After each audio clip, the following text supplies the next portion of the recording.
December 13th, 2022's board meeting. Welcome everybody. Thank you for being here.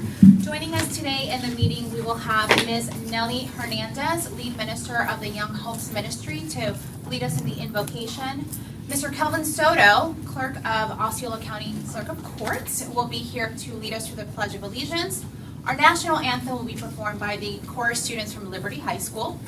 Our mission statement will be read by Felicia Lewis, business partner coordinator, and interpretation services by Dr. Lastenia Peñalosa. If you wouldn't mind, please rise as you are able for our invocation.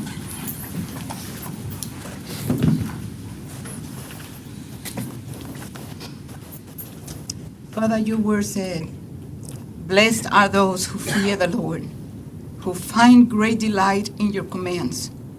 Their children will be mighty in the land. The generation of the upright will be blessed." Psalms 112. I thank you for each person serving in our school district, school board, and for all the parents that are actively involved and aware of what their children are being taught in our public schools. Please protect our children from every and all evil agenda. I pray for each teacher. Protect and guide them. Give them patience to handle difficult students and situations. Lord, I pray that our school leaders will buy truth and not sell it. Buy wisdom, instruction, and understanding, according to Proverbs 23:23. I pray that the members of our board, all involved in our school system, will call on you for help and not rely on their own strength. May these public servants pursue truth and your wisdom, that they may honor you as they work in unity to make decisions that are in the best interest of the students, parents, and local communities. For the fear of the Lord is the beginning of wisdom. All who follow his precepts have good understanding. To him belong eternal praise. Psalms 111 and 10. I bless you all in the name of the Father, in the name of the Son, in the name of the Holy Spirit. Amen. Kelvin's not here, so Maggie's got to fill in. Hi, Maggie. On behalf of the Honorable Clerk and Comptroller Kelvin Soto Esquire, please join me in reciting the Pledge of Allegiance. I pledge allegiance to the flag of the United States of America and to the republic for which it stands, one nation, under God, indivisible, with liberty and justice for all.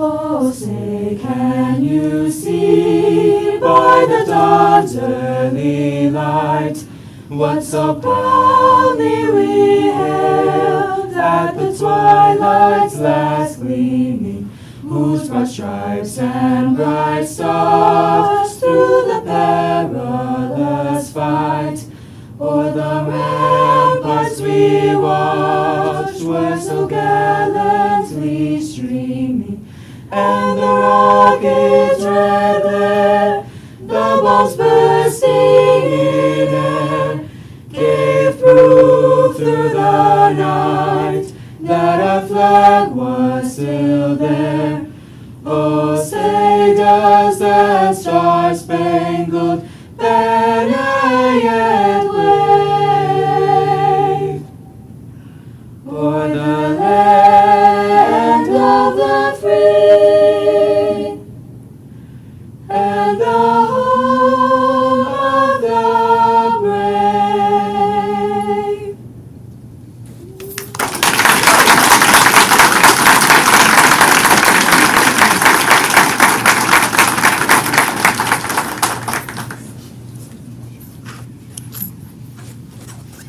Please be seated.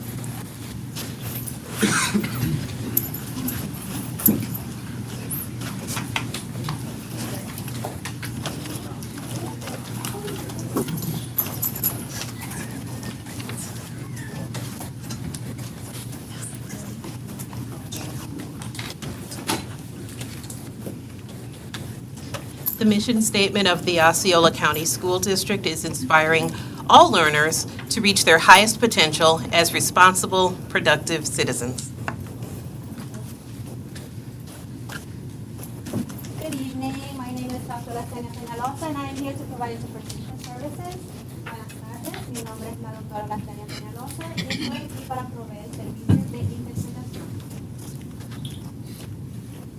Thank you, Dr. Peñalosa. Now is a time where board members and superintendent start off the meeting with positive comments. I will begin with District 4. Ms. Cahoon. Thank you, Madam Chairwoman. I first want to thank Dr. Pace and her team for the warm welcoming. Setting up different meetings with me over the last few weeks have kept me very busy and learning about our different departments and initiatives in the district so that I can get a good grasp on things. My fellow school boards and I and Dr. Pace also attended FSBA, which is the Florida School Boards Association Conference, a few weeks ago, and that was a great way to really dive in and learn about this role and how I can better serve our community. We actually have 92 new school board members across the state, and 84 were in attendance at that conference. So I think that was a great time for all of us to learn and network together. I want to thank our teachers and our staff for the last semester of teaching and learning that has happened in the Osceola School District, and I really hope that everyone has a very restful winter break ahead of them. And finally, this last one I'm going to try not to tear up with. It saddens me to share that one of our teachers, Donna Ulp, passed away last night. She lost her fight with cancer. And in the room tonight, we actually have her former administrator, some teachers who taught with her. One of her former students is a senior at Liberty who sang the national anthem tonight. She taught my 3 students, and I learned from her when I taught at Pleasant Hill as well. So it's just very sad to lose such an integral piece of our district and someone who left a lasting impression. So I hope all of you will just take a moment to think about her and her family tonight with that last comment from me. Thank you. Okay. Of course, a few positive comments. I'll keep it short. It's been a whirlwind of the past couple of weeks, just trying to get everything going and keeping the business of the district moving forward. I know that we had a chance to go out to Toho High School for a field trip for the Orlando Philharmonic Orchestra. The 5th graders had a chance to go out there. It's phenomenal. Had a wonderful time celebrating the arts there. Also, I had a chance to attend the Choice Fair back in November, which was last month. There's so many families and schools. I appreciate the staff taking their time, administrators, to come out and reach out to the community. Community partners were there too. It was wonderful. Also attended the State of the County this past week and a legislative luncheon. I want to thank our representatives for attending and engaging with us for our priorities. And the chamber for hosting that luncheon.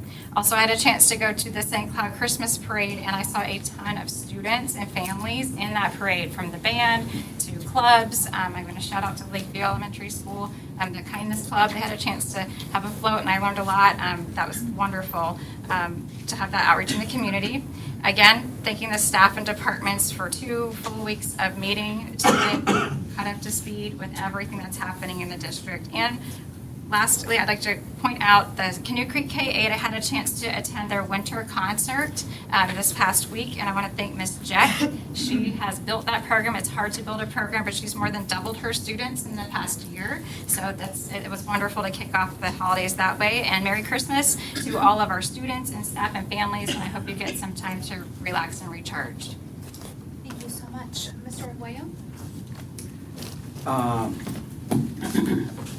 Yeah, so we're about to head into my favorite season of the year and this break. I'm very grateful for times like this. Now that I'm teaching, I'm even more grateful for it. I probably said Jesus' name twice as many times in my life over the past several months than I normally would. In prayer, of course. And that culminated in positive things today. In fact, today I administered progress monitoring for my students, and I was seeing a ton of 70s and stuff and just incredible scores. I was shocked at the culmination of learning in the classroom, which I have not experienced as a teacher yet. You know, you go through the daily struggle, and you teach and you teach and you teach and you do the best you can, and then a kid that you had no idea was grasping any concept in your class, and then they do amazing on a test, and you're just like, wow, this is the gratification part, right? That everybody talks about. This is the light bulbs going on, and it was very inspirational for me today. It was great, in coming to today.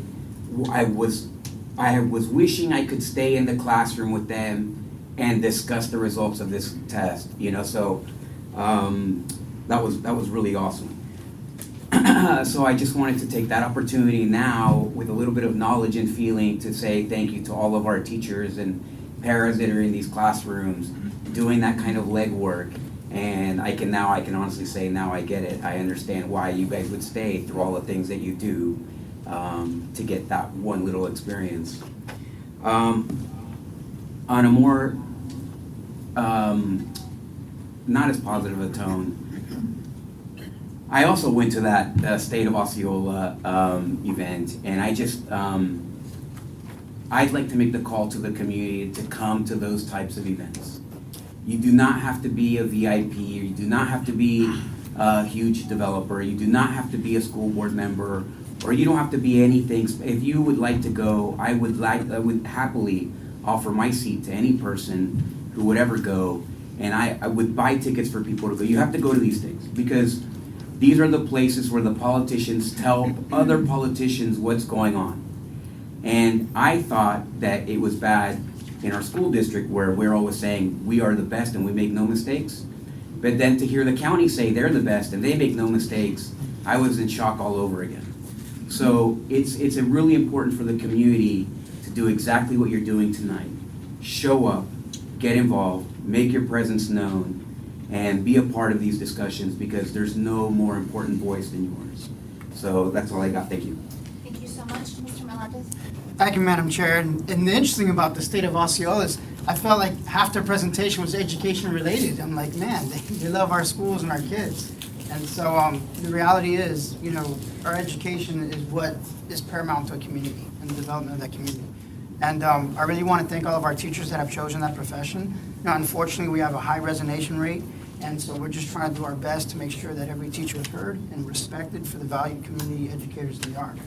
And with that, everyone enjoyed their Thanksgiving break. It was a little long because it's been a while since I've seen everyone together. The reorg meeting was really fast, and so it's nice to kind of see people again. But with that being said, we also went to the school board conference as well in Tampa. And a little nugget that I got out of that, because a lot of times I wonder, what do we get out of these conferences other than just networking? One thing I found out that they do in Orange County. I was trying to silence you, sorry about that, sorry. Is they have some of the teachers, they transfer, and they have like a publicized or public, transfer list of teachers moving. And somebody said, wait a second, if somebody's moving and they live in Meadowwoods, like right on the tip, that means that they want to be able to move to a different district. And so we should be able to look at those lists and be able to try to recruit some of those teachers to come down to fill some of those voids. So, but it goes both ways, because they can recruit our teachers as well. But just those are little things that you kind of pick up being a board member, hang around other board members, is figuring out what other techniques are out there to try to become a better board. But at the end of the day, it's without our bread and butter, our educators, our ESPs, our paras, and our Teamsters out there, the union workers that are making sure that the buses are going. And because, that's been an issue forever. Because if you can't get to school, you can't be a school, period. I mean, you can't educate someone that's not there. So I really want to, be thankful for the bus drivers and also the transportation assistants that have decided to step up and really help our district. Thank you. Dr. Pace?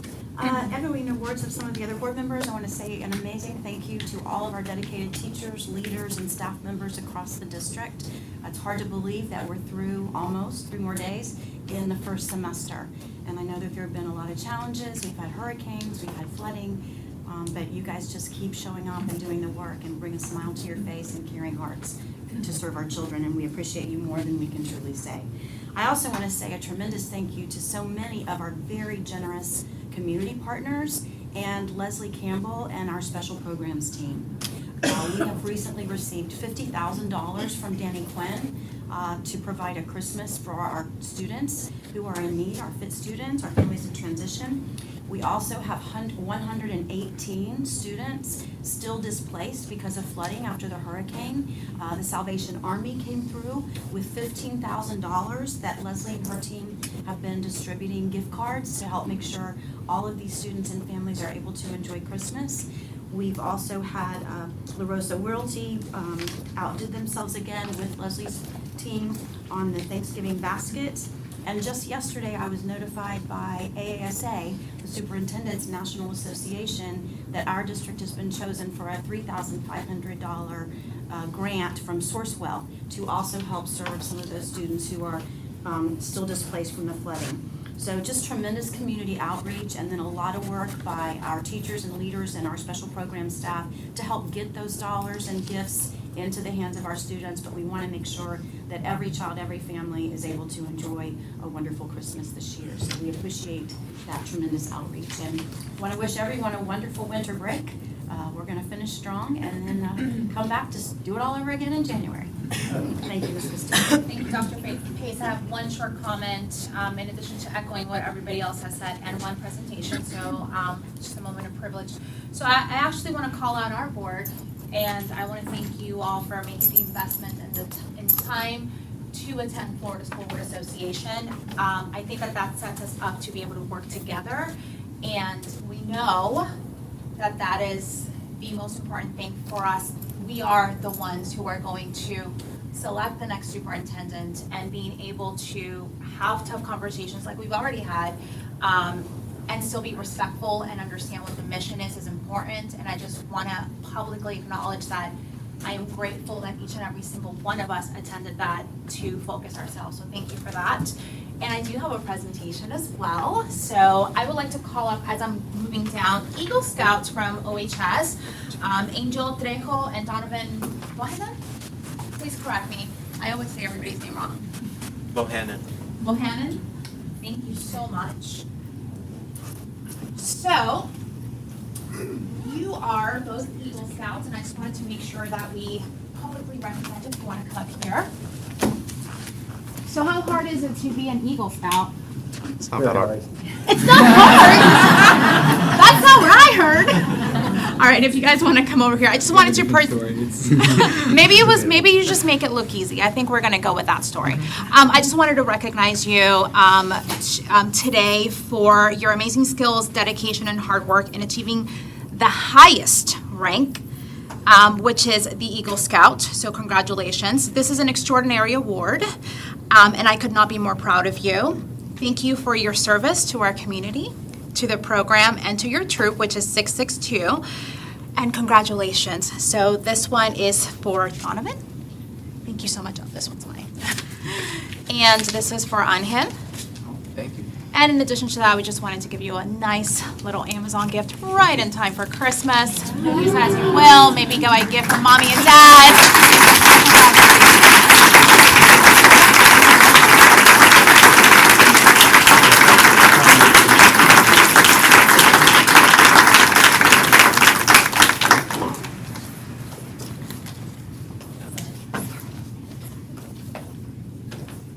Did parents want to come up and take pictures as well? Yes. I'm not important. Go ahead, Terry. No, you guys can come up and be in the picture. Oh. Yes, in the picture. We know Time to come out. parents play a major role in this process, and Ms. Bohannon is one of our dedicated educators who's been with the district for a very long time. We appreciate her and her leadership. Thank you so much.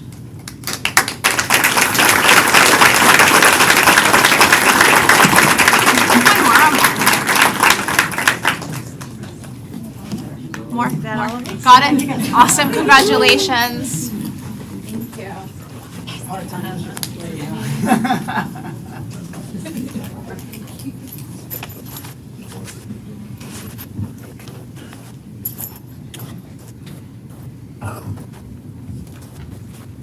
Thank you, team, for that moment. So we'll go ahead and move on to the next item, which is our fine arts moment. And we have our students from Liberty High School coming back to sing Fly Me to the Moon. And we have a special guest with them. So the Philharmonic staff would also like to speak. Are they speaking now or? Right after you. Right after the performance.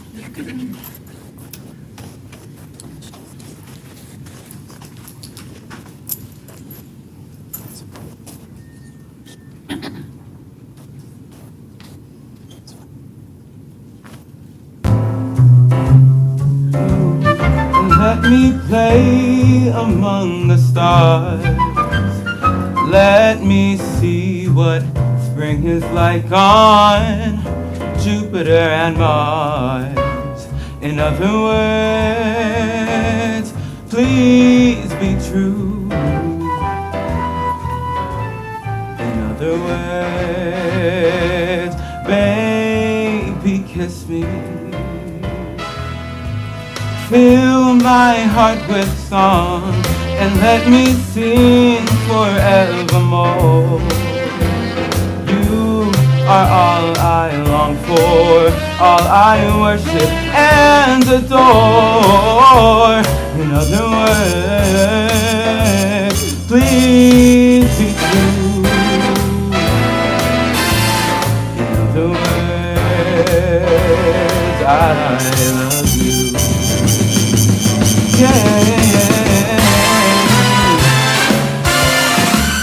Ba da da ba ba ya da da.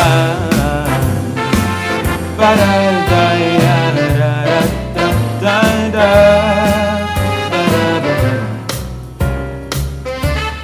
In other words, please be true. In other words. Oh no no no no no no no no. Fill my heart with song and let me sing forevermore. You are all I long for, all I worship and adore. In other words, please be true. In other words, in other words, I love you.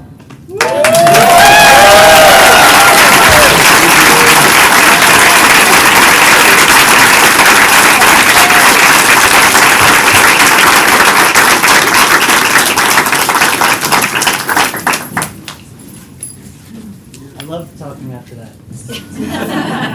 Second half of the arts moment, we were very lucky a few weeks ago. We have a trip every year for our fifth graders in the district where they get to see the Orlando Philharmonic perform. They're an amazing partnership we have with them. And they performed at Tohoku High School because of hurricane kind of moving things. And the Orlando Phil was so gracious and worked with us so much to get that whole schedule together. And I'd like to introduce the executive director of the Orlando Phil, Mr. Paul Helfrich.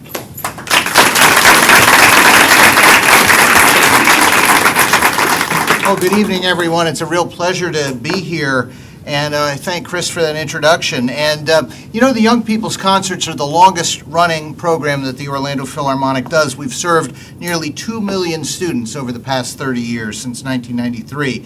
And we try to make it a very diverse program. We try to work every year with the Orlando Ballet and Opera Orlando as well. It's a musical story told by a narrator and accompanied by original illustrations. We try to have the artists on stage be just as reflective of the diversity of the student audience. And it's not just on stage. In fact, this past year, 60% of the music that we played was composed by artists of color or by women. The guidebook that we put together, the lesson plans, that's given to the classroom teachers beforehand is a collaborative effort. It's crafted by a diverse, experienced group of educators, including music teachers from Osceola County.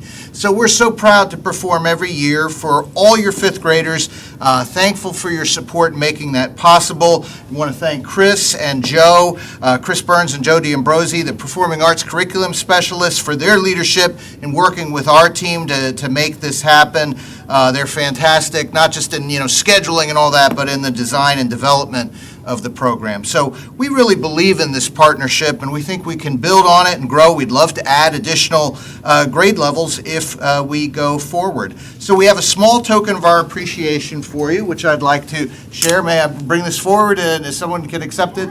Yeah, very good. All right, here you are. Thank you so much from all of us at the Philharmonic. Hope you'll find a place for it. Yeah, of course, yes.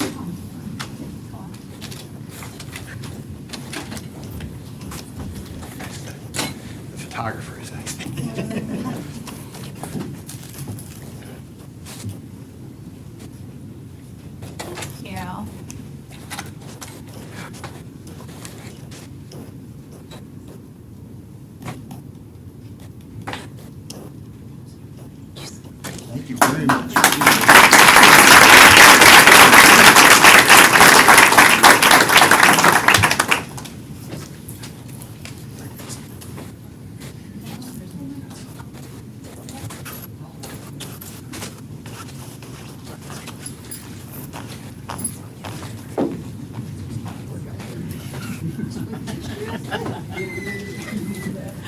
All right, thank you so much. Next, do we have another presentation? All right. Come on over, Felicia. Good evening, everyone. My name is Felisa Lewis, and I have the privilege of leading our district's Partners in Education program. Our Partners in Education, just to give you a little bit of background, Partners in Education, they are businesses as well as churches, community agencies, civic organizations that throughout the Central Florida area, and they prioritize the needs of our students, our staff, and our schools. They work hand in hand with our school and our school program. They provide educational and enrichment experiences. They provide student and staff incentives, and they provide both material and financial support. We are grateful for each and every one of these partners. And one of the most enjoyable parts of my role here is the chance to shine the spotlight on some of our exemplary partners, such as FundSpot America. FundSpot has had a long history with the Osceola School District, providing field trips, STEM curriculum, incentives for students, and discount admission for educators. Since 2018, our annual buy one, get one, or as we know it, BOGO coupon card promotion affords Osceola students and their families the opportunity to spend quality time together without breaking the bank. Now, in addition to a fun day at the parks, FundSpot gives a percentage or a rate for each one of the cards redeemed. And so this year, our district, Osceola County, has received a check in the amount of $2,884 as a result of having 1,442 cards redeemed. FundSpot has proven their commitment to the Osceola School District year after year, and for this we are thankful. They are not here with us this evening due to some scheduling concerns, but I just wanted to be able to share this amazing news with you all. And let's give them a round of applause. Thank you very much. So our next presentation is the Honorable Kelvin Soto, Clerk of Courts, and Maggie Rosenbaum. Are you coming up as well?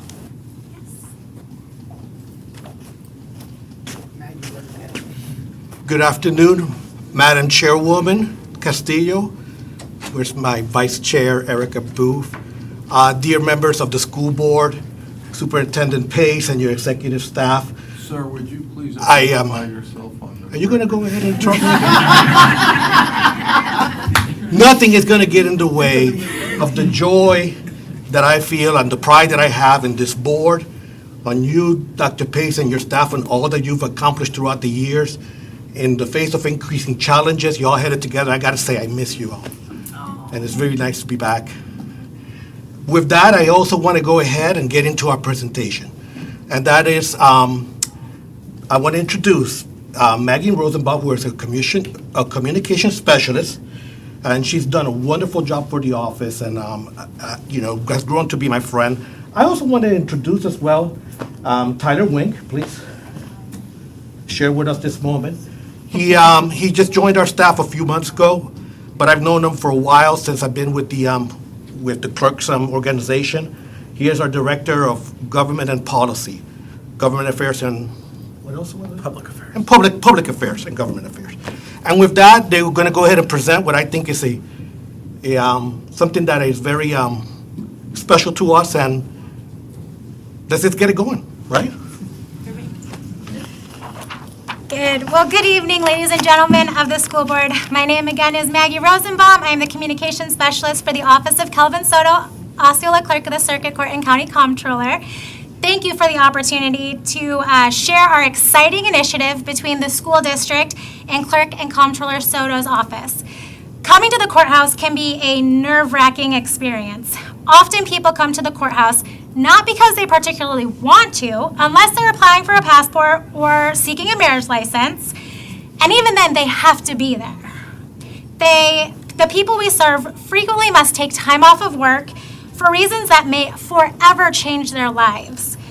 Court cases that decide the fate of their child, paying off a traffic ticket, reinstating a suspended driver license, finally gaining the courage to apply for a restraining order, or for any of the over 1,000 statutory duties and services our office provides. Working in Clerk and Comptroller Soto's office, I often pass through our waiting rooms and customer service halls and see the people that we serve anxiously waiting for their turn to be called at one of their windows. Their apprehensive and nervousness can at times be palpable. I was tasked with overseeing a project to identify areas throughout the courthouse where we could modernize and enhance our communications. I observed that there was plenty of plain, efficient wall space available to provide information and other opportunities to the public. This task quickly evolved into, what else can we do to make the people there feel a little more comfortable? How can we make them feel a little more peaceful and make the courthouse a little bit brighter for the folks that we serve? If you know Clerk and Comptroller Soto, you know that education is at the core of everything he does. He is a passionate leader, ever the teacher, finding opportunities at every turn to share his wisdom or something new with you. That was when the Nest Gallery was idealized. Pairing Clerk and Comptroller Soto's passion for supporting the arts and education with his desire to inspire the students of Osceola County in a space where constituents can forget their worries for even just a brief moment in time while they're waiting for our services. Through a collaboration with Dr. Christopher Burns, the Osceola County Fine and Performing Arts Resource Specialist, art educator Mrs. Jacqueline Adkins at Topekalaga High School, myself along with the support of Clerk and Comptroller Soto and our executive team, the Nest Gallery at the courthouse was installed. I am honored to share this video that we've prepared for you. Please play the video if you're able.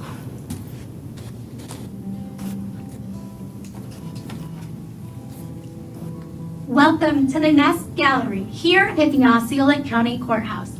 We are proud to collaborate with the Osceola County School District to present for a neighborhood exhibit for student talent. It is an art gallery that will provide a platform for our aspiring artists right here in Osceola County to proudly showcase their art to the public, giving way to stimulating conversation and inspiring individuals visiting the Clerk and Comptroller's office.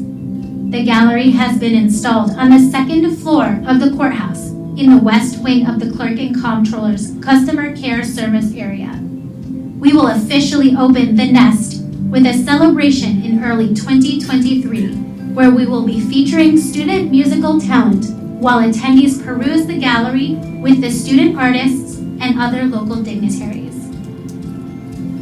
Future plans for the Nest include additional pieces and multiple galleries throughout the second floor of the courthouse, as well as changing art installations regularly. We look forward to this fantastic collaboration with the school district and proudly showcasing our students' fabulous art. My name is Calvin Soto, and I am proud to be your clerk of the Circuit Court and County Controller. We are here to serve you with care.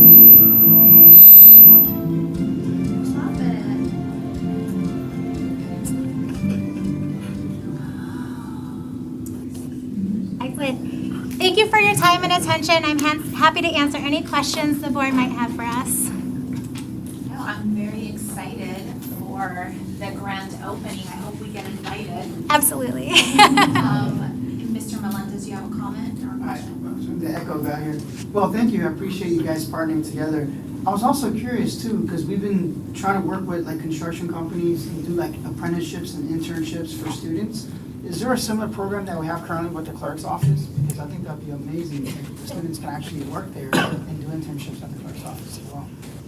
So, sir, we are currently working on establishing our internship program. That's one of the things that we hope to do here in 2023. We would love another opportunity to not only take the art and the talent that we're seeing in our students, but to also help develop those skills so that they have those as they're moving beyond high school and even into college. So we will certainly be reaching back out to the board, and we'll be having those conversations with you. That's a great opportunity, so thank you for that. Board, any other comments or questions? much. Thank you. Great work.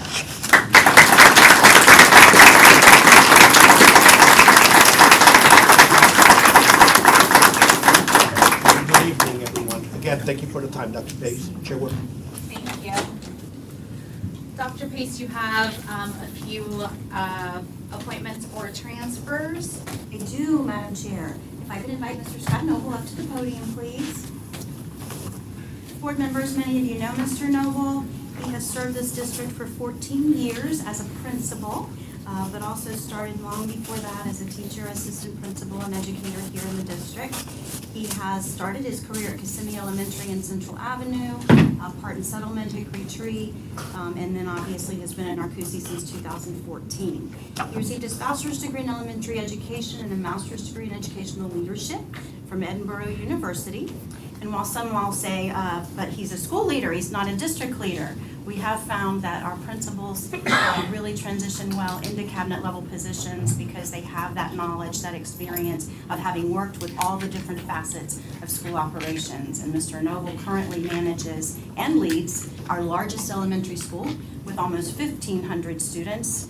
And certainly Narcousie Elementary School is known for having to rework traffic and install portables and make water fountains work. So he has had an opportunity to touch all of our different operational areas, and I highly recommend him for your consideration. Thank you, Dr. Pace. I do know that Mr. Melendez has a comment. Yes. Am I recognized? Yes, sir. Sorry, I didn't know if you were.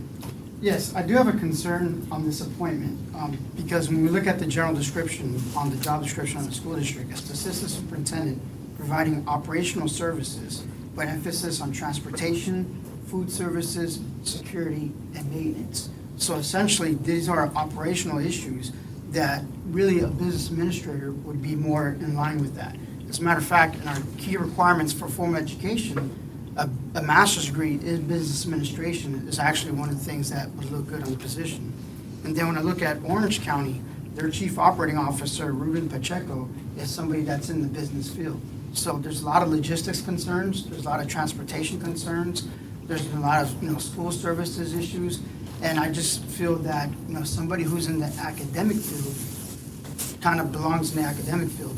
When I fill a position for a CFO, a principal knows how to do a budget, but you want to kind of look for somebody with an accounting background or somebody like that to be a CFO. So I feel like the assistant superintendent for operations is more appropriate to be somebody with a logistics background, somebody who's worked in the transportation department more specifically. So I just have difficulty, looking at this and saying, is this the best candidate that we've had for this position? And were there any other candidates who applied for the position that worked out of the security department or maintenance departments or food services or any other auxiliary services or departments, either in Osceola County or somewhere else? We had 12 applicants for the position, Mr. Noble, 4 of them were principals, 1 AP, 1 dean, 1 coordinator of safety and security, 1 area superintendent from a neighboring district, a retired former assistant superintendent of operations, a transportation manager from outside the district, a Walt Disney World integrations manager, as well as then someone who is currently a military director. But again, board, I would share with you that the job description says a master's degree in educational leadership or business administration, a minimum of 3 years administrative experience, and the general description is to assist the superintendent in providing comprehensive leadership for operational services with emphasis on transportation, food services, security, and maintenance. And I stand behind my recommendation because of Mr. Noble's longstanding history and excellent performance as a comprehensive leader. And then my only concern, Madam Chair, the reason why I brought it up is those are areas of significant deficiency. We've had so many deficiencies in bus drivers. We've come up with creative ways. Food services, we did a survey. People weren't happy with that. We got connexes, or food freezers and everything like that. We had to redo the logistics on that. Security, safety and security, we had SRO incidents, had a task force. I mean, these are pretty significant. In maintenance department, the maintenance department's supposed to be together with construction, and they can't play nice in a sandbox. And so we really need somebody with that kind of experience to kind of take us to the promised land, because this is a very important position. Because even though it's a support position, I know it's not in the classroom, but I think that we need somebody with a support background that has leadership ability to really deal with a lot of deficiencies that the school district has. And I don't feel, I mean, he may be a great person and, you know, a great principal, but he should be in the academic field, you know, not necessarily in the operational field where we have such deficiencies. And I feel more comfortable voting for somebody with that master's degree, because it says or, but I prefer the business administration like other districts. You know, Orange County has that. Again, you know, that was my argument, and I'll just kind of leave it at that. I don't want to beat him to a horse because, you know, he's a great person. It's not a personal decision. I just think that when you're trying to fit a puzzle together, you want to put the best pieces you got to make sure you got the best school district, period. And I want to be the best school district. I don't want to be an okay school district where, okay, he's a good guy, let's put him here. No, you know, I want that core competency to be, this is that talent to take the district to the next level. And as you mentioned, there were other people who were fitting that bill, and we chose to go ahead. So I can't support this. Thank you. I have a line of comments, so I will start with Mr. Arguello, then Mrs. Booth, then Ms. Cahoon. Mr. Arguello? Yeah, this is nothing personal.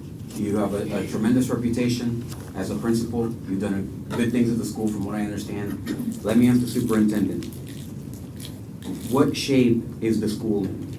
Marcusi Elementary School. Yes. It's one of our best schools. It's a B school. We are in these outstanding program, highly sought after in terms of choice enrollment. They're over capacity, fully staffed. So, that being said, wouldn't it be better for him to be improving one of our schools which is not in that same shape? Wouldn't that be where his value is right now? Because I can, if you give me a list of all of our schools and I have a dartboard and I just throw the dart into it, all of those schools, for the most part, are not gonna be in the same condition that you just described to me. For me, that's a very valid concern that he's raising, that Mr. Melendez is raising, that here we are taking somebody who's doing excellent job in education, we're taking them out of education. And on top of that, I've had many employees come to me saying that this job was promised, this was already, even before it was a selection made, that people had already mentioned the name, have already told me that that's who's gonna get the job, and when those things happen, even if it's contrary to your interest, it is best in terms of culture to move on and do something else and redirect. That's my opinion. To me, for our educational community, this is gonna reek of a political appointment more than it is about moving our pieces on a chessboard where they are best suited. So I have the same concern. Again, all due respect, the only reason that it's a big deal is because we're taking one of our best principals, we're gonna take him out of a school, we're gonna put him in an office here, which is a building that's already full of people that are doing work, but the schools is where our work is. The schools is what our priority should be. If we're not improving all of our schools, if we have a C or D school or a failing school, that's where he should have gone. And I have a ton of those schools that are challenged in my district. So I would love to see you in my district. Thank you, Mr. Arguello. Mrs. Booth? I'm actually going to divert my comments to Ms. Cahoon first. Sure, Ms. Cahoon. I want to state that I feel the opposite. I think when you're talking about a department that oversees all these facets, he's done that at the school level for 14 years, and he's done it in a tremendous way. So why wouldn't someone like him, who has a proven track record of improving schools, be able to do that at a district level? You're saying right there, he's one of the best principals. So he's going to take what he's learned as a principal, what he's done and implemented as a principal, and put it into play in a way that's going to benefit every school in our district. So I fully support Mr. Noble taking this position. Thank you, Ms. Cahoon. Mrs. Booth? I just want to appreciate and thank you for being here, Mr. Noble. Also, I had the time and I did the research beforehand to talk to Dr. Pace about this before coming to the meeting and having a chance to look at all this and understanding from the school side. The school operations is a huge task. I hear everyone's comments here. I'm ready to call the question and make a motion. I've already hit the Thank button. you. Yeah. question has been called though, so we do have to either accept the motion or not. So all in favor of calling the question, state aye. Aye. Aye. Pose like sign. Aye. Okay, so we are moving forward with calling the question. So the question on the table is item 3.01. Well, a called question, does that require a majority vote or a Yes. supermajority vote? It requires a majority, but I don't. Are you sure? Because it says a privilege, according to Robert's Rules of Order, when you deny a privilege motion, it says here, any motion that takes away rights from members requires a 2/3 vote. So Your limited or rights are extended not debate. being violated. We're just voting. No, if that's what Robert's Rules of, I'm not saying that. Robert's Yeah. Rules of Order, I read it. Motions that require a 2/3 vote refers to motions that require a majority vote. Anything that limits or extends debate requires a motion that has a 2/3 vote. So it did not pass according to point of order. Point of order is it passed on a majority vote, not a 2/3 majority vote. So therefore, the chairwoman is incorrect in her interpretation of So Robert's I Rules of will Order. defer to our Therefore, the parliamentarian. extension. Mr. Krockenbacher, what say you in this matter? We'll walk over here so you can see what I'm looking at. Please, because Robert's rules. Okay. We have motions that require majority vote to limit or extend debate. Motions that take a 2/3 vote, and a motion that takes away rights from members to limit or extend debate. That is from the University of Hidalgo. That's printed out. That's their interpretation. Madam Chair, if you could go on to the next topic while I research the new book. Wouldn't that just be extending?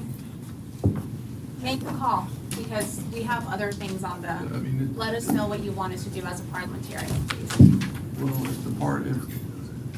rather than get into this dispute, if somebody's ready to make the motion to approve it, then make that motion. I think we called the question, so the next option would be to vote or not vote. So, as a parliamentarian, my question to you is, what would you like us to proceed? I don't want to take time, but I think it's a moot issue. I do too, but. Why not allow, Because why we not have a allow board member debate? that wants to speak, to Yeah. be able to silence him. It's If like, that's wow, the it's a case, real why not just upset. allow the comments? Well, how long does the debate go on? Right, I guess that's the Less than 2 question. minutes, I would imagine. We've already talked about whether or not to call the question, so I'm gonna make the call. I'm gonna go ahead and allow folks to go ahead and continue with their comments. I do think that this is not a debate, this is a business meeting, so. I was Mr. using that as a technical Mr. term. Arguello, you have been recognized, please move forward with your comments, thank you. And Dr. Pace, I saw your light as well. Thank you. So,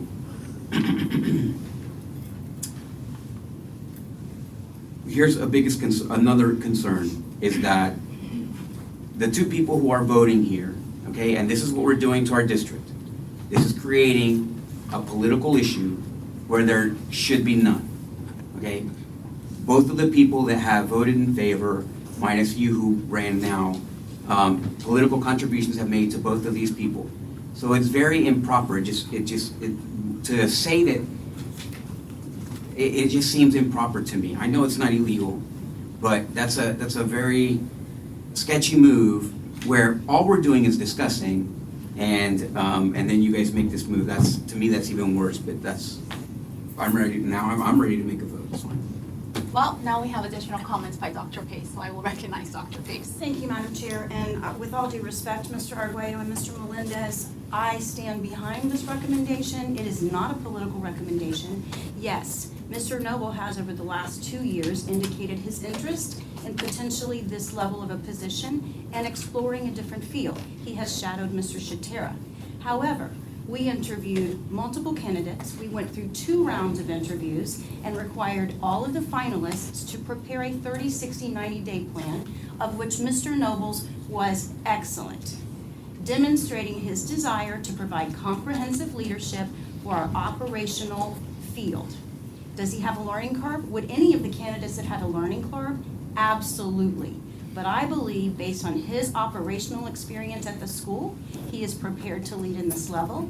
In addition, what I will tell you is that for our school leaders to do their best work, they need somebody up here who understand how critically important it is that we get the buses running smoothly, that we get kids fed each and every day, that we have safe and secure schools that are well maintained so that they can focus on what matters, the teaching, the learning, what students need. And that's the job of this position. Thank you.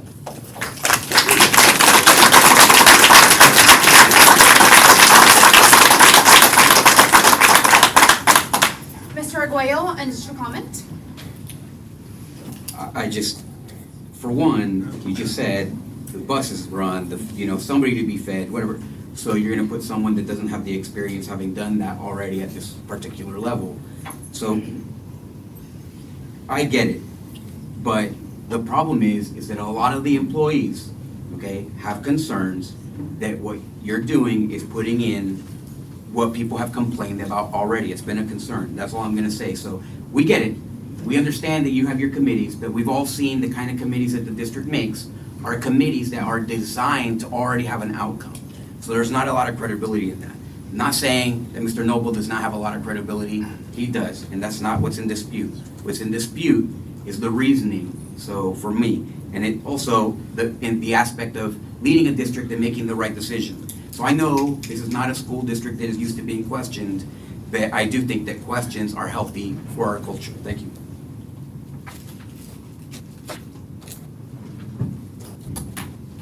I make a motion to approve 1301. I second that motion. 3.01. I have a motion by Mrs. Booth, second by Mrs. Cahoon. Board, all those in favor state aye. Aye. Aye. Opposed, like sign. Aye. Motion passes 4-1. Dr. Pace, thank you and congratulations. Thank you.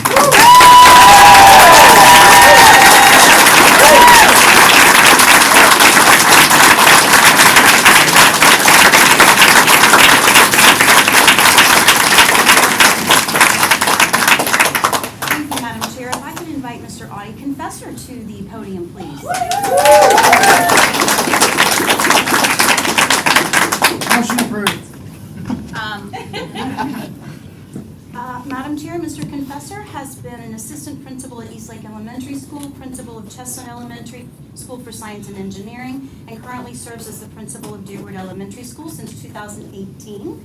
He received his bachelor's degree in early childhood education from the University of Florida and a master's degree in educational leadership from Walden University. And I am honored to recommend Mr. Confessor to become the planning principal for the new elementary school that we are currently under construction in the Celebration Island Village neighborhood. Motion to approve. Second. I have a motion by Mr. Arguello and a second by Mr. Melendez.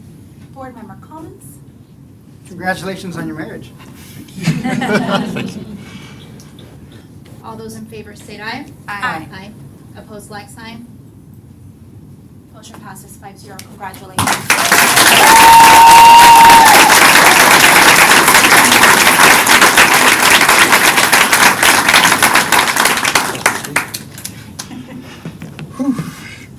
I do apologize in advance, as I know I'll be leaving plenty off this list, but first and foremost, I'd like to thank our Lord Jesus Christ for blessing me and giving me the courage to lead and for leading me down this path.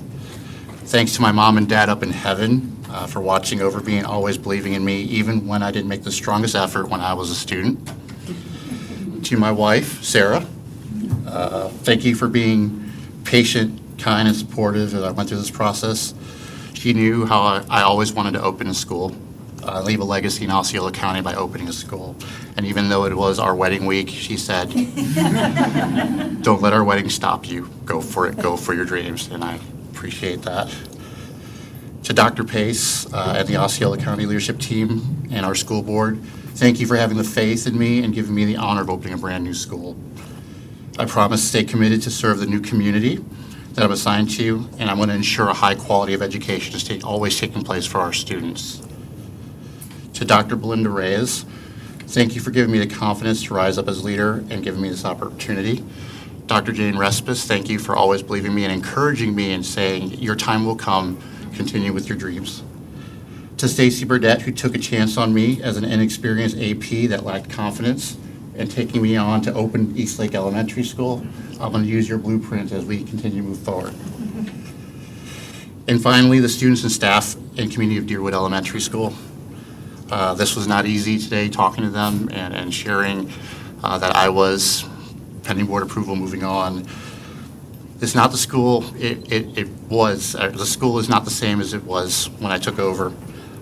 Through perseverance, through determination, we did everything step by step together. This leadership team behind me that's supporting and yelling and screaming and cheering me on, I'm in this position because of them, and I thank them. The students just needed more, and we gave them more. The community wanted more, and we gave them more. They're not done yet, and I'm confident whoever replaces me is getting a school full of gold, and it's just a treasure. So thank you, Deerwood. Thank you, everyone. I appreciate you.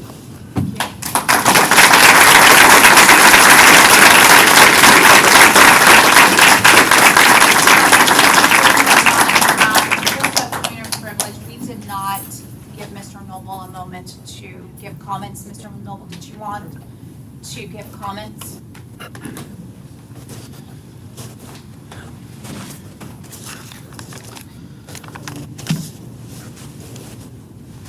Board members, Dr. Pace, leadership team, thank you. I just want to take this opportunity to thank you for your support, and I'm ready to begin leading and serving our school district in this new capacity. I want to thank my family, fellow colleagues, teachers, staff, and district level leaders who have provided me with guidance, support, and learning opportunities throughout the years that brought me to this point. Osceola is my home, and regardless of my position, I have put my heart and soul into everything that I do in this district every single day. And I will continue to do that as Assistant Superintendent. This new role will allow me to continue to grow as a leader, but more importantly, will provide me with the opportunity to continue to build and strengthen our ever-growing district. I'm honored to be chosen for this role and will continue to make you proud in the work I do in our county. Thank you.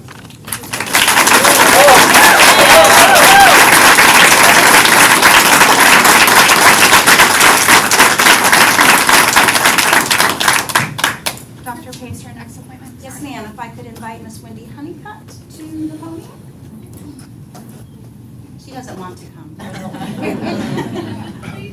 Board members, I am proud to recommend the approval of the transfer of Wendy Honeycutt, currently the principal at Sunrise Elementary School, to become the principal at Narcoossee Elementary School. She started her career as a teacher's assistant at Pleasant Hill Elementary, was also a teacher at Meter Elementary in Texas, Pleasant Hill Elementary, Bellalago Academy. She also served as the Dean of Students at Bellalago, assistant principal at Bellalago, and principal of Bellalago, and then joined the team at Sunrise in 2017. She received her bachelor's degree in elementary education from the University of Central Florida, a master's degree in TESOL education, and a certification in educational leadership from Nova Southeastern University. I have known Wendy for a very long time. In fact, Mr. Melendez, her dad, gave me my first opportunity to intern in the clerk of court's office back when I was in high school. So, long time, but I can tell you Dad is proud, and I know you'll do a great job taking on the size and the beast that it is Narcoossee Elementary School. Wonderful school, but certainly a large operation to run. Motion to approve. Motion by Mr. Melendez, second by Ms. Cahum. Board, all those in favor? Aye. Opposed, like sign. Congratulations. Thank you.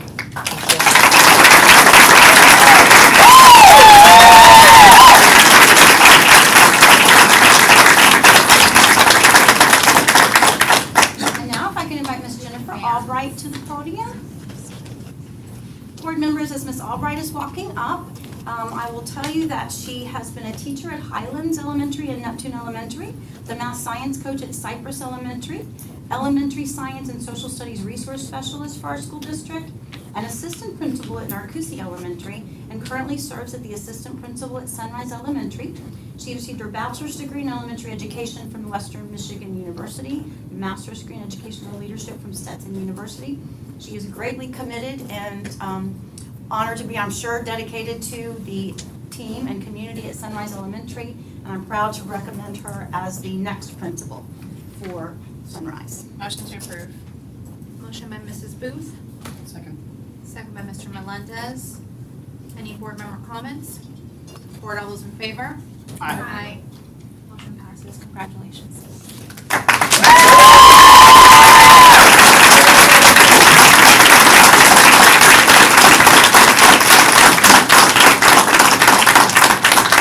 Wow, what a cool feeling. Thank you guys so much for the opportunity. I have my family with me here tonight. I have my husband. I have my 3 children, 2 of which go to Sunrise Elementary. So we are all very invested in Sunrise. I'd also like to recognize Ms. Honeycutt and her support for the last 3 years being with her. I've learned so much. Also, I worked under Mr. Noble's leadership for 5 years at Narcoossee Elementary. I couldn't be happier for him, and I truly have learned from 2 of the best. So thank you so much for this opportunity, and I look forward to leading Sunrise to greatness.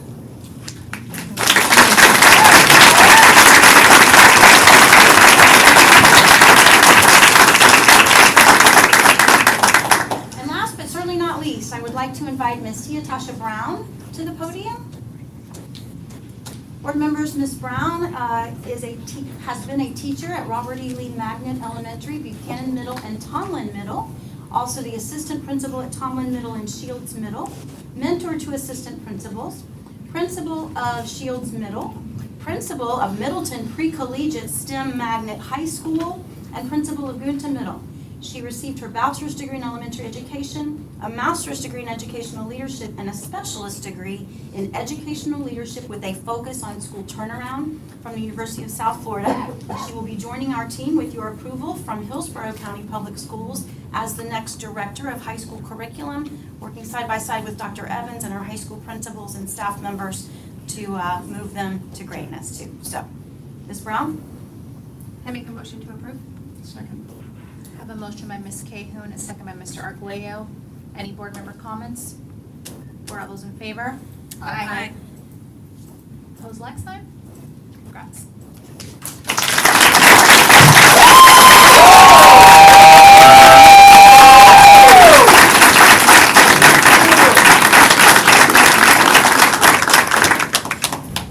Board members, Superintendent Pace, and your staff, I'd like to thank you all for this amazing opportunity. I'm very, very excited to join Osceola Public Schools. I would like to thank my family and friends and staff members and sorority sisters for joining me this evening. So I look forward to being a part of this team. I do want to wish everyone happy holidays, Merry Christmas, Kwanzaa, whatever you celebrate, and a Happy New Year. So I look forward to seeing everyone in the new year. Thank you so much.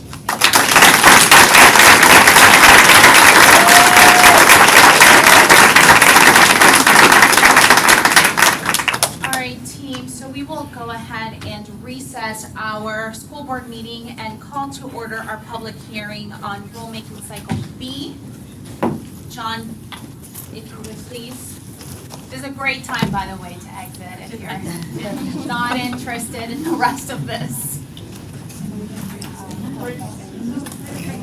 Oh, yes.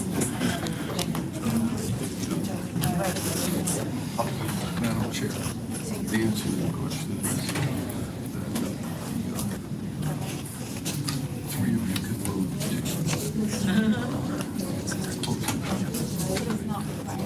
Okay, we'll talk about it during the comments later. But I would, Everybody can hear. Madam Chair, I would like to say that it's, if it's all right with the chair of the board, in January, I'd like to go over Robert's Rules of Order Oh, that'd be great. Yeah. and give a basic framework because Yeah, 'cause we're depending deciding- upon the page you're reading. Correct. That'd be That way great. we can all agree. Okay, thank you, John. You're very welcome, Madam Chair. School Board, thank you for allowing us this opportunity for this public hearing to bring back to you. John, is the microphone not? Sorry. It doesn't sound like it's coming through the microphone. It might have gotten turned off. I still see a green light. How about that? No?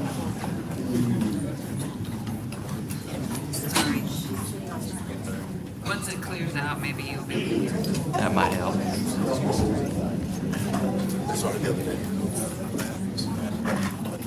Good, how are you?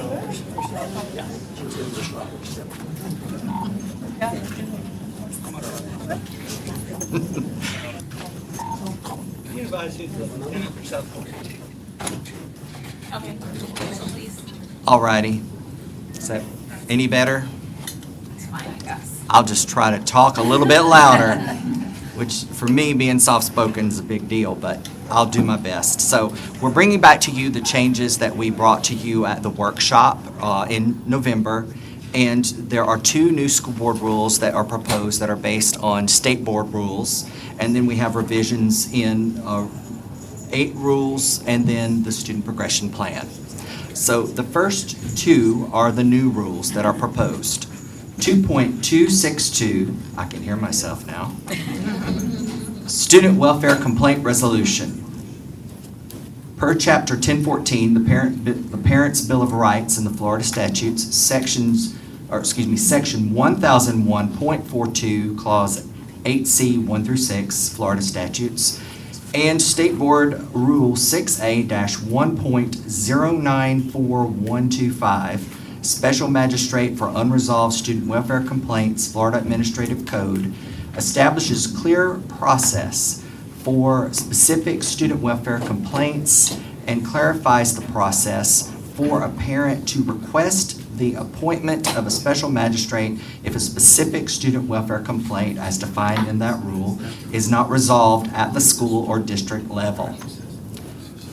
Rule 2.263 is a companion new school board rule that does exactly the same process and follows a different state board rule, 6A-6.0791, Special Magistrate for Unresolved Student Welfare Complaints at Charter Schools. Wait, can you hold on for just 1 second? Sure.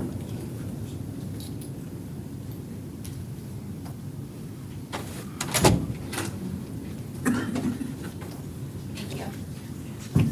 You're welcome. So 2.263 is the same process in a rule specific for charter schools because it actually is patterned after the state board rule that does the same thing, which requests us to have our own procedures in place, which is why we propose these 2 new rules. Rule 4.10, the curriculum, revises paragraph 12A to reflect recent revisions to section 1003.42 required instruction Florida statutes. Rule 4.21, selection and management of instructional materials, revises paragraphs 3C, 3D, and 4C2 to reflect the correct contact title, which is Appropriate Assistant Superintendent of Curriculum and Instruction. 4.22, Education Media Materials Selection. Per State Board of Education Rule 6A-7.0713, Elementary School Website Listing of Library Materials and Reading Lists, Florida Administrative Code, adds paragraph 4C to describe the process and format for school district elementary schools to post materials maintained in elementary school media centers, classroom libraries, and materials found on a required school-wide or grade-level reading list in a specific searchable format. Rule 4.40, Extracurricular Program, revises paragraph 8 of that rule to be consistent with Chapter 1014, Parents' Bill of Rights, Florida statutes, reflects the recent revisions to new State Board of Education Rule 6A-10.085, field trips, extracurricular activities, and other supplemental programs and activities, Florida Administrative Code, and refers readers to the Osceola County School Board Rule 4.43, field trips, which also changes that rule, that is next in this succession here, 4.43, field trips, revises paragraph 2, clarifies paragraph 4 to be consistent with the same law and state board rule that I mentioned in the previous rule. And it outlines what's required in that state board rule for our field trips. Then Rule 4.50, Student Clubs and Organizations, revises paragraph 5 to be consistent with the Parents' Bill of Rights and the same state board rule for the same purpose. In other words, so that all these align and meet that requirement that's in that state board rule. Then 5.141, School Choice, revises paragraph 3B to replace January with November for the beginning of the applications window for magnet programs. And then Rule 8.60, Network Acceptable Use, revises paragraph 9A10 to reflect the new school district vision statement. And then last, The change in our student progression plan on pages 37 through 38 revises that policy document to comply with recent changes in State Board of Education Rule 6A-1.094124, Required Instruction, Planning, and Reporting in Florida Administrative Code, that incorporates both life skills education and civic and character education into resiliency education. So that's the slate of the changes and revisions that we have proposed to bring to you for your action tonight. But at this time, we would pause to provide an opportunity for public comment on these proposed revisions to school board rules. Thank you. And with that, we do have one public comment from Mr. Luis Rivera.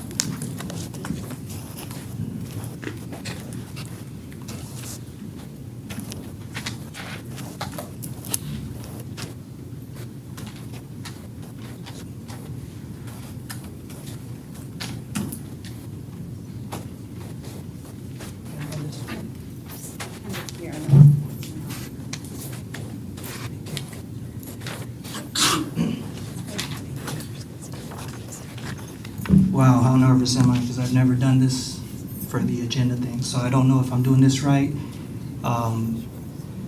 Just 3 parts that I don't know how this stuff works. Under, I guess, the chapter 4.00, the curriculum and instructions, it says classroom instruction material library. As a parent, I'm just asking if you're going to add materials to the classroom library, a list of new materials that are submitted to the media center, that somehow you CC parents, somehow you alert parents. I don't know how you guys gonna add stuff to a media. Maybe someone brings something that a parent might not like or know that's new, like a new book or something. So I don't know if that's, am I right? You're following, or? Okay, all right, good. The next one, G, talks about unusable books. Some of these books for people who do dual enrollment, if they turn it in and it's damaged, why charge them if that book is not going to be in circulation anymore? Just doesn't make sense to charge somebody for a book that the school is no longer using. I think it's like every couple of years they make a new edition, they change one word and it's a whole new book. So that's just, my kid damaged his book, so I'm trying to see if he doesn't pay for it next time. The last one is the field trip. So when these field trips are done, I'll give you an example so I don't have to read the whole thing. Sorry for taking all this time here.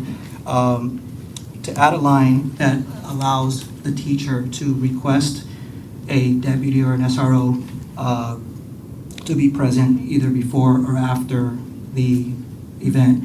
So for example, football players might leave 4 o'clock and go to somewhere and play. When they come back at 10, 11 o'clock, nobody's at the school. So I just think it's unfair that people are doing field trips, either in sports or just in general, that they're going from one school to another. So I know they don't do water parks, because I saw that, but it's just an example that we're going to a water park. You don't have a bunch of SROs and deputies meeting or greeting the students. So I just thought that maybe you should add a little line requiring the teacher or the person hosting the field trip to allow them to request an SRO or a deputy to be present upon arriving to their destination. Because imagine showing up at a hotel for something and then it's just something I just thought of. So thank you, appreciate it. Thank you so much, Mr. Melendez. Mr. Rivera, you have some interesting points. I just want to clarify, since this is a public hearing, I like the input of the rest of the board.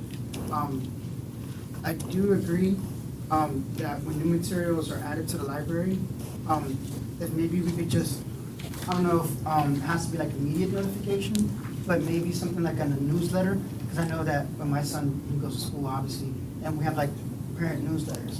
So I don't think it has to be like an immediate notification, but at least it's there as part of a school district's distribution of literature on a regular basis, that they include that in there and go, oh, by the way, here are the new books that have been added to your specific library.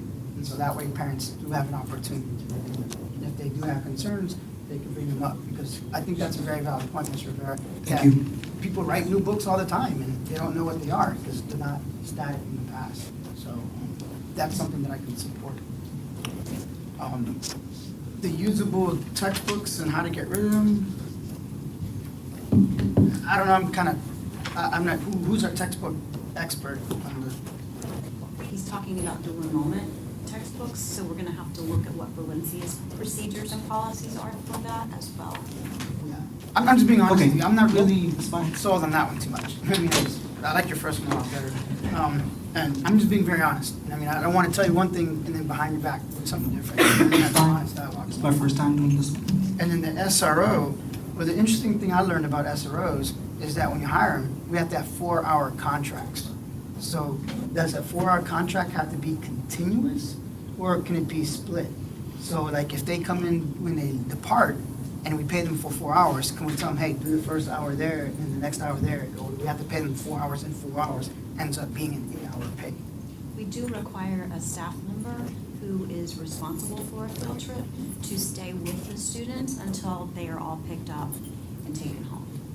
So say, for example, the football team gets back from the football game, the head coach can't go home, or one of his assistant coaches can't go home until all of the students have been picked up, taken home, had their rides home. So they're not there alone. So you see my concern about codifying something like that. You like to say, maybe even codifying and saying, hey, there has to be some, adult on campus before. I respect the adult. But it's hard for me My to say focus was it's hard for me to security and safety Yeah. versus just having a coach. You can have 10 coaches, one SRO, you see what I'm saying? I'm not fighting I'm just sharing my opinion. No, just the thing is, when we put something in school board rules, we codify it, it's like, it's not really malleable. It's like changing the Understand. Constitution. So what I'll do to confirm, maybe I'll talk to the sheriff's office or them and say, hey, would they be willing to create, contracts that can split? Because then it becomes a cost issue. That, like I said, because the minute an SRO, we call them to do duty, just to make it clear to you, even if they're there for a half hour, they have 4-hour minimum contracts. You have to pay them for 4 hours. So if it's before and after, now it's obligating us to pay for 8 full hours of pay for somebody that's maybe only doing an hour total time of work. So it becomes a Understand. cost issue. I just wanted to give you that respect. It's clear. Thank you, Mr. Arguello. Thank you. I love that. I love the idea of the first one. Why not send a list of all new materials to parents? I think that's perfectly reasonable. If not, when it happens, maybe quarterly. Quarterly, send the parents the list of all new materials that we've purchased to the parents. I mean, to me, that seems pretty reasonable. Or, at the very least, why not host a site on the page that has, all the books, and then you have all the new things this quarter, or everything added this quarter, so that parents can go. It doesn't, it doesn't increase the cost, or it's not something that's, it's not building the wall of China or anything. It's pretty simple, and I think that would relieve a lot of the issues that we've had in the community on the issue. All right, everything is there, and it's just a matter of being transparent.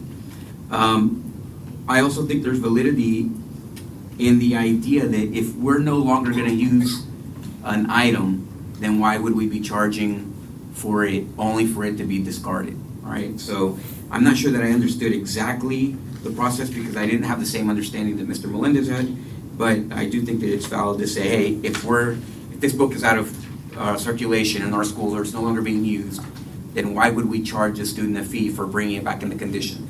Assuming that it's been used for 6 years, right?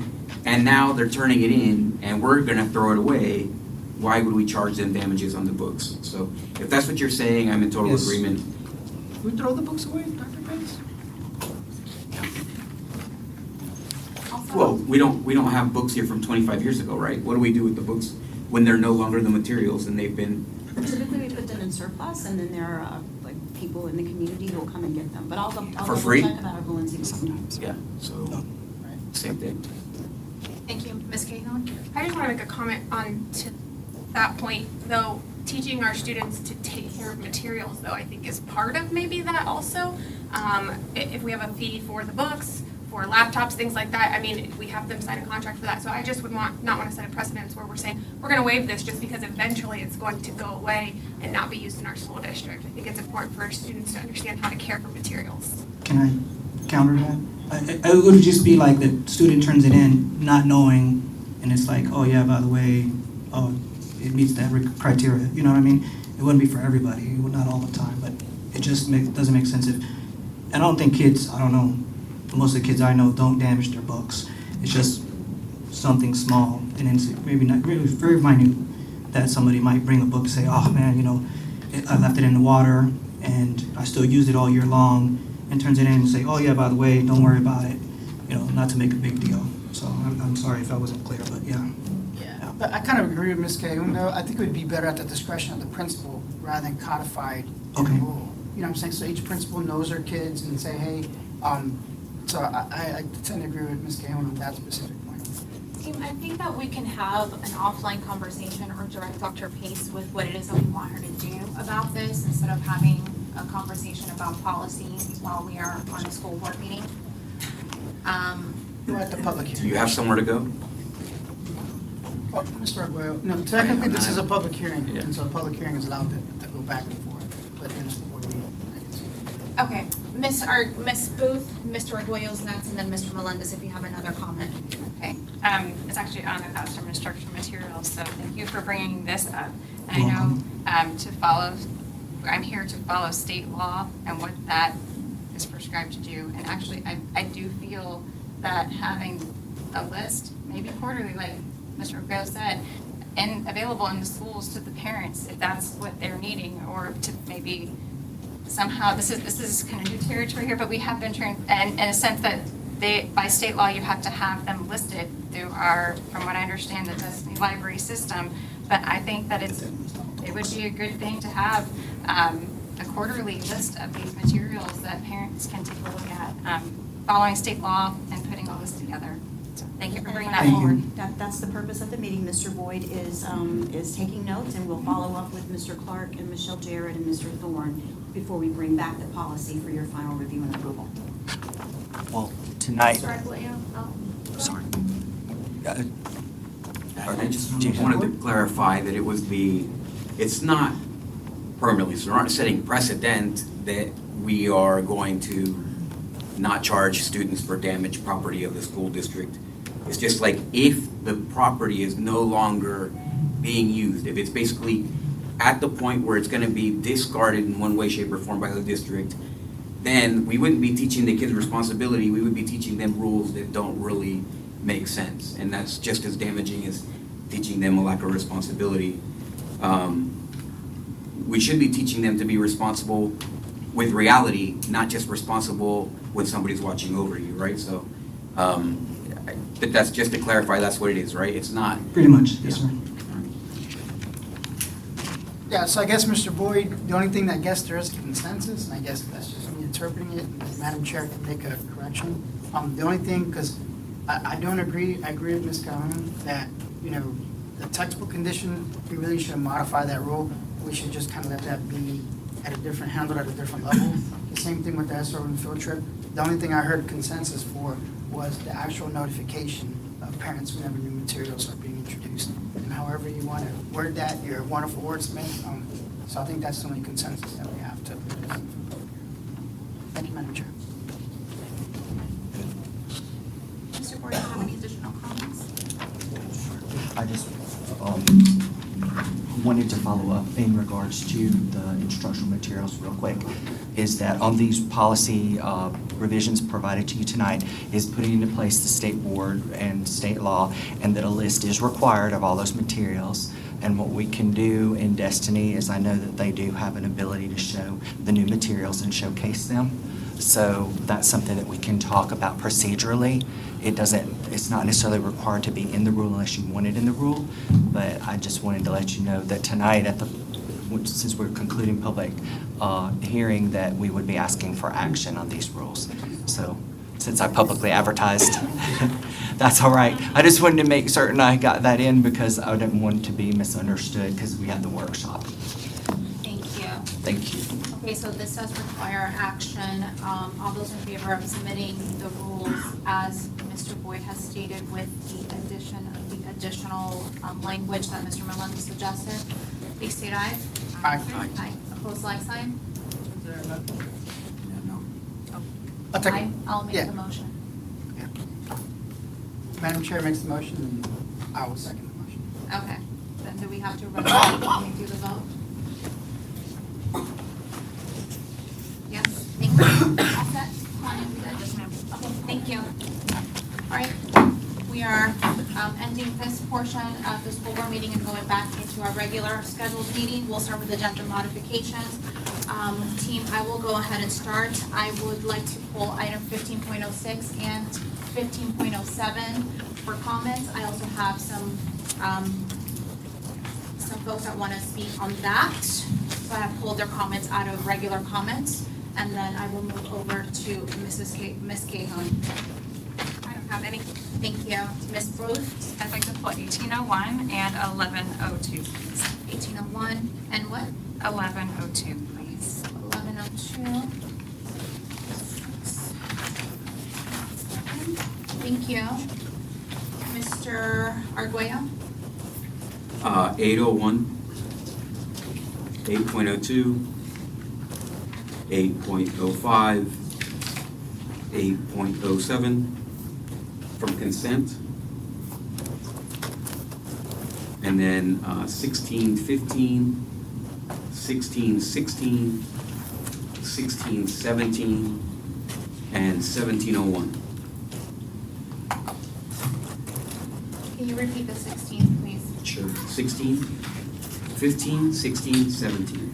No, 16, 16? 16, 15, 16, 16, and 16, 17. Okay, thank you. Mr. Melendez? All right, I'm trying to make sure I don't overlap with other people's stuff. 7.01. I have 8.01, it's there, 8.02, 8.07. 9.04. 10.01. 11.04. 12.10. 13.01. 13.04. 15.01. 15.05. We already have 15.06, right? Okay, 15.07, and then 16.04. I guess that's regular agenda. If you could please just bring me everything, 1604. Okay, 16.04, yes. Okay. And then new business. A discussion on moving public comments to the beginning of the board meeting.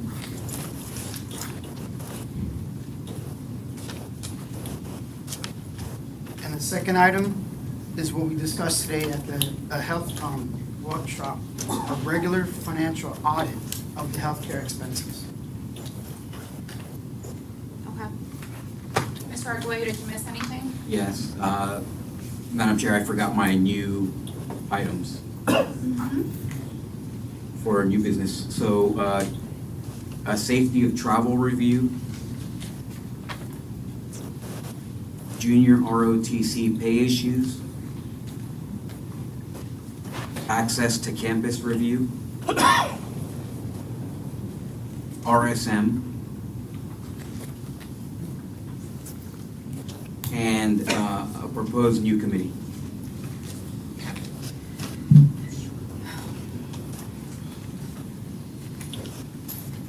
A discussion of each for the following meetings. Okay.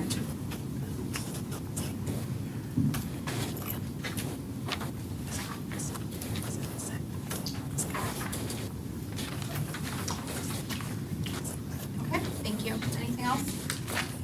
That's all from me, thank you. Dr. Pace? I have nothing, ma'am. Madam Chair, Mm-hmm. I'd like to add under my seat the lawsuit filed against that. The lawsuit? Yes. That's not on here already? This is, yeah. Came up. You're right. So under your comments? Yes. Okay. You can just add, you can just do that under your review, that's okay? Thank you. Okay, thank you.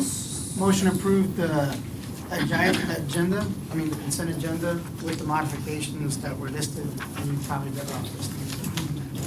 Second. We are, just for the record, we're approving the entire agenda, not just consent. Okay. So I have a motion by Mr. Melendez, a second by Mrs. Booth. Board, all those in favor? Aye.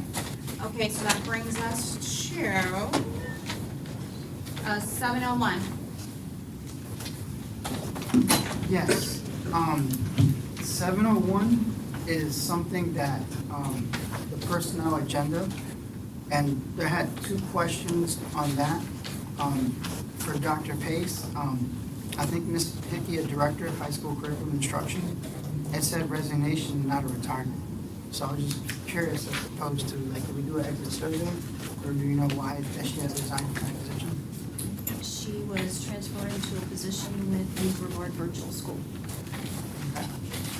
And then the second question, on page 4 and 5, I know it's not listed there, but there's instructional resignations, and I wrote it down as page 4 here. I noticed that there were a lot of varying exceptionalities, intellectual disabilities, autism spectrum disorder. There's quite a few resignations of instructors with ESE concerns. So that concerns me that there's a group of ESE teachers that aren't happy. And and they're from different schools. It's not all from one school. So, I want to keep them as best we can. So I just want to know, why were they resigning as far as their position, and what do we have as a school district in order to support them moving forward? ESE is a critical area of shortage right now. There are tremendous challenges with certification requirements and a lot that they have to do in order to stay in the field, in order to be certified, fully certified and credentialed. We are doing exit surveys and looking at what else we can do to improve the services for our ESE students and also improve the support for our ESE teachers. One of the things that the board did a year ago was to provide the additional stipend for ESE teachers, but it is a heavy load for them to lift. And they do need our support. We're working on what we need to do to help address that. Do we have like an ESE committee or something like that, so that we can, like we have a school safety committee, we have an ESE committee, and that way we can hear concerns from different parents. I mean, not parents, I mean different teachers and staff and ESP. They can tell us what some of the common challenges are and stuff like that. I mean, that's just my style of board member. I mean, if the rest of the board doesn't believe in that, that's okay. I respect the decision of the majority.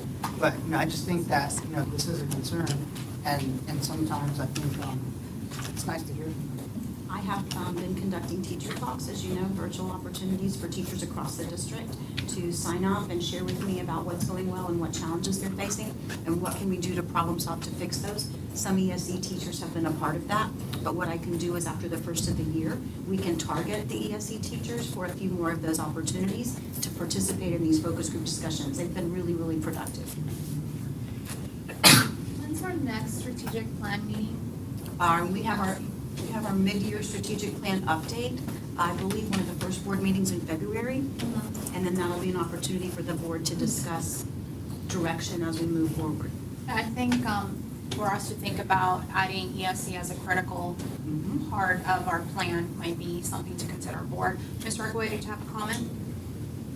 Yes, you stated the certifications and so on and all those issues for them, for these particular teachers. We don't really know why they left, right? It wasn't because they were not certified, or was it that, or do we know for a fact?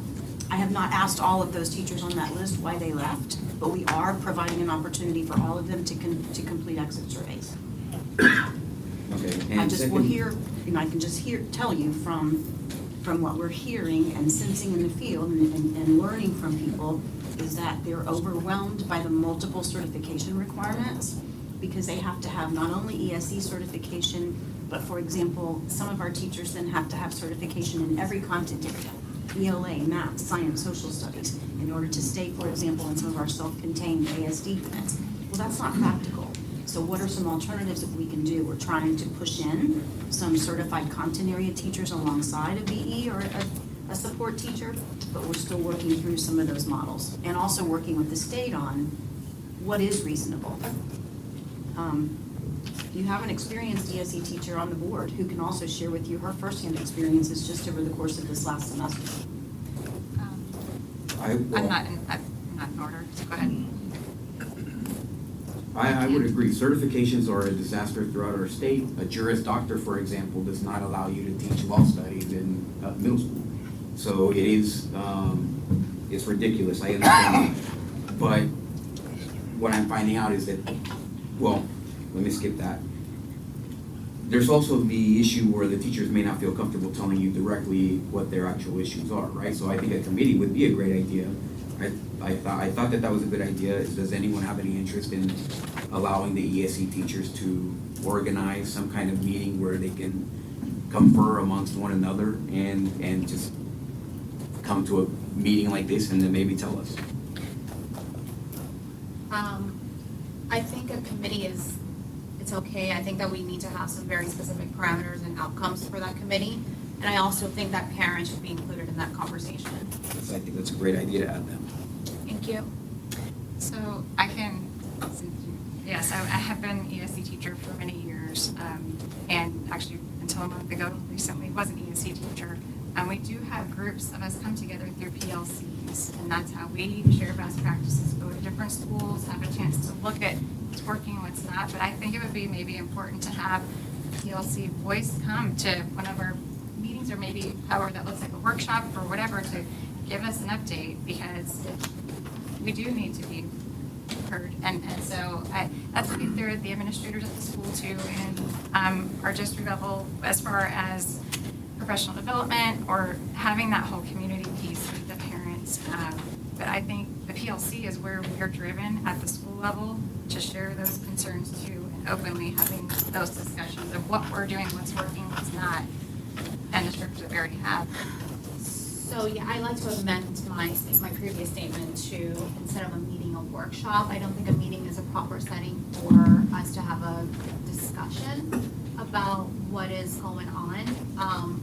But I think I'm identifying two different conversations here. One is a committee to help drive decisions and strategy for working with our ESE students and supporting our teachers from a community standpoint, which would include parents, and also a two-way conversation with the ESE PLCs that would also help us inform our strategic plan. Did I get that correct? I kind of like that idea. Maybe we have a workshop first, and then that way they can discuss what those parameters are for the committee.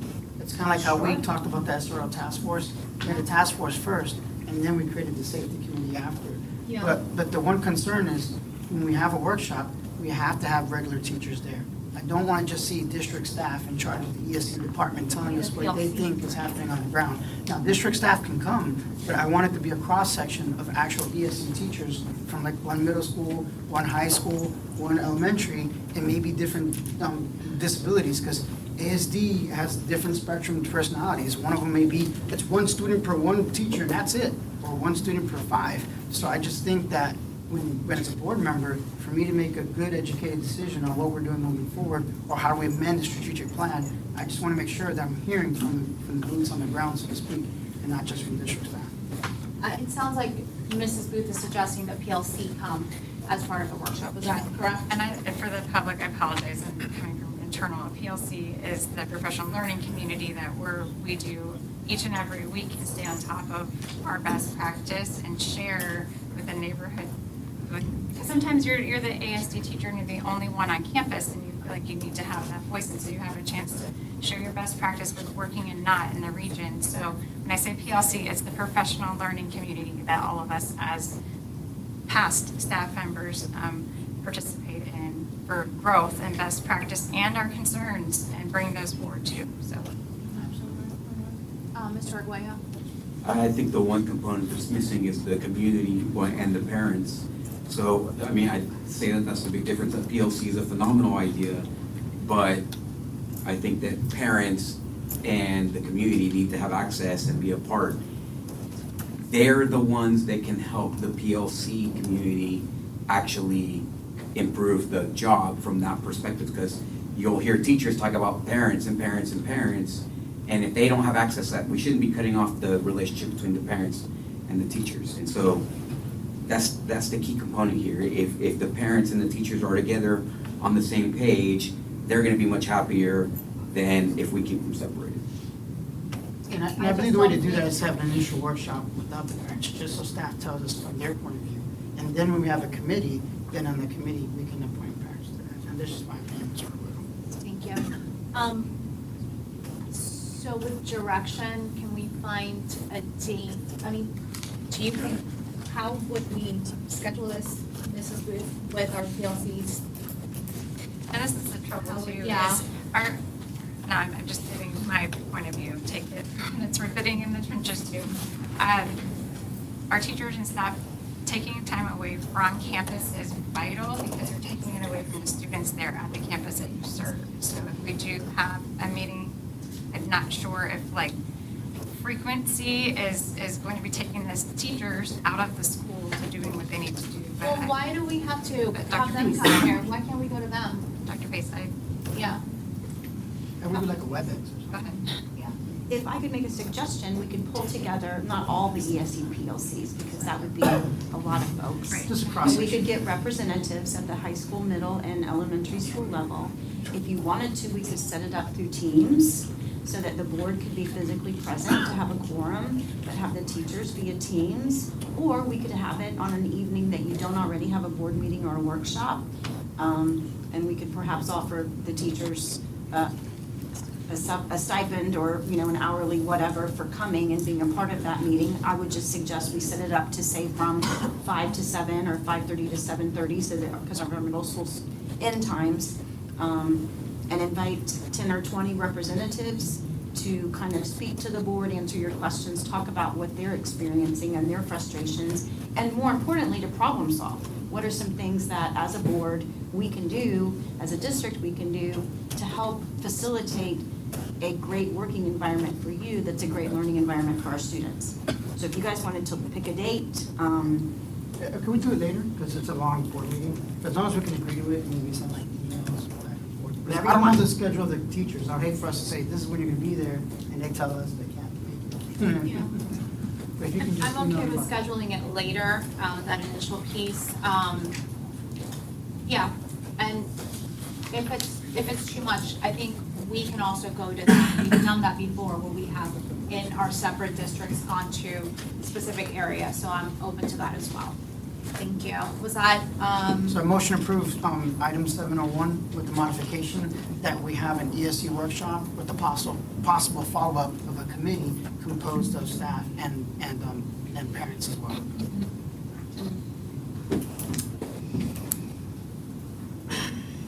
okay. And the scheduling of that workshop would be at a later date when Dr. Yeah, I Pace- don't think that has to be It part doesn't of have to your be part of the motion, it's a personnel agenda, just understood, okay. 7.01, I have a motion by Mr. Melendez, do I have a second? Did you change your motion? Yeah, we don't need all of that. Yeah, I don't need the last part of it. Right, okay. approve the agenda, and we have direction about what you want us to do. I second the motion. Second by Ms. Cahoon, board, all those in favor? Aye. Aye, thank you. The next item, 801, I'm gonna withdraw for 801. okay, 802, No, I do, but I had an 801 as well. okay, so 801, Mr. Melendez for discussion? Okay, I'm actually impressed with this one. And one of the reasons why that I wanted to pull it was because it was a little bit confusing in the summary and what's in the contract. In the summary, it talked about SDLC will provide ESOL classes to iBuild's employer partners. And I didn't see that as part of the contract. And I like that because the reality is a lot of adults who want to go to ALCO, they have the language barrier as a big issue. And so a lot of times, I don't believe we promote that enough. I don't think we tell people that ALCO has this. So I actually want to make sure that, that we promote that aspect, that ALCO has the ability to teach non-traditional students, adults, the ability to get basic language proficiency before they go into whatever certification field they want.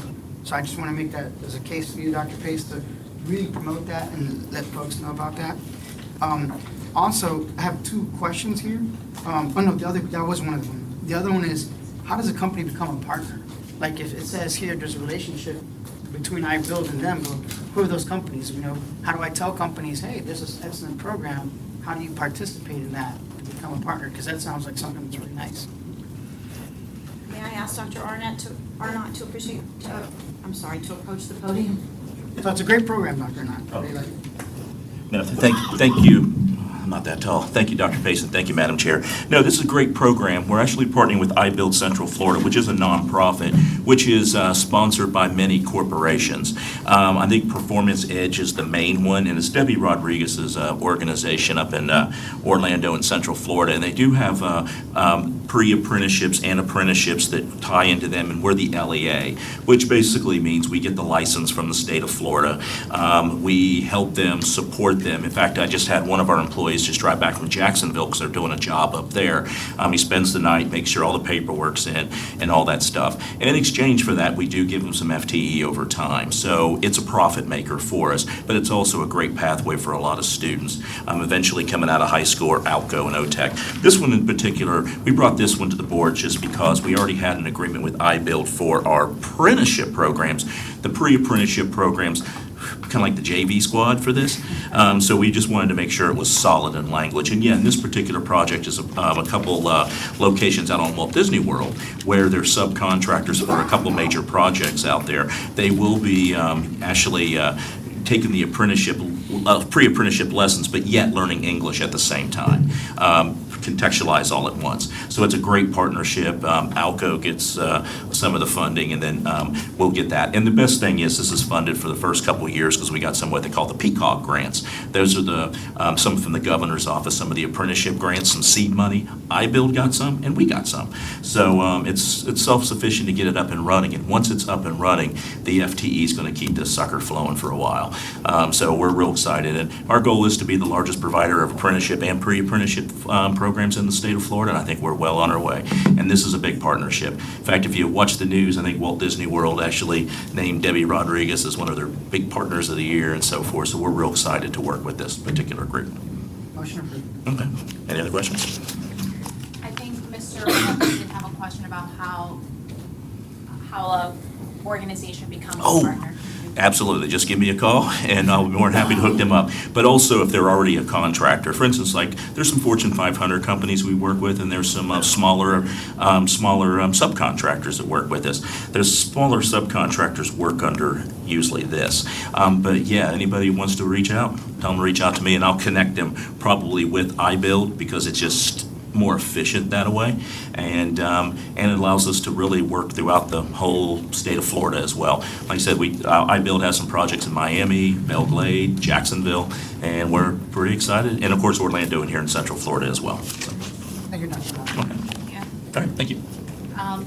So I heard a motion from Mr. Melendez. Second by Mr. Arguello. All those in favor? Aye. Opposed, like sign? Okay, motion passes. 802. Yes, thank you. So, in this contract, this contract is actually void of all of the state statute contract language that we had put in place previous years. It's not in this contract, number one. And so, if I'm correct, this is $1.4 million almost, in no other way to express it, but in woke research and to increase our woke policy. That's what it has here. For example, it's saying that advocacy approach for overcoming barriers and bias to empowering SGTSD, where they clarify how to develop agency, self-advocacy, and student voice, especially for marginalized students, low income, twice exceptional, LGBTQ, non-binary, Hispanic, Latino, or whatever, which is fine. Sounds perfectly harmless. But it's $1.4 million to do this. Why would we not spend $1.4 million hiring more highly paid teachers to go in and do testing and invest in that community instead of hiring UCF to study it for $1.4 million and then tell us what we're going to do without any funding? It doesn't make any sense that we would be spending this money. It's just, we're constantly as a district begging people to come in here and tell us how to educate. Is that not why we have people with doctorate degrees here? I mean, if somebody came to me and they said, hey, I want to know how to be a paying school board member, I wouldn't say, hey, go hire somebody for $1.5 million. I would just tell you. People expect that. So I would expect that all of our leaders here have the expertise to do exactly the kind of education stuff that we're paying them for. Instead, we're constantly throwing money. Why don't we have the money to pay the teachers what they deserve? Because of stuff like this. We're constantly paying for research. Give the teachers a bonus, double their salary, and say, hey, go research this. Half of them are studying for their PhDs and master courses. Wouldn't they be great at collecting the information that we would need to improve the lives of these students instead of paying UCF? It's like, I'm sorry, I'm paying. I know, but the Oh. assumption that you're making is that we are paying, and I think it's important for us to understand what's actually happening. Okay, are we not paying? So, are we Are they paying us? What's going on with this contract?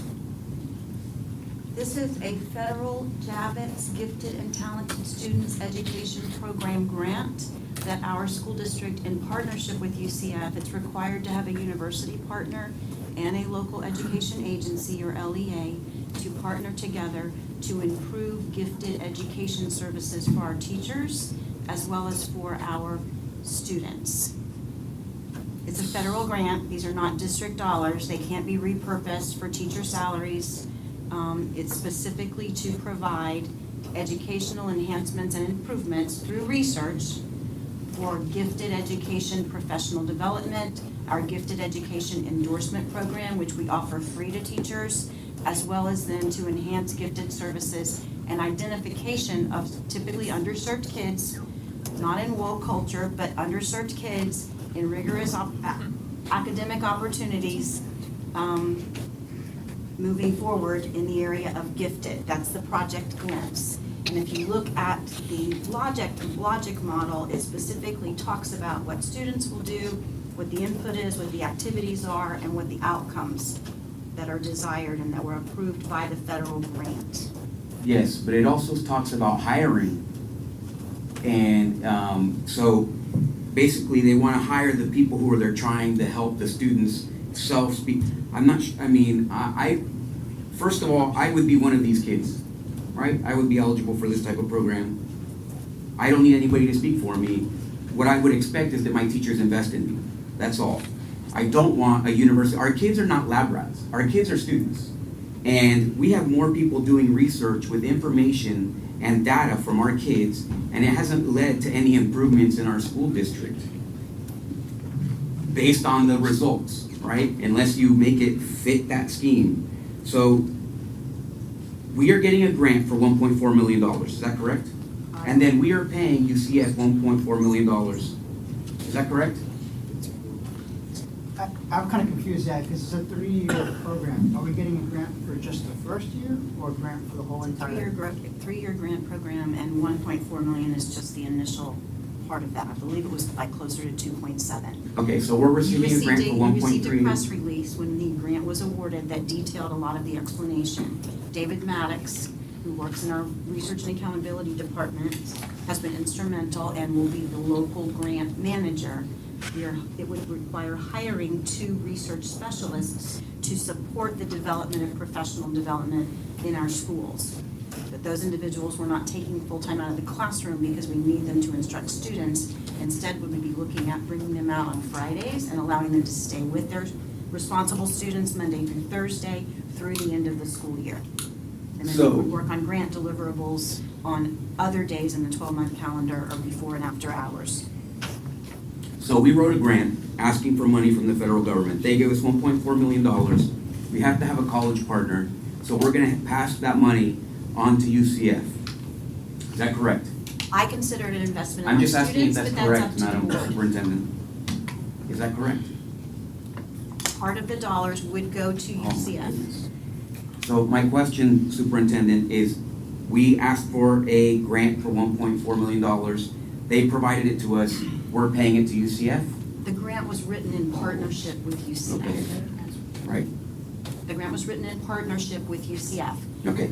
Look, LEA, Local Education Agency, and the university partner came together to submit a grant application for this particular initiative to invest dollars into gifted education services and enhancement for our professional learning. Okay, but that's not the question I'm asking. I understand that. And you have more than enough opportunity, ample opportunity to explain why you think this is a good idea, but those aren't the questions that I'm asking you. What I'm asking is, was that process? And it sounds like, yes, that is correct. So we got a grant for $1.4 million with UCF. We're gonna pass on that money. Why would we not, instead of hiring 2 people to come and do research or whatever, why wouldn't we hire all the teachers that are doing research right now for their stuff, right, already to grow in their careers and in their education, and hire them instead, and then have UCF, because I wonder what percentage is coming back to the school district and what percentage is going to UCF, only to basically generate revenue on information, on data from our kids. Number one, I don't like that process. So far, we've had a lot of those contracts come through. I haven't liked a lot of them, okay, if any. And this one in particular goes against state statute, in my opinion, having read the process and done the research. The language in the contract is absent, it's void. The language that we had here for the last year is not in here expressing that this contract will...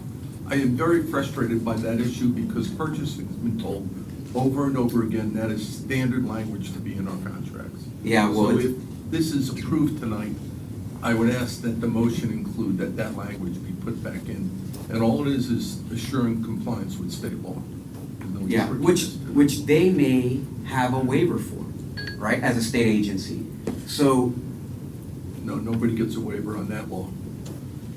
Well, here's what I would recommend to the board, that we table this and that we look at this and read it, right? Did the check already come in from the federal government? I don't know that, sir.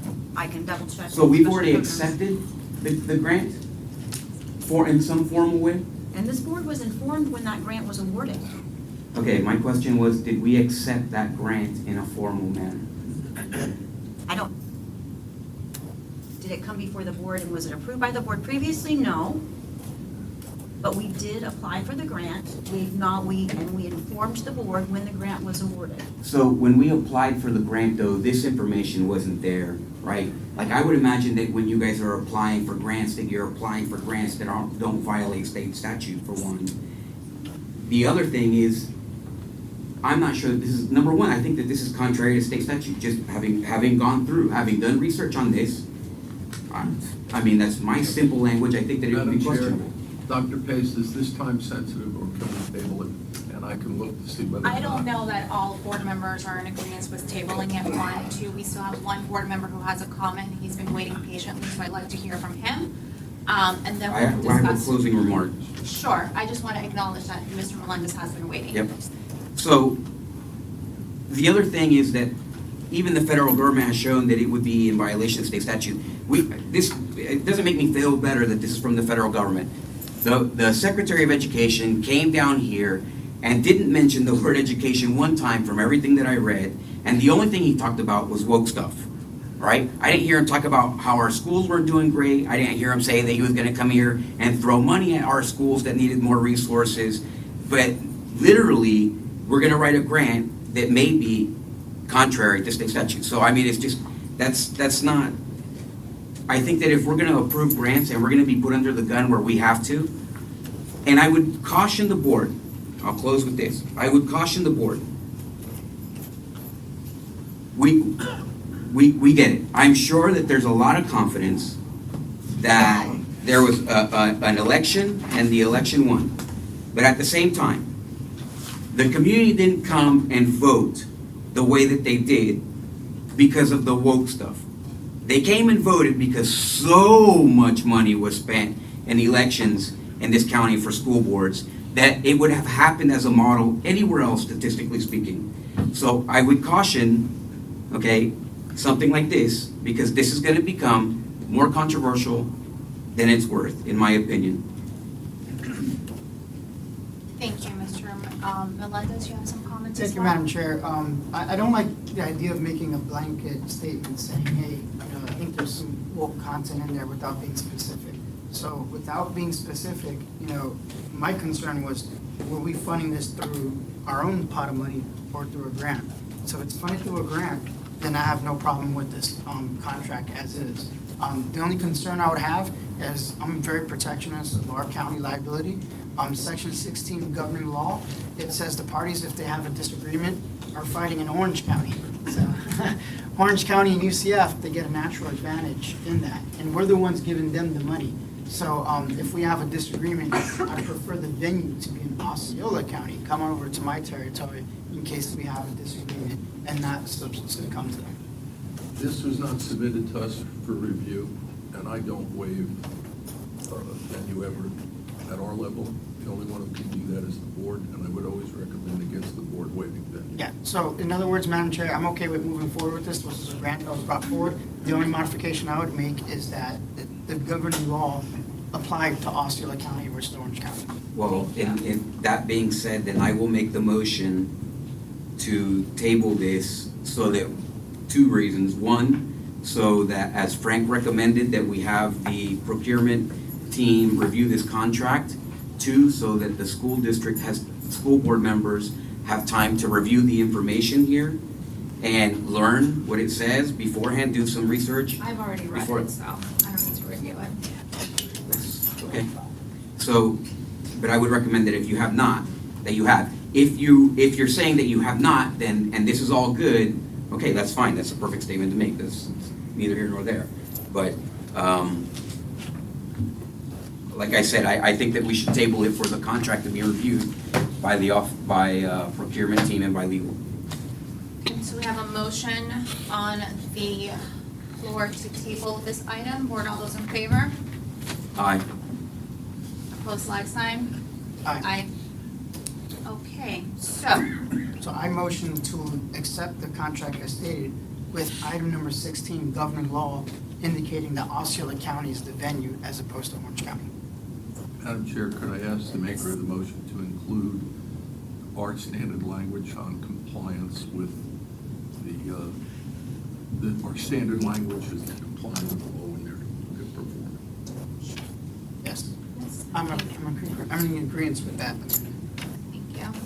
Do I have a second? Second. Okay, motion by Mr. Melendez, second by Ms. Cahoon. Board, all those in favor? Aye. Opposed, like sign? Aye. 4-1, thank you. The next item on the agenda is 8.5. Now, cannot remember who pulled this. You're gonna have to help me out, team. Arguello, I think I actually wrote notes. Arguello. Okay, thank you for writing notes. There's a lot of them.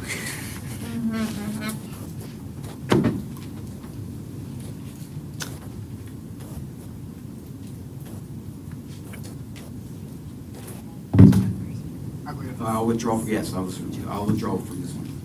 Okay, did anybody else have comments on that? No. Right, I need a motion to approve, please. Motion to approve item 5. Thank you. Second. Motion by Ms. oh boy. Motion by Mr. Melendez, second by Ms. Cahoon. Board, all those in favor? Aye. Opposed, like sign. Vote passes 5-0. Thank you. 8.07, school improvement plans. Yes, so, I have not had a chance to go through all of these school improvement plans. I have tried to make substantive progress in reading them. Obviously, there's many of them, and they're all very long. Most of them seem to be, there's a lot of cut and paste here, but each one of these is, more than a dozen pages, and there's a lot of them. So I have not read all of them. I would say that we table this until the next meeting to give us some more time to get through all of the school improvement plans. I actually forgot to pull that item because I have something to ask on that. Okay, Mr. Melendez, what's your question? Thank you, Madam Chair. I'm a little bit confused, Dr. Pace, on the timing of the school improvement plan, because it's for 22-23, right? Or am I interpreting that correctly when I read it that way? So why are the plans written now before the end of the school? There are plans to implement in 22-23 based on 21-22 data. So they come together in the summer to review their data, school leadership teams. They work on their school improvement plan, which must follow the state template. Then they present their school improvement plans to peer schools with their assistant superintendents. They present their plans to their SAP committees, and then it comes to the board for approval. But they're already in the process of implementing these with a monthly stock take. to review their data and make sure that they're on track to make progress, or if not, to adjust what they're doing in order to meet the students' needs. Correct, because, like what Mr. Arguello said, is, man, this is almost meat and potatoes. I almost feel like this is, if we just do this, we don't have to vote on anything else. This is where the rubber meets the road in academic achievement. One thing I would like to see in the school improvement plans are the budgets themselves. Because they talk about position allocations, I'd like to know how much money each school is getting. And if they do a school improvement plan, to actually request funding to get to where they need to go. As a matter of fact, I think that's so critical. Almost having that as a workshop, and like I envision in a perfect world, it's kind of like Congress. Each principal comes out there and has 5 minutes to speak. Then they present that to the board and say, hey, this is the state of our school. This is what we need to improve. Board, help me get there. You know what I mean? It's almost like man, that'd be like real government. You know what I mean? It's like, wait a second. Now we're like, actually responding to the specifics of what each school needs in allocating the resources appropriately to make sure that they achieve the goals. So it is funny because I've been on this board before, but we got so many things going on that, things kind of divert our attention. But to me, this is where education meets the road. The school improvement plan of each principal coming up to the board and saying, hey, this is what's working, this is not what's working, this is how much money I have. I'm excited about that being not just a workshop. I think that needs to be an annual thing. Just like they go to us, they come to us. And I would love to hear from the principal from that school taking ownership of what they've been doing the past year and not just put it on a consent agenda. I would actually like to talk to the principal, and have them come to us and say, hey, this is how they're doing. Now, I don't know if the rest of the board has that appetite, but to me, that's what gets me excited about being a school board member, And so, I guess I'm gonna ask permission from the rest of my board if we can make this like an annual thing and actually have the school improvement plans presented to the board and they get to show off. And it's not like a negative thing. They can say, hey, this is the great things I've done. This is the benchmarks. Or if they are truly failing, ask for more money. And they can say, hey, I would like to get more money I need another media specialist or whatever. I need an extra ESE because I bled 4 ESEs. I need an extra one. Or I don't have computers, I don't have laptops. And to me, that's like real government. I feel like a real government board at that point where they can actually talk to us and tell us what they need, and I can feel like I can help them and allocate resources accordingly. That's really what our job as a school board is, to give a budget to the district to make it happen. I know it's a long win because I get really excited. To me, that's the passion of why I ran for a school board. You can learn more about these when you go to the SAC meetings as well, so that might be like a good thing. Yeah, maybe I can be allowed to go to SAC meeting. You are allowed to go to SAC meetings. No, I'm talking about, but as the board though, because if I go by myself. I go to SAC meetings all the time as a board member, yeah. No, I don't think as the board, because I may have an opinion, yes, because if I have an opinion and I gotta pass it on to you, then sometimes telephone, you kind of That's a little lose that. sunshiny there, but I think definitely, try that and see if you like. Yeah. Ms. Cahill. I think I just want to reiterate kind of what Dr. Pace said in the fact that there is a whole system in place to create these school improvement plans. And if I remember correctly from my time as a teacher, that you do have a whole team of people that are working to create these. And I'm not saying that it's not our job to look at these and say, that they're on the right track, but I don't think it really is our job at the school level to make sure that these are being done. They're following the state template for it, putting in place. They have the team of people that are working on it, and I think that I trust the leaders that we have at our schools and the SAC committee that is involved in doing this. And like they said, attend a SAC meeting when this is being discussed to see what's being said at the school level if you want to know more on how the school is creating their improvement plan. But I make a motion to approve. What number are we on? 8.07. So But I motion. I'd like to be able to amend that motion. 1 second, can I just entertain the motion? If you want to counter, that's fine. Have a motion by Ms. Cahoon, do I have a second? Second by Mrs. Booth. I know we have discussion, so I will pause the vote for Mr. Arguello, and then Mr. Melendez, you had an addition. But Mr. Arguello's first. All right, so I've attended many SACs where they've talked about these things, so it's not our job. I think it's the worst thing that an elected official can say, because how do you know, if you don't read all of these, if the superintendent is doing a good job, number one. Number two, I'm sure that the people who wrote this would appreciate it if you did read it. So if you read all of those, I'm impressed, right? But I did the year prior. I would like to see what has changed as somebody who's going to read all of these. And there's people out there doing the work, like you said. For you not to read it is disrespectful. So absolutely, I think that we should take the time to read them all. And it is your job, because your job here is to follow state statute. And state statute gives you 25 obligations, duties, and responsibilities as a school board member. And oversight is one of them. And these are school, and as he can, obviously he's looked at them, so he knows that they are where the rubber meets the road. In case you haven't noticed, when you were running, the biggest deficiency that we have is the academic success that we're having. So they're pretty important. So I'm not discounting what they're doing at the schools. I'm gonna extend all due respect and do my job and read through the work that they've done as they deserve. Thank you, Mr. Melendez, and then Ms. Cajon. Yeah, and I would like to amend these school improvement plans to put down there the actual budget. Like, what is the current budget? And when they put a plan in place, what is the financial impact of that plan? And then the second thing, I noticed they don't indicate the number of assessor, or I pronounced the word wrong, the state reporting for like incidents that happen at each school. Because they do talk about out-of-school suspensions, but they don't say, hey, there's drugs, there's whatever, you know, there's, because like when we go to expulsion hearings, we have different categories of punishment or the discipline matrix for when students get in trouble. And so I think that each school's performance should also be based on how, not just their academics, but of their discipline nature as well. So I didn't see like the number of CSER, how do you pronounce it? Assessor. The number of assessor incidents that are at each school. So I would like for each school improvement plan to add those two items. What is the budget and what is the number of assessor incidents? Okay, 1 second, Ms. Cajon, I just have a question before I get to your comments.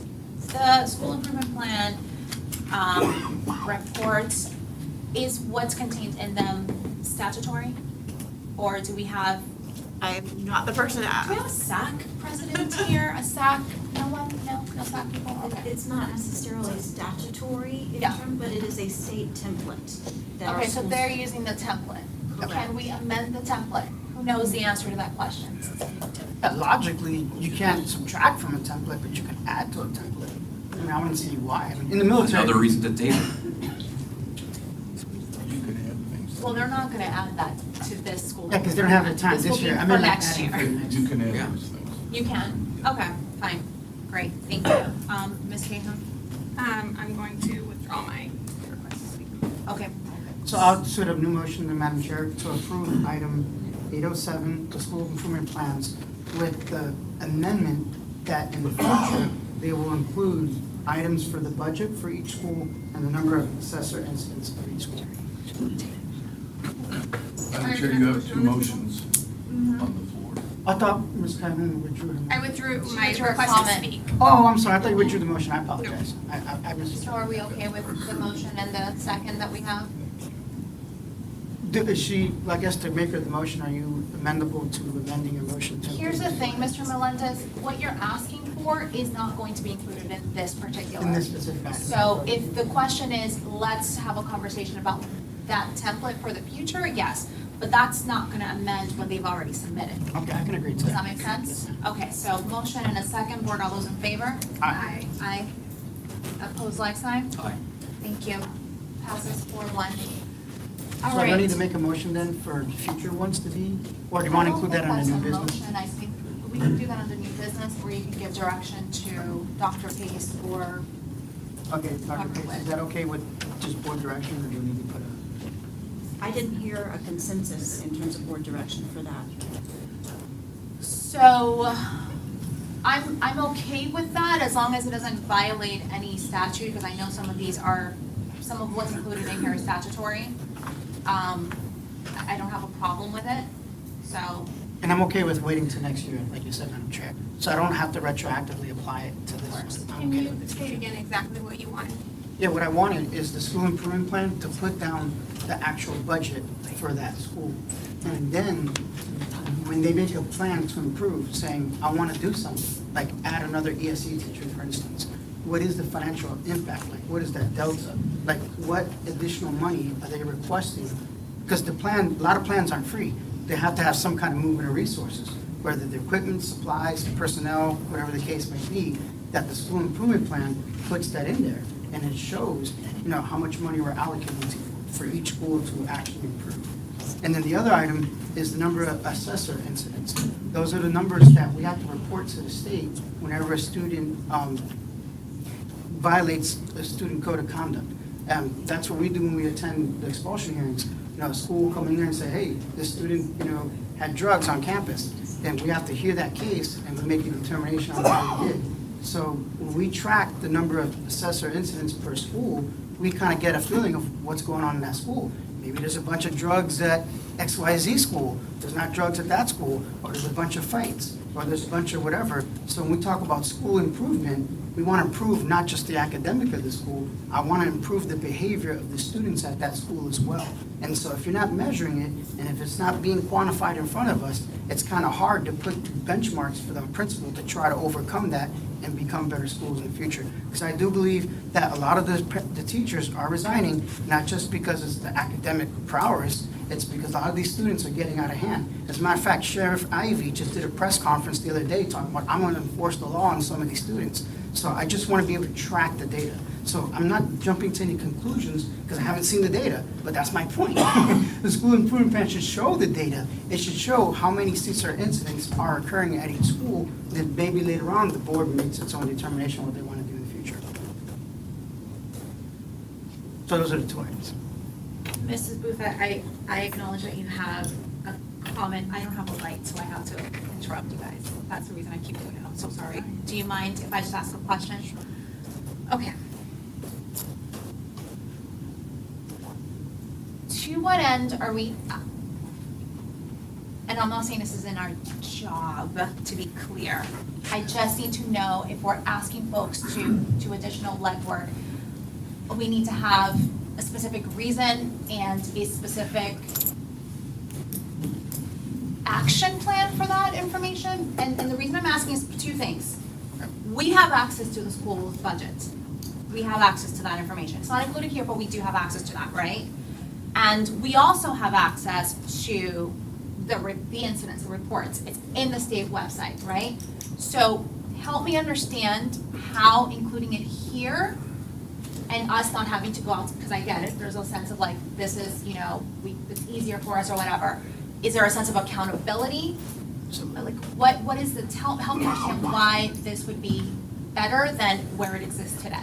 Correct, because number one, and that's a very good point, we're not creating a data point that doesn't exist. So we're not burdening staff to create a statistic that we're not already measuring. So all it is putting it there, because it's formalizing it in the plan. Because when they say, like, when you write a plan down on paper, then it becomes more serious.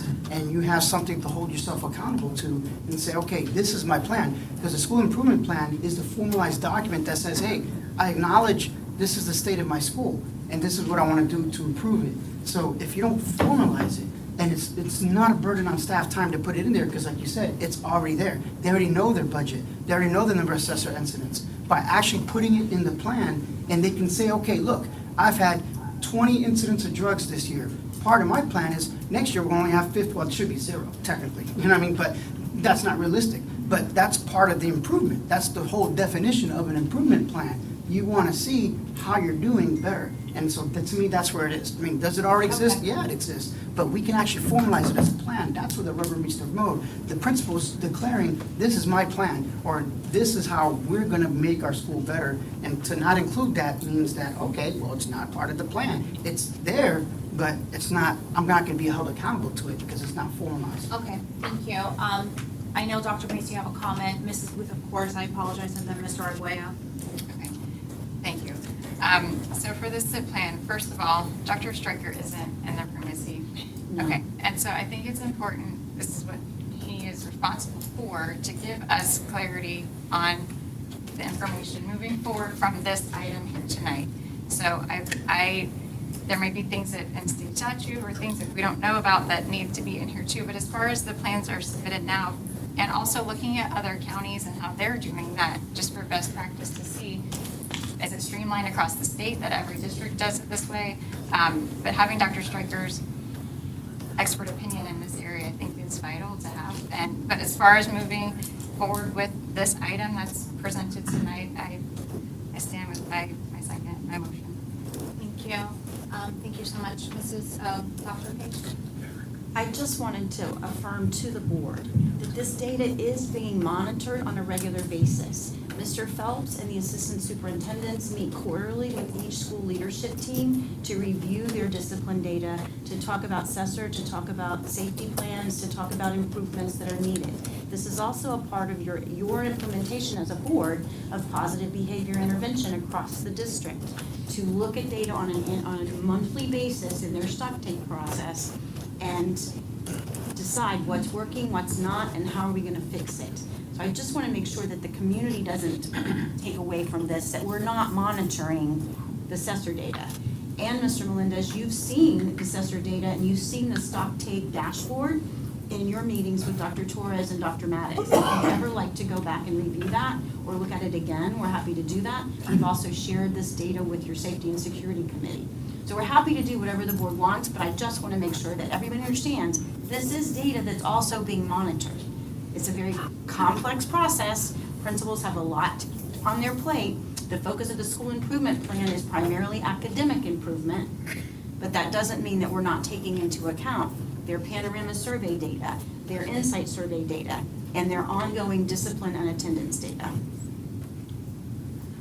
Okay, thank you. Mr. Arguello? Yeah, the thought that CESR reporting is not in the school improvement plan means that there's a huge oversight in the school improvement plan. So for one, there's one reason that nobody's mentioned until now. The community takes away that we're not monitoring, but the community should also be able to monitor what our CESR numbers are or at their school without having to go chase it down. Me as a school board member, I can't get information that I ask for, even when I ask as a public information, as a public request. So much less is the district gonna just release information which is not flattering to the public because somebody has a curiosity. So about how their school is doing where their child attends. So, I mean, CESR is an important number and absolutely that should be added. We should just, even as an addendum to these, right? There's no reason that good ideas should not be implemented. It's a great idea for the community to know. I bet you that the reason it's not in here too is also because the people who are doing the SAC, who are members of the community, don't know that that's even a thing, right? So I had never heard the phrase CESR before I had become a school board member. So our community should know, and I will take the opportunity. CESRs are violations of conduct, student conduct, which are so severe that they have to be reported to the state. So should you know as a community member whether a CESR is happening at your school, or if you have 5,000 CESR reports a year? Absolutely you should know. SAC should know, your students should know, every person in your neighborhood should know, right? So they should be here and they should be everywhere. That should be prominent information, number one. Number two, the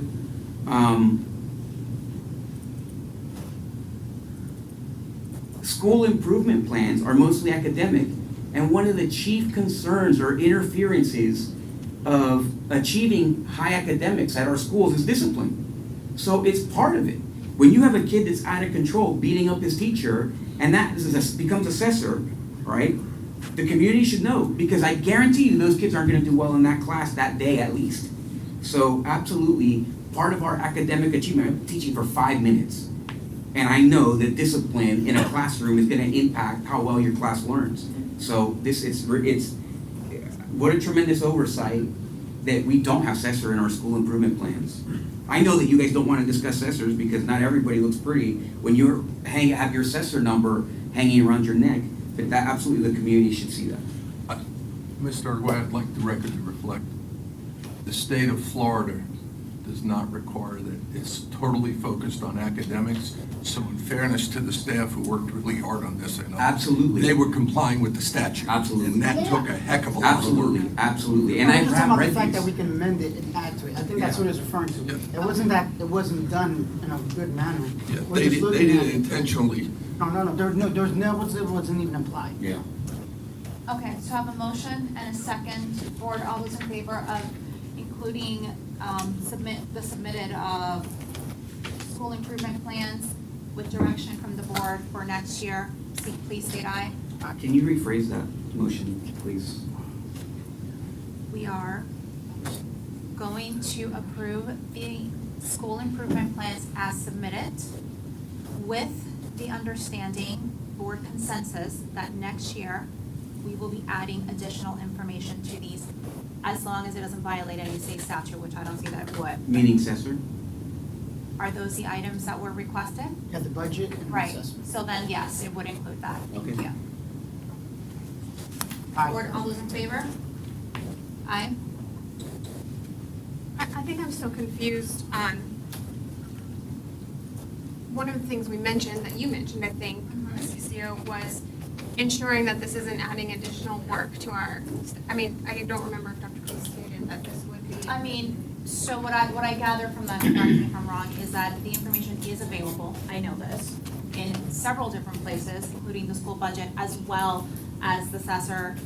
It's all available. I think to streamline what Mr. Melendez is stating is to make it more accessible to community members who would typically not know where to find that information. So as long as it's not an undue burden to the folks who are collecting this data, then I think that that's fine, and as long as it's not violating any additional, statutory issues. That's where I stand. However, to be clear, that's not the motion. We are just giving direction to Dr. Pace to do that. All we're doing is approving what is before us at the moment. Okay. That's, now you're changing what the motion is. So the motion was, what you just reiterated, was that we are changing the motion with direction and consensus for the changes that he just requested, which were to add the finances and to add the assessment. For next year. Right. Next year. Okay, so Yes. next year we're adding finances and assessment. Got it, all right. And accepting these as they are. Is everyone clear?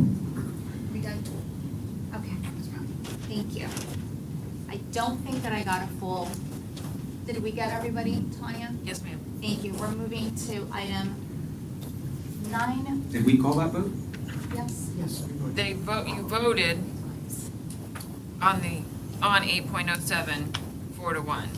Then Ms. Castillo made a second motion or statement about for next year, basically direction, just so that you knew you had consensus from the whole board. Correct. Okay, so it's, what was the vote tally? I thought everybody had said that they were okay, On the but second then, motion. on Ms. Castillo's statement, yes, but then, Ms. Cahoon had a question. So that's where it was left. I don't think we is actually nay. voted. Your vote is nay for not The submitting first the one or the second? improvement plans? My vote is nay, period. Okay. Right, This is for a nay, so both, it's 4-1 nay, on 4 to both. 1, 4-1. both. Perfect, thank you. 9.04. Yeah, 904, we'll just make it quick. I was gonna say, I really appreciate staff putting together this and it says in a 3-year project, because that was a big concern, was every time we renew software, we wanted to show what kind of empirical data it was producing. So this was an excellent presentation, where it's at 84% engaged, 42% of over 100 hours. I just wanna, because I was a stickler before, so I want to give praise where it belongs, and so I'm glad staff followed through and did that, so I motion to approve 904. I just want to acknowledge staff for taking the effort to put the empirical data whenever we're doing it, so thank you, staff. I second the motion. Motion by Mr. Melendez, second by Ms. Cahoon. Board, all those in favor? Aye. Aye, opposed, like sign. Thank you, team. 10.01. I think that was the district, this sounds like here, it's the district website maintenance of $137,000 a year. Do we have staff that maintains the website? Why are we paying $137,000 a year for a vendor when we have somebody in-house that, at least we understood, I know Carlos was designing the website before. When Carlos left Orange County, was there like a void of nobody designing the website? This isn't for the design of the website. This is for supporting the software that manages our website as well as our district call-out system, and something else, I think. Our mobile app. It is the software maintenance. Ruben manages our website in terms of the design, updating it, those types of things.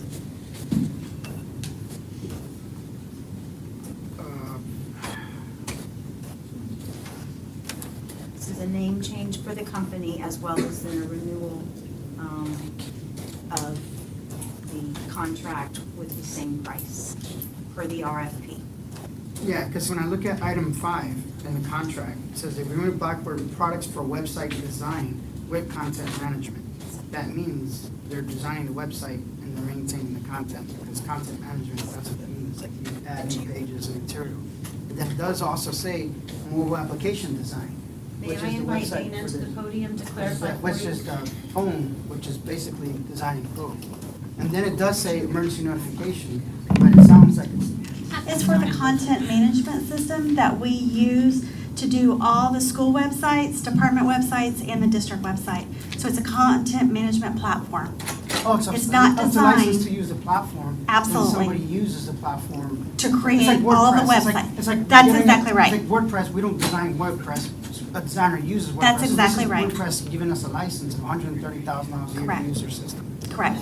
That sounds kind of expensive. We went through an RFP process, and we did it 3 years ago. They've served us extremely well. It was through a very strict RFP process. We had a committee, and so they've served us extremely well. And their prices were right in line with everybody else. Okay, so this isn't a contract renewal, this is just the name of the company change. It is renewing for 2 additional years. Oh. It was a 5-year contract. It was a 5-year contract. Oh, so it is a renewal. And then we are going out for an RFP after those 2 years. Okay, well, I could do that, I'll give you the 2 years. And then we go out for an RFP All right, again. I'm fine with that. Okay, Yes, sir. Yeah, okay, I'm good with that then, so I motion to pass. I forgot what Second the number. motion. 10.01. Thank you. I have a motion by Mr. Thank you for the Melendez. clarification. Dana. Thank you. Thank you, Dana. Thank you. Motion by Mr. Melendez and a second by Ms. Cahill. Board, all those in favor? Aye. Opposed, like sign? Thank you. 1102. Yes, I pulled that from the agenda, please. I'd like to, and consulting with Frank, for Dr. Pace to have this item continued, please. Is that the issue that we had, Frank? Because it's confidential, I can't talk about it. Is that the one that we had to look at? Dr. Pace, do you have any administrative problem with a motion to table this till the next meeting? No, that was fine. Okay. Thank you, Ms. Good, for doing it, because I can't do it myself. Matter of fact, I don't think I can even vote on it. Well, No, the hearing officer. No, on this one, because I was a hearing officer. Okay. And I made the request to staff No. for her to do A this. portion of 1102. You can table all 5. That's what I was saying, Yes. we're Yes. tabling all 5, so abstain from the vote. I'm going to abstain. Rather than try and figure out which ones you can vote on. I'll abstain. And file a conflict You with. vote every meeting on Yeah, I was trying to say, Yeah. we've literally been doing this for 2 years. No, we're tabling this one because if it's the same case, I had an incident with one of my I understand. rentals. There's an I had to executive change issue my- that we probably don't know about, so I'm gonna trust that we're doing the You right could thing. vote to table it. Okay. Okay, because I'm making a decision, I'm just tabling it. Okay. Now, if we voted on yea or nay, I'll on the get difference. back with you on that. Okay, great. All right, I just want to make sure that I'm not in the wrong. So, Mrs. Booth? I'll second that motion. Okay, so we are voting to table this item, 1102. Board, all those in favor? Aye. Thank you. 1104, and I have public comments on that, so, Board, with your consent, I will go ahead and call Mr. Alan Lair, or Lair Allen. Yeah.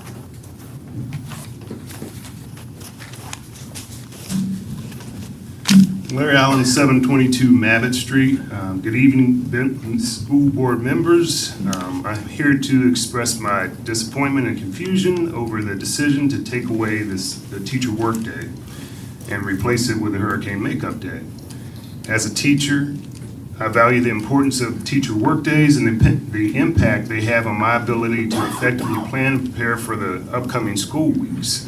Taking away another of these days without proper justification or explanation has left many of my colleagues and myself feeling frustrated and unheard yet again. I understand it is important to consider the input and perspectives of all stakeholders, including parents and students, in order to make fair and informed decisions. That was done when the calendar committee met to discuss possible solutions, which makes me wonder why the third option of extending the school day by a few minutes was not presented on the survey. This option would have allowed us to make up the missed instructional time without sacrificing another valued teacher workday. And extending the school day by about 3 to 5 minutes each day would likely have less of an impact on the school community compared to taking away yet another teacher workday.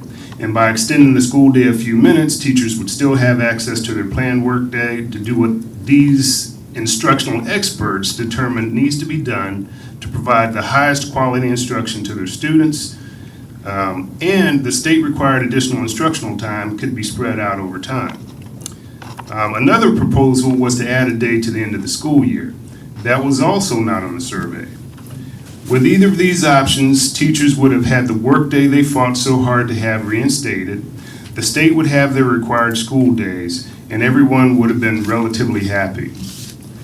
Allowing stakeholders other than classroom teachers to vote on a matter that largely affected classroom teachers shows little respect for teacher expertise. And I'm not saying it's intentional disrespect, but imagine if you go to a doctor for a procedure. So this highly educated, highly trained doctor says the operation will take 8 hours.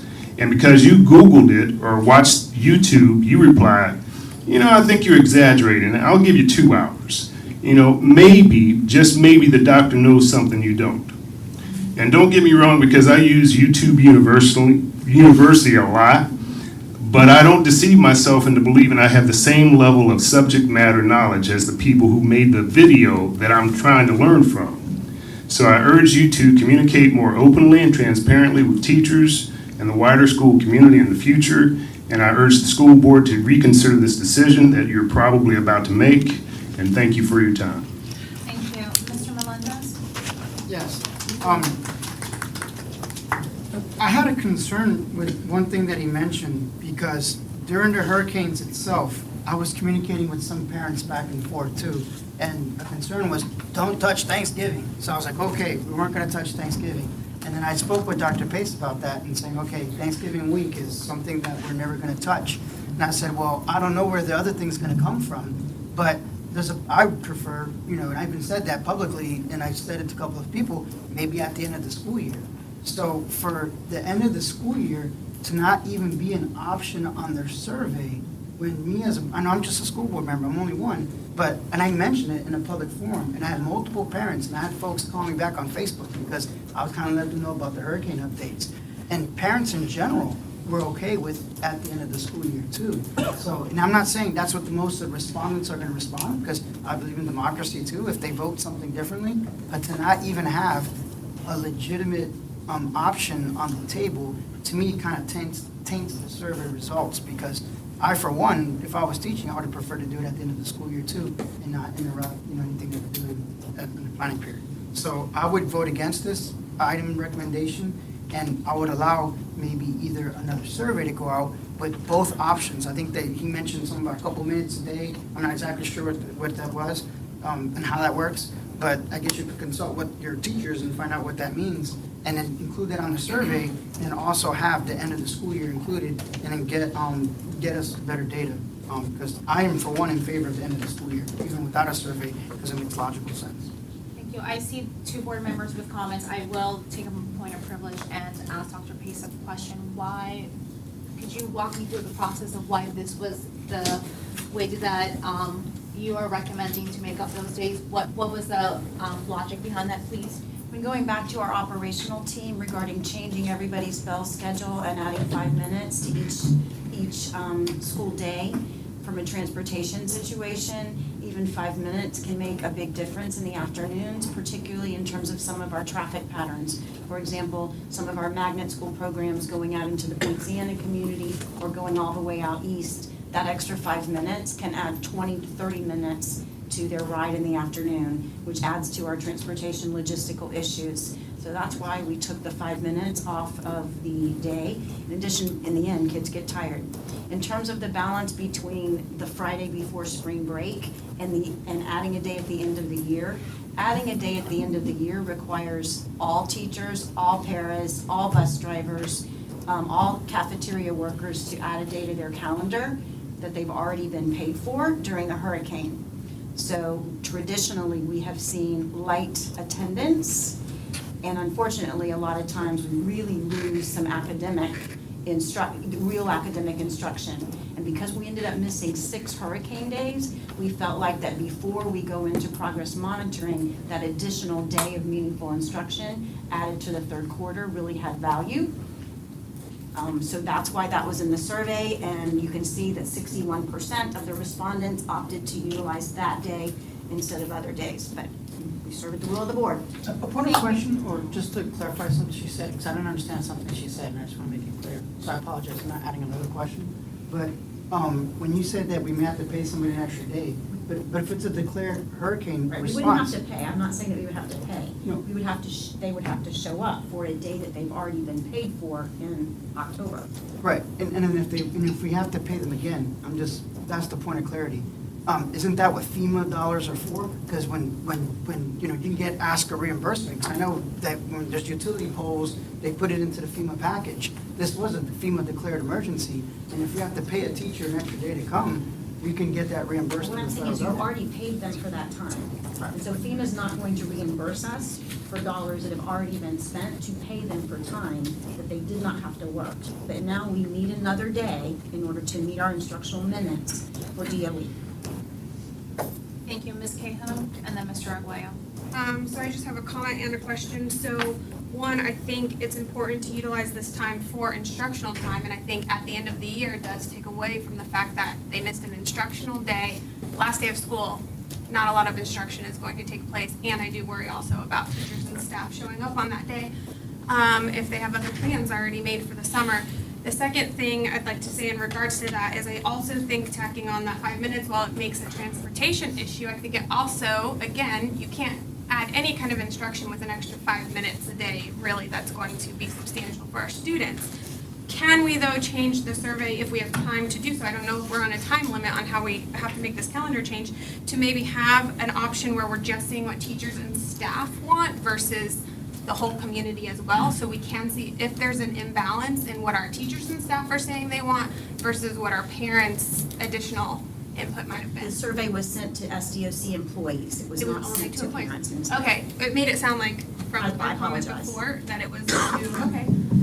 Thank you. Mr. Arguello, thank you. If it's academic, you want to hurt academics, take away a teacher's planning period or take away a teacher workday. That's going to hurt academics more than anything else. They need that workday to be able to do all the things that they do on a teacher workday. That stuff doesn't disappear.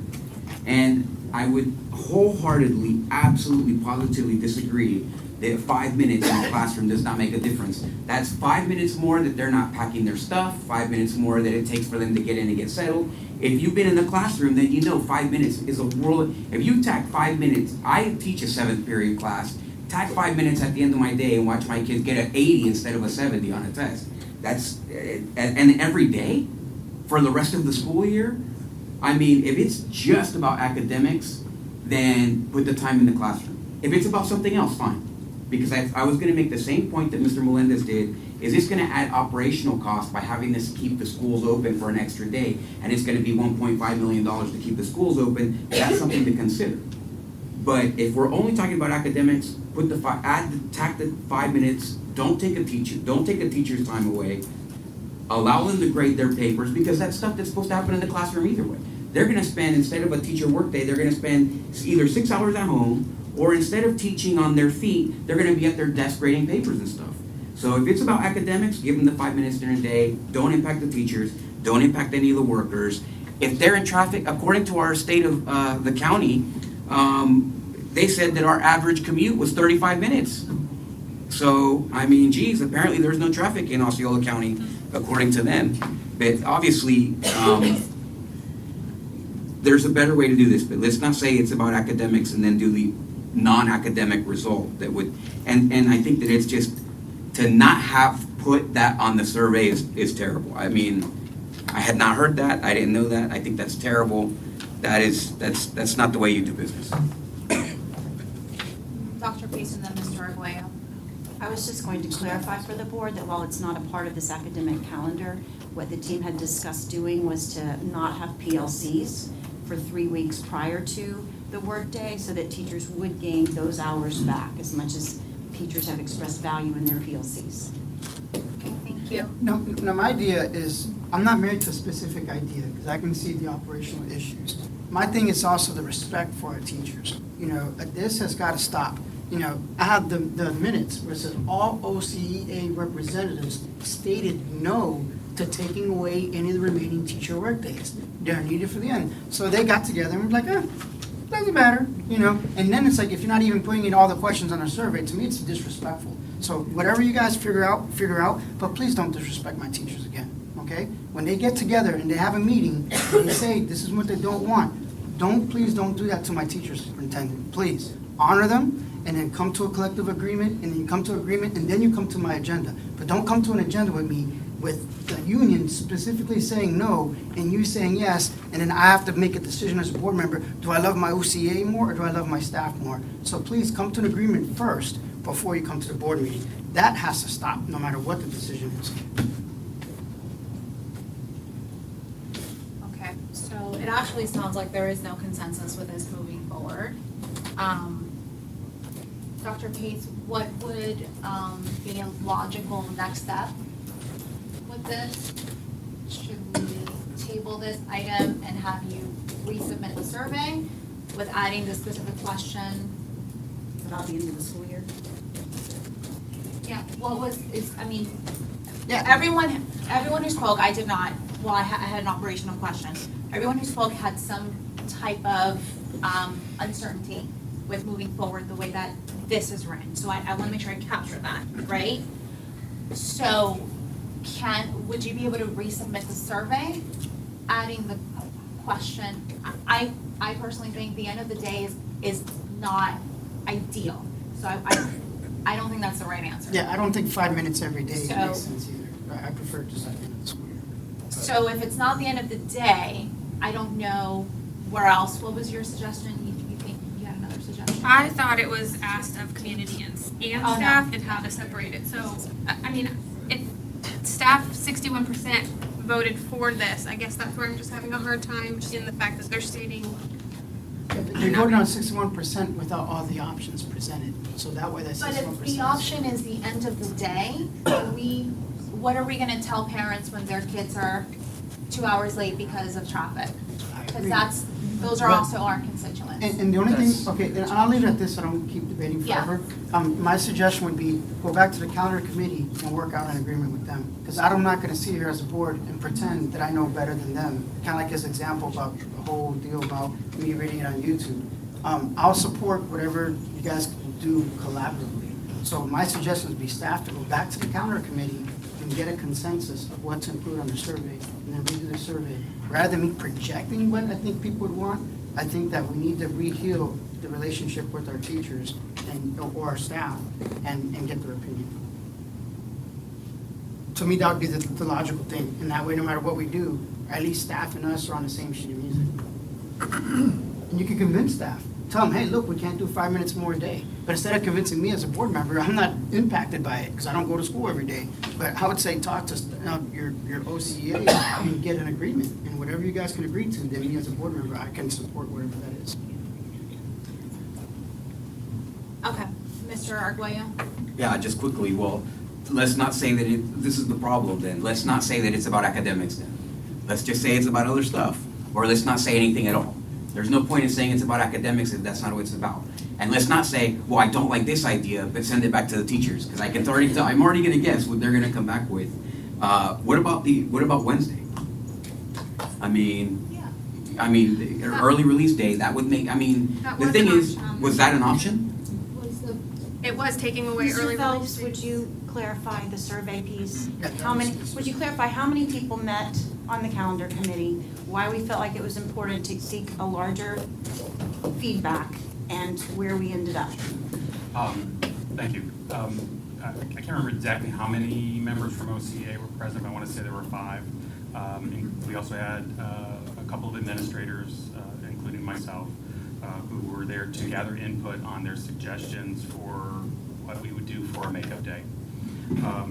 Several things were discussed as possibilities.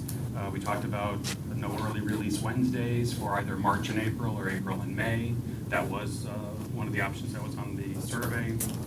We did discuss adding some minutes to the end of the school day for the entire rest of the school year.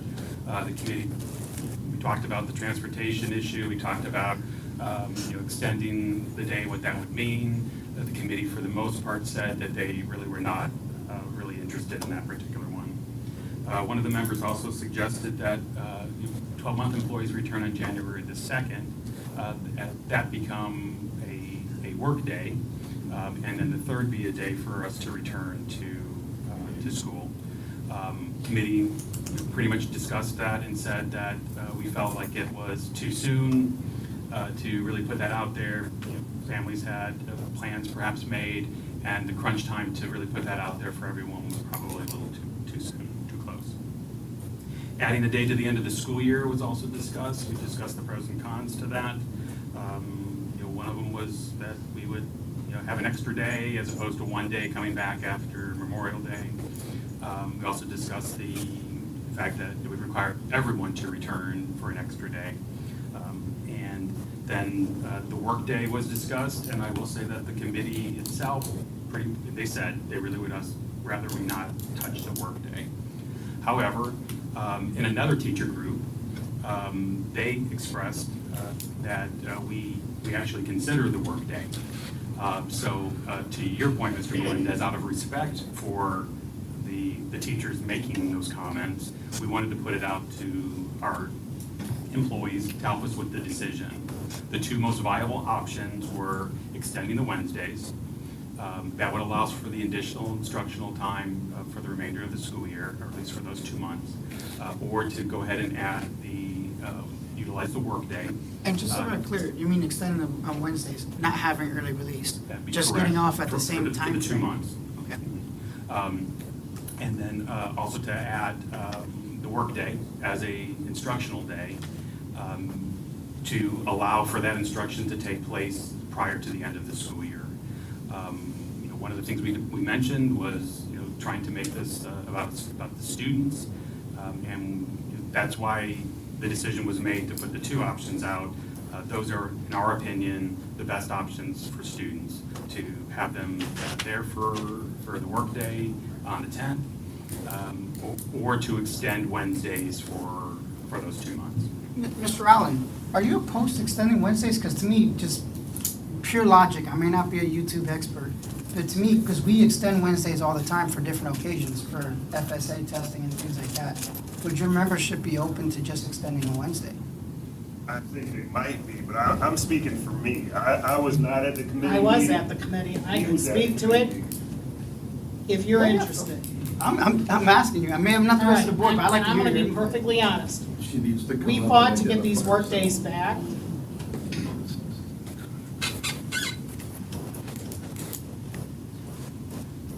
Craig Garris and I was on the committee. And we made it very clear. And we followed the process. Why, if you're going to talk to other teacher groups, why did I even donate my time? Because all of a sudden you guys went around us. Sounds a little familiar. I hate to say that. But it's true. Our number 1 recommendation was to add it at the end of the year. We've got this one day hanging out after Memorial Day. We don't think anybody's going to show up then. But by having 2 days after Memorial Day, we stand a better chance. And for anybody that's worth their dollar, I work for Michael Allen. I teach to the very last second of the very last day. I am still teaching Reconstruction. I need that. I lost those hurricane days, and my pacing calendar has not changed. I'm still putting information in.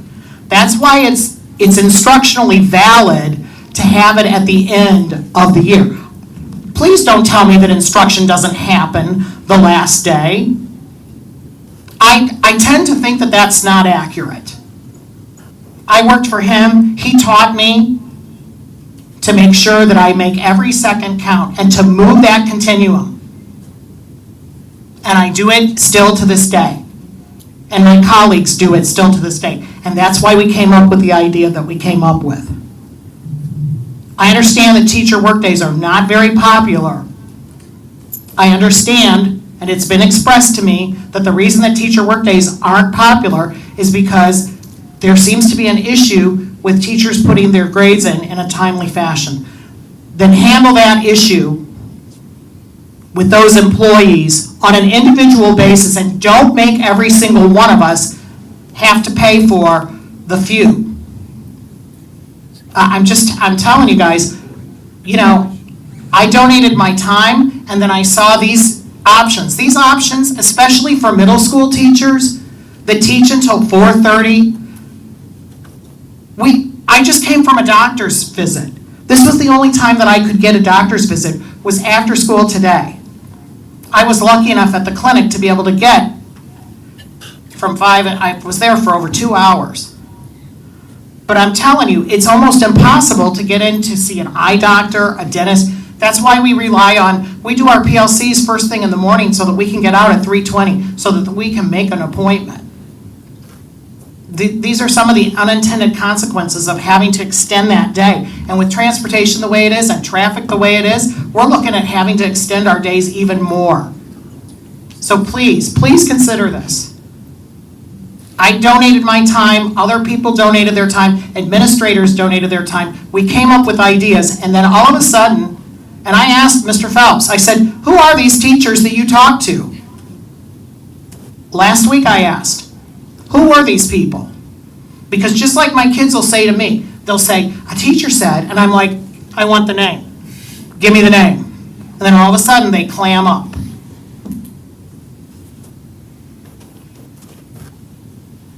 So for me, Ms. Cahoon has the floor. Can I ask that you clarify, did you state, Dr. Pace, that they are going to get their time back on those Wednesdays that they have PLCs because of the choice to do the full day? We would give back 3 PLC Wednesday days, early release time, so that they would have planning time for them in preparation for the end of the 9 weeks and getting their grades done. How much time does that account for? 3 hours. Okay. And that's all we have available? We could do more, but we did see in our insight surveys that the teachers are really valuing the collaboration time. Right. Colleagues. Yep. So as it is right now, as submitted, they would also get the time back? We don't note that on this particular calendar because PLCs aren't a part of the school academic calendar, but that is what we had discussed that we would roll out as a procedure with our administration. Okay. All right. I don't think we're gonna make anybody happy. So, just putting out there, if that helps you make your decision. This is not going to make, someone's going to not be happy. And that's just the nature of the work that we do. I'm going to go ahead and motion to approve the item as submitted. I second the motion. Okay. So I have a motion and by myself, a second by Ms. Cahoon. Board, all those in favor? and this is for March, right? As submitted. As opposed to extending, okay.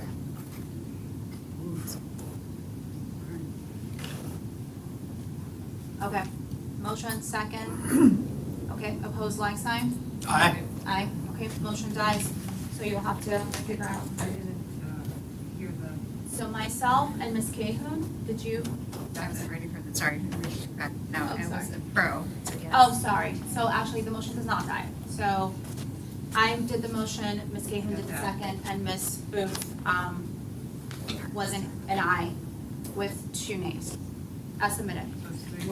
She was, I'm sorry, I'm confused. She wasn't an aye? That means that's a no. She was an aye. Oh, she was an aye. I thought you said she wasn't an aye.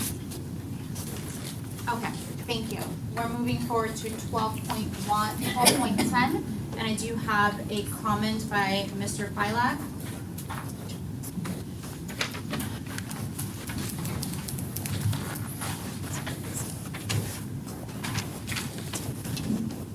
Good evening. Greg Filak, 1445 Stickley Avenue in Celebration. My application is back up for the Business Advisory Board, so just wanted to say thank you for the opportunity for the first time around. Hopefully the board sees fit to give me a second chance. I've had a great number of conversations over the past few years with many of the board members, both through the board and directly, over a bunch of the topics that we face and that we're asked to counsel on through this committee. In looking at the scope of this, I always tell folks that I'm honored to be a part of this because I realize chairing the CDD and Celebration, the number one job of any board is to be able to manage money. If you can figure out how to run a budget and manage money, everything else will flow from that. So the opportunity to be a part of that and to counsel you, I appreciate that. I was pleased to see the renewal of the county sales tax that came through. Certainly recognizing that there were a number of vibrant discussions with what those numbers should look like and how that should have played out. Certainly wish that the school district could have had more, but recognizing all the things that those monies provide for our schools was certainly critical for us to get.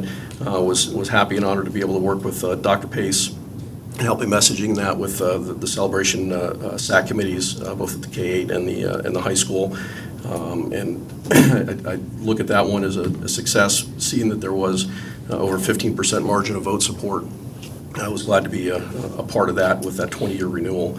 Going forward, I did put some comments in my application as to things I think we as advisory board can get more into. I've made some recommendations about the scope change for that. I think that's something that'll probably be discussed at the Business Advisory Board over the next few months. And I would comment in here as well, even though I didn't put specific comments in there about the discussions about teacher pay. I'd be remiss if I didn't voice my support for, I think, some of the discussions that are coming up for pay action. As a parent of two sons in CK8, or in the Celebration K8, Mr. Melendez, you bringing up the improvement reports and plans that were in the docket gave me a lot of fidelity into what I already suspected. We lost 24% of our teachers last year. One of those is from my 5th grade student. So I think a lot of support for what you guys can do. I did see through the sales tax initiative that there was overwhelming support from folks that I had talked to for monies to go to the school district in order to do the things that you do. So I would not be discouraged for being, as a board, again, going back to the idea that your responsibility, your number one job is to manage money. If you need to go back out to the community and make that justification as to why you need more tax dollars to pay the teachers, personally and through the advisory board, that would certainly be my recommendation. So any questions for me? That's why I'm here tonight. That's it. Thank you, Mr. Filak. Mr. Melendez, do you have a question? Yes, I support 2 of the renewals of that Business Advisory Board. The only concern I have is with Mr. Robert Bass. I commend his service for being on the Business Advisory Board for a long time and then being a school board member and then bouncing back. I think that it's time that we kind of recruit other people to join and be a part of the discussion of enhancing our schools. So I think that, he did his job, you know what I mean? And so he did an admirable job, whether or not we agree or disagree on certain things. But for him to occupy a position that we could recruit new members from the community that come and evolve and get participation. That's one of our strategic plans. Our goal, when we actually have a strategic plan for parental involvement, parental engagement. And so I feel like I don't want him monopolizing that position, that we could recruit somebody to there. So I would support the nomination of Greg and also Olga Sanchez, but I wouldn't support Robert Bass, and I would like to go out there and have somebody else come out there in the community that wants to participate and be a part of the school district. Okay, to be clear, the only person who can make a nomination for that is the member from District 5. Is that? Yes. Are you sure? No, it's not? No. Was this yours? Did you submit this? No. Actually, No. Remember we voted so on for, this? Yeah, so for the, you're saying that the audit committee, each one of you Okay, gets to okay. nominate somebody. For the business advisory board, anybody can submit an application. Okay, my bad. Thank you. Okay, thank you. Duly noted. So I would motion to approve Greg and Olga Sanchez to the Business Advisory Board and having Robert Bass's position nomination set aside to allow for somebody to run for that position. Okay, I have to entertain the motion before comments, and I do see everyone has comments. So have a motion to approve Mr. Greg Filak and Ms. Olga Sanchez de Fuentes, and go out to find a replacement for the nomination of Mr. Bass for Mr. Melendez. Is there a second? Okay, so that motion dies. Mr. Arguello, Ms. Booth, and then Ms. Cahoon. I absolutely agree with you. I think just to hold the seat and not let the community come and play a part in this it's un-American to me. So, but it doesn't matter. If they don't put Robert Bass, they're gonna put another Robert Bass. So they're gonna hold on to the seat regardless. It's not gonna be a regular member of the community. So I'll motion to approve. Okay, so I have a motion to approve item 12.10 as submitted. Do I have a second? I have a second, but I do have a question We about can have discussion. Do I have a second? I second it. Okay, so a motion by Mr. Arguello, second by Ms. Cahoon with some comments. I will defer to the comments as before, so I will go with Ms. Booth, is that okay? And then Ms. Cahoon? Thank you. So I'm commenting because this agenda item came on for this particular meeting, and it says in the agenda packet here, at this time, staff have not received applications from any other interested parties and therefore recommends approval of these 3 appointments to the Business Advisory Board. So I feel that if we're making exception for one, we need to make exception for all and bring it back to the table if that's what we're going to do. But at this time, as it's submitted, that's from the information that I'm given here. It says at this time, staff have not received any other applications from any other interested parties. And so with that, I'm good to go. Okay. And what came with that, just in response to that I have, specifically? I have. Okay, but I'd like to respond to Ms. Booth's comment. So I have a question. So one, the word nomination was used, but this is not a nomination process for this advisory board. This is a application.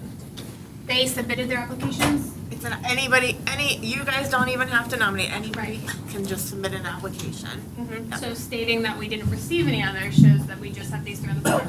And also then I had a question on what's the normal process? Have we ever gone out where we are trying to recruit, as that word was used earlier, for someone to join this? I recruited. Okay, I'm asking the question to understand better. We accept applications year round, and we'll just hold them until there is a vacancy if we receive applications. And we have shared with the Business Advisory Board members and with all of the board members that. So we knew that these 3 seats would be, or 1 seat was open. 1 seat was and 2 open, seats were and the other 2 terms end in January. And so anyone on that committee or at that board had the opportunity to go out to the community and, okay. I just want to clarify how the process works, so I understand for future too. Thank you. I will entertain all comments. Just notes for everyone, after this vote, we will take a recess, I promise. Thank you. It looks like Mr. Arguello, you were next, and then Mr. Melendez. Yeah, well, I mean, I didn't know, my mistake, right? I should have, but I didn't know. But this would be a great opportunity to allow us to go into the community and recruit people. I'm certain that the community didn't know that there was a position available. How did we promote that this position was open? So I didn't hear the school district say anything about it. And I mean, how long are you going to let somebody occupy this seat? For 20 years, 30 years? It's just, in the end, this is a great opportunity for somebody fresh to come in and play a part and contribute. And so I think it's very selfish to come and hold these seats forever. That's certainly not the intention or the purpose of this board. I can agree with that, but I would say we open all seats again then and we go for a better recruiting process then, if that's what you're stating. I mean, I think that the 2 people who are on here, Mr. Filak and Mrs. Sanchez de Fuentes, they both are recent people to there. So why would we take them off so that Robert Bass could stay on there? I mean, we're not taking them off. He's Okay. a 3rd seat right now. Yeah, the way that I understood that, and correct me if I'm wrong, is that you're okay with I'll withdraw my motion. 1 second, thank you. That you're okay with removing Mr. Bass, but just opening up all seats, all applications, including the ones that are not currently up? Because it seems like, is that what you meant to say? Those two are Correct me currently if I'm- going to be up. The other two Yes. term currently ends January 31st. Yes. Mr. Feileg's term would I don't know end. how we can single one person out, is what I'm saying. Understood, I just want to make sure that I understand like what's happening. Am I recognized, Madam Chair? Yes. I don't want to jump on anybody. Well, there's two things. Number one, yes, I didn't even know it was open, so I didn't have an opportunity to recruit. Last time there was an open seat on the Business Advisory Board, Dr. Pace had mentioned, hey, get your applications in, and I actually was making phone calls to different people to get involved. So I didn't even know. So I'm pretty sure if I didn't know, Mr. Arroyo didn't know, your average citizen out there didn't know. Number two, I'm okay with doing all three and redoing it again. The difference, though, just to make the distinction, is there a term limit, right? They can't. 2 years. There's 2 years. So Greg. At a time.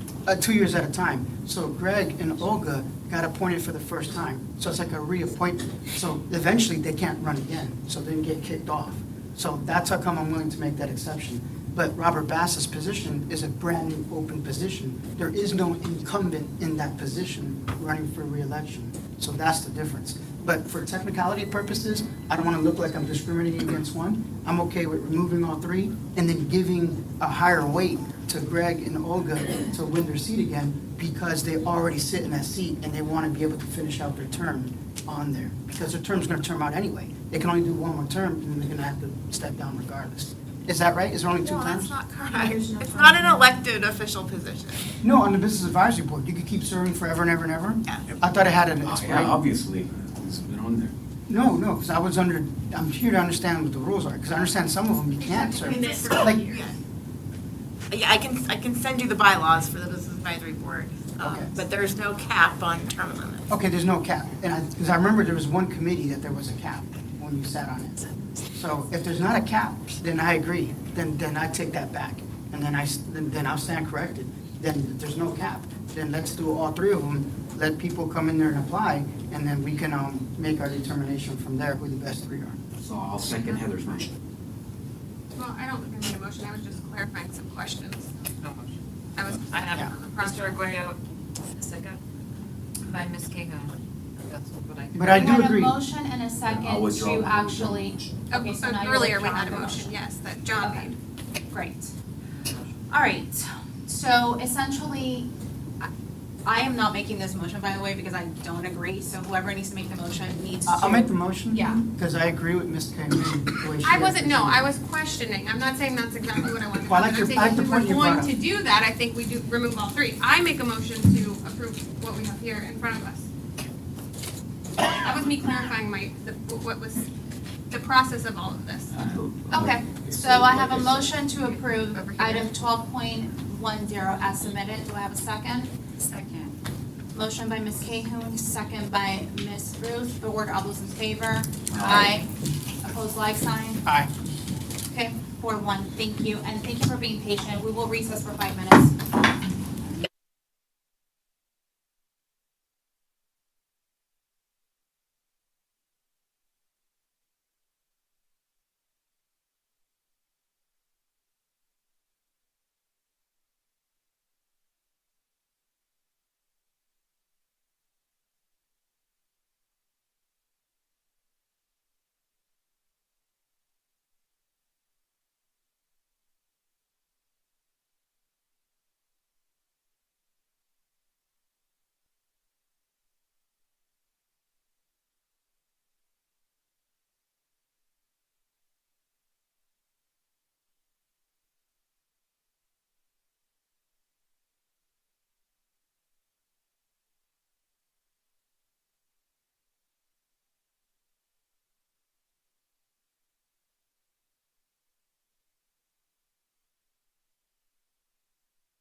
agenda that was pulled was 1301.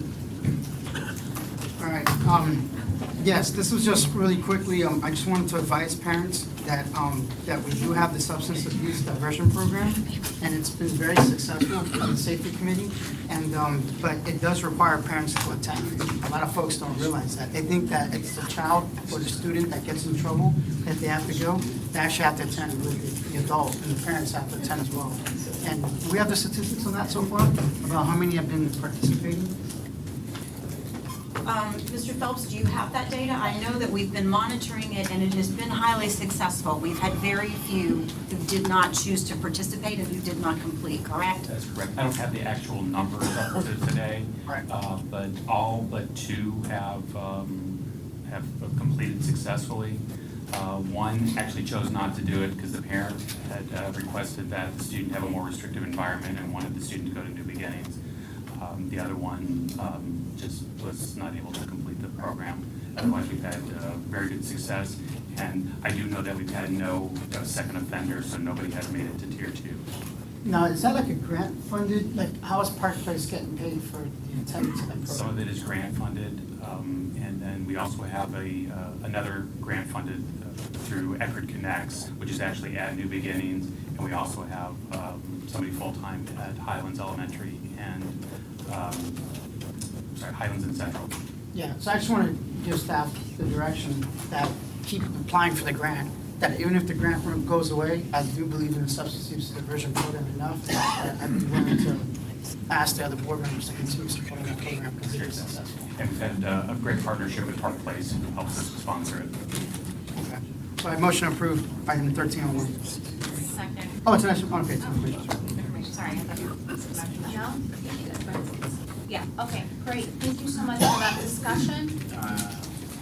Oh, so sorry. Mr. Williams? Yeah, I just wanted to clarify that people going through that program is not the success. The success would be a reduction in kids doing drugs on our campuses, right? So it's not gonna be, if we have 100 kids, we just started the program yesterday, and we have 100 kids going to this program, that's something that we need to check out. That's not a success story. recidivism. Yeah, so not even recidivism, because what we need to do, we need to find out if how many people have, you don't know the number of people who have gone through the program. I do not know. So Find out. I'm hoping that the number's not that high, right? But if we have a whole bunch of kids going through this program, hundreds of kids at the end of the year, then we've had hundreds of kids breaking the law on our campuses, hundreds of kids doing drugs on our campuses. So that's not necessarily a success story. The success story would be, through this program, we have not had any instances of drug abuse on our campus after a year or two or whatever, right? So that's all I wanted to say. I'll second the motion. There's no reason. Oh, it's an information item. Will we track that recidivism just in case? I guess we should start the program now, but in the future, I know he didn't mention it, but I just think that if somebody went through the program, I want to know if the program was effective for that specific student. That is the plan, is to track the data.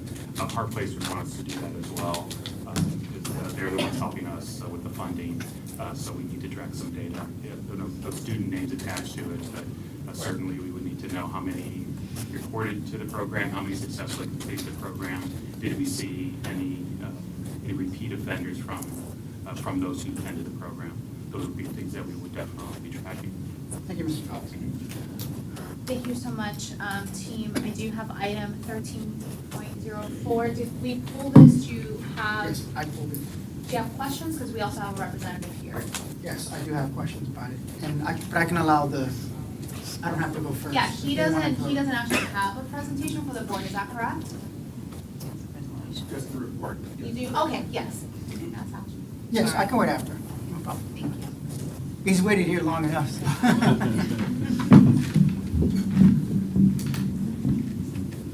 Good evening. My name is Richard Pengelly from PFM Asset Management. Thank you for the opportunity to, I guess, cover the report, which I guess is in your packet, so I'll just sort of speak to it. So for the quarter ending 9/30/2022, the district's portfolio continues to be very well diversified. The set of investments that you're allowed to invest in is really driven by state statute. State statute limits what you can invest in as a governmental entity, and then your investment policies based off of that and develop in line with state statute. So the investments that are in your portfolio, we always check the compliance, and they're in compliance with what you're allowed to invest in. We manage the longer-term portion of your assets. Every year, we do a cash flow analysis working with staff to determine, based on the different types of funds you have, which funds are not going to be spent in the current year but might persist into the next year or the next 3 years, et cetera. Typically, that's things like your capital-type funds or impact fees, things like that that you don't immediately expect to spend. Generally, the challenge with these funds is that if you keep them very short-term, they will be more impacted by inflation. And so the strategy is to go out a little bit further on the curve, as we say, and have an average investment around 2 years or so, with the goal of trying to keep up with inflation on those funds over economic cycles. As you go from quarter to quarter, you may be a little bit ahead, a little bit behind, but over economic cycles, you hope those funds will stay in line with inflation. So for the year ending 9/30, the return was actually negative on the portfolio. It was negative 4.5%, but that actually outperformed the benchmark. The benchmark was actually down negative 4.86%. And that's a function of the fact that the Fed has been aggressively raising interest rates this year. So you're in a year of transition, with sort of a mirror of 2020 when the Fed was moving in the opposite direction, trying to stimulate the economy and dropped interest rates all the way down to zero, and you had big 3+% gains in that year. So that big change is driven by the market. The upside is that now you have much higher interest rate levels. So where a year ago we were buying investments and they were sub 1%, we're now actually seeing interest rate levels that are in the 4 to 5% range. We haven't seen interest rate levels like this for short-term investments since before the global financial crisis in 2008, 2009. So it's been 15 years since we've seen this type of earnings level. So that's the good. The bad part is that there's pain in this particular year. Where we are now, the Fed is expected to raise interest rates another 0.5 basis point this week. And then after that, going into next year, start slowing the rate increases. They've been very aggressive this year, and it's expected that they're going to slow down as we go into next year, because a lot of the forward-looking indicators are indicating that inflation may have peaked, and so they can sort of take a pause and let the impact of the higher interest rates sort of percolate through the economy. You've already seen longer-term interest rates start to fall from their peaks.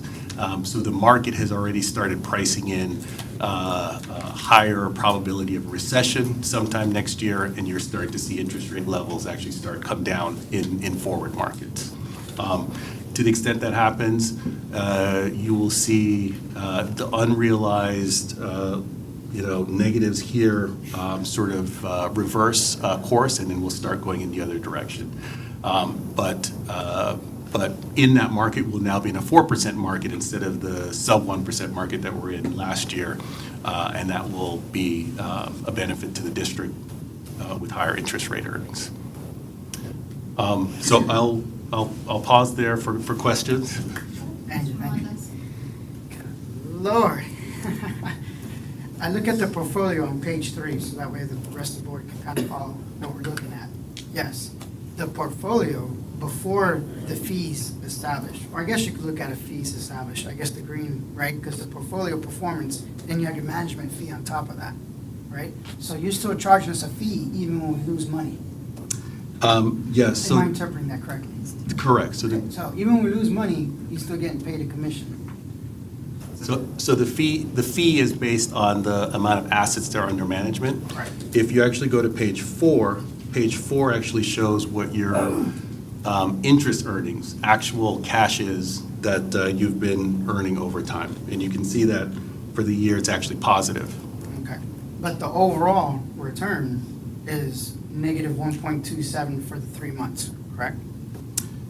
For the, That green line, back on page 3, which shows the total dollar return. So interest, everything together, we're losing negative 1.27 this following 3 months, correct?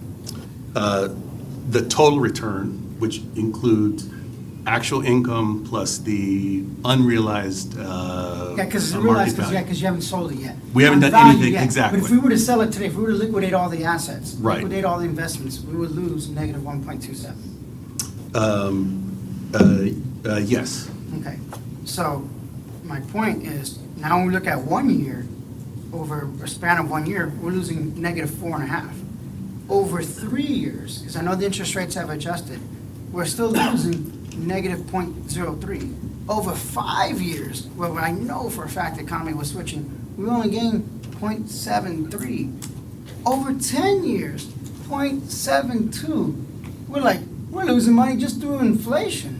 We're almost better off just not investing and spending money on it, because at best, you've performed 0.72, not even 1%. So we have hundreds of millions of dollars invested to get 1%, not even a percent, 0.72. And you're right. When I look at the CDs, a certificate of deposit, I know the state will allow us to put in a certificate, because a certificate of deposit is not even an investment. The only investment of a certificate of deposit is the fact that you don't get access to your cash for 12 months. And when I look at different banks, we could just give it to Capital One. And matter of fact, at 4%, Synchrony, 4.5%. Every CD that we just park the money in and don't even invest it. We're not talking about putting in international funds. We're not talking about buying Amazon or any crazy stock. Just putting in a CD, we can gain 4% and not have any risk, because it's a CD. The risk you have is the bank could go bankrupt. Technically, you put the money in the bank and you can only have so much probably in one bank. There's a cap. You have to put it in different banks. But I did a thing on bankrate.com, and I saw every bank, there was no less. So if we were to not pay this guy to lose us money, we could just put it in a CD, no matter what the up year is, because the CD is guaranteed, or a money market fund. I mean, even a money market fund, even in the worst, you tell me, you're the expert. If I put money in a money market fund, what is the minimum? There's no money market fund that gives you a negative return, right? That's correct. So can I answer a couple of those? Okay.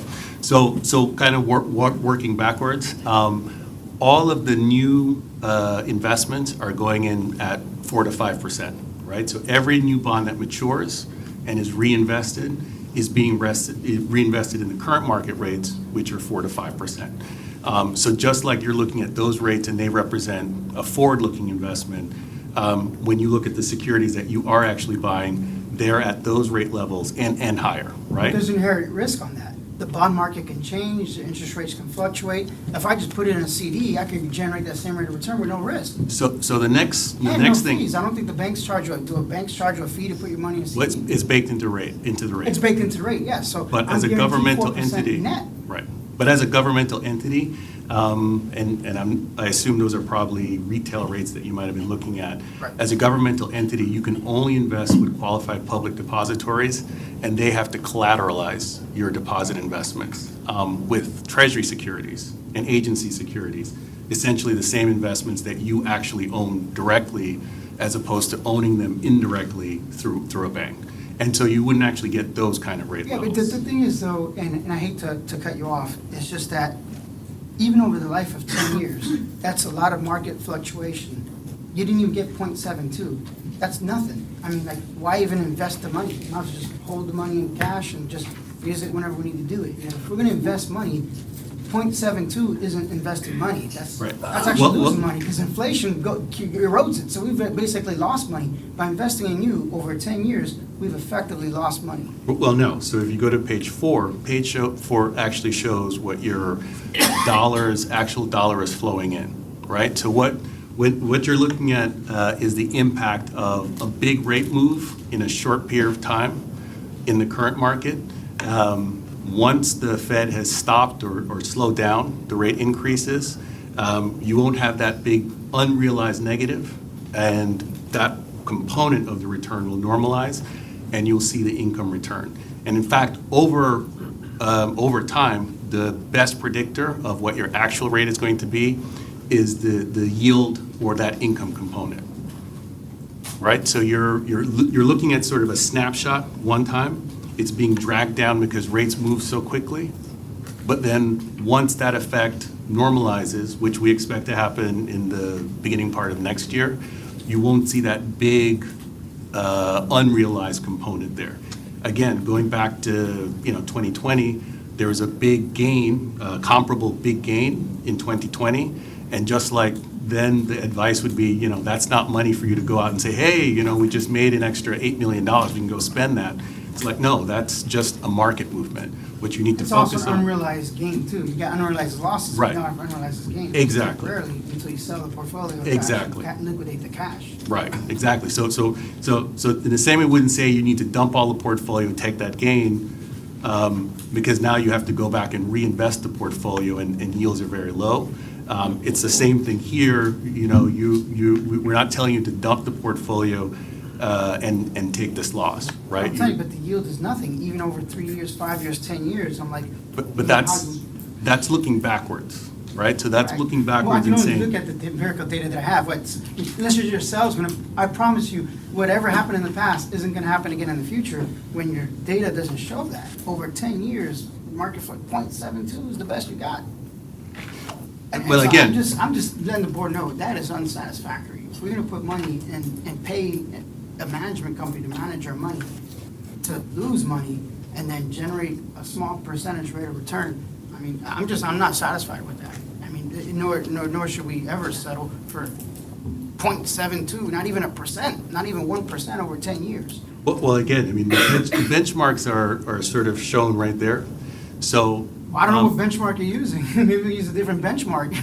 Well, Benchmarks this are is relative. one of the most common benchmarks that's used for cash investment. So as a general matter, any kind of fund that's invested in this part of the curve, right, 1 to 3 years, will have experienced these kinds of returns. We're not, all that is just being driven by what the Fed And is that's just doing. something for this board to consider, because maybe the benchmark is 100% accurate, and they're just horrible. Then why are we investing money then? If we don't need to invest money, if the benchmark says that everything's performing poorly over a long period of time, I guess I'm too much of a fiscal conservative, If we're gonna invest money, I'm gonna make money. If we're not gonna make money, then why invest it and pay all these management fees? Well, again, on page four shows the actual return. Yeah, So for dollars, the 1 but year, those it's are 1 actual returns, but million. what is the percentage? 3 years, it was 7 million. That's But the those are actual one you but can those are spend. unrealized earnings, though. No, You don't get page realized until you seven, sell page it. 7 is your actual earnings. Page 7. It's Or not sorry, look page forward, 4. This is look back, is what you're saying. Yeah, so this is what you actually, so page 4 shows what you actually earn and what the cash is that's coming in without these market effects that are unrealized, that change from minute to minute, from quarter to quarter, from day to day, right? No, I'm sorry, I didn't understand that. I'm not gonna say yes, I understand it. When I say Sure, no, I understand. So page 4 shows, if you look at the interest earned, that's the actual dollars that are being paid on the bonds, right? The realized It's gains. kind of paid like a dividend, right? Is it a cash Exactly. payment that's actually coming? into the Exactly, fund? yes. That's the actual cash that's being paid. You receive a coupon payment from your bond, right?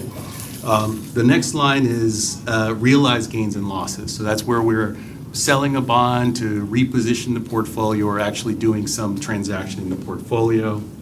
And then the change in the amortized costs. Some bonds are purchased at a premium, some are purchased at a discount, and then there's a little amortization effect, a small amortization effect related to that. But when you total up these actual real dollar things, you can see what your actual earnings have been without these kind of varying market effects, right? So you go and I buy a bond and say, okay, I'm going to buy a bond at 1% for a year, it's going to pay me some income, and then I'm going to get my money back, right? So you have a bargain with whoever you've purchased this bond from, and that's what you're going to get. Now, between now and then, anything can happen in the market. It can, move around, go sideways, aliens can come, whatever, and you'll see this unrealized component move around. But at the end of the year, you're going to get your money back, and while you're waiting for that to happen, you're getting coupon payments, You know what I think and that's was- your return. And that's a great explanation, actually. What I would like to see on that chart, though, to make it more clear, because when I look at investments, I'm so used to like percentage return, not Okay. raw dollar. If you're gonna put raw dollar, then put there the amount of money in the portfolio, and then put the percentage of that total earnings. Because when I look at page 3, a lot of my things that I told you were based on net of fee return. Sure. So that's what I look at as the bottom line. So now you're telling me that there's a different bottom line, then if there's a different bottom line, I'd appreciate it if you speak in financial terms, in Okay. terms of return. Because in financial data, when I'm comparing investment A to investment B, I'm like, what's the percentage of return? If I invest my money with Fidelity, they promise me 3% returns. If I invest my money with Schwab, they promise me 4%. So that way I can compare. So when I see total earnings, why is it not reflected in page 3, net of return? Like, why isn't the dollar gains in slide 4 not included in slide 3's total earnings? So slide 3 is shown based on the Global Investment Performance Standards, right? So it presents the return using the income components, using the realized and unrealized components all together. And this is the standard way that the investment community presents the information to allow for that kind of comparability. Because the thing is, and that's what I'm confused about then. Actually, when I look at it even deeper, the interest earned, you say on page 4 is 460, right? And then you say, oh, the total earnings is 33. But yeah, when I look at page 3, it shows interest earned at the top at 460, so that number is there. And yet I'm showing a net return of negative. Right, because there's a big unrealized market change that's shown there, right? So the components of the numbers that are shown here include the numbers on page 4, but then also add in the unrealized changes that are driven by the market changes. So it gives you information, right? So I can look at this and say, well, if I was trading this portfolio, this is the impact of what trading the portfolio would look like. Right? So if I had to dump everything and sell everything, this is what, what the market would look like. But for a portfolio that you're keeping from period to period, page 4 more accurately reflects what your dollar experience is of the portfolio over time. So, so we think you should look at both, right? So both sort of give you the information you need to kind of understand what's going on in the portfolio. Page 3 is telling me interest rates have risen substantially. So I'm now in a much higher interest rate environment. So new investments that I'm going to make are going to be at much higher yields than the existing holdings that I have, which makes sense because you've been continuously investing in this portfolio. You have investments that range from 4 or 5 years in maturity all the way down to a year in maturity. They're reflecting investments that have been continuously purchased going back, 4 or 5 years, right? Back when interest rates were much lower. So some of those bonds are still in the portfolio. But over time, as we're rebalancing on a monthly basis, the new investments are being purchased at the higher yields, and you see the overall yield on the portfolio increase over time.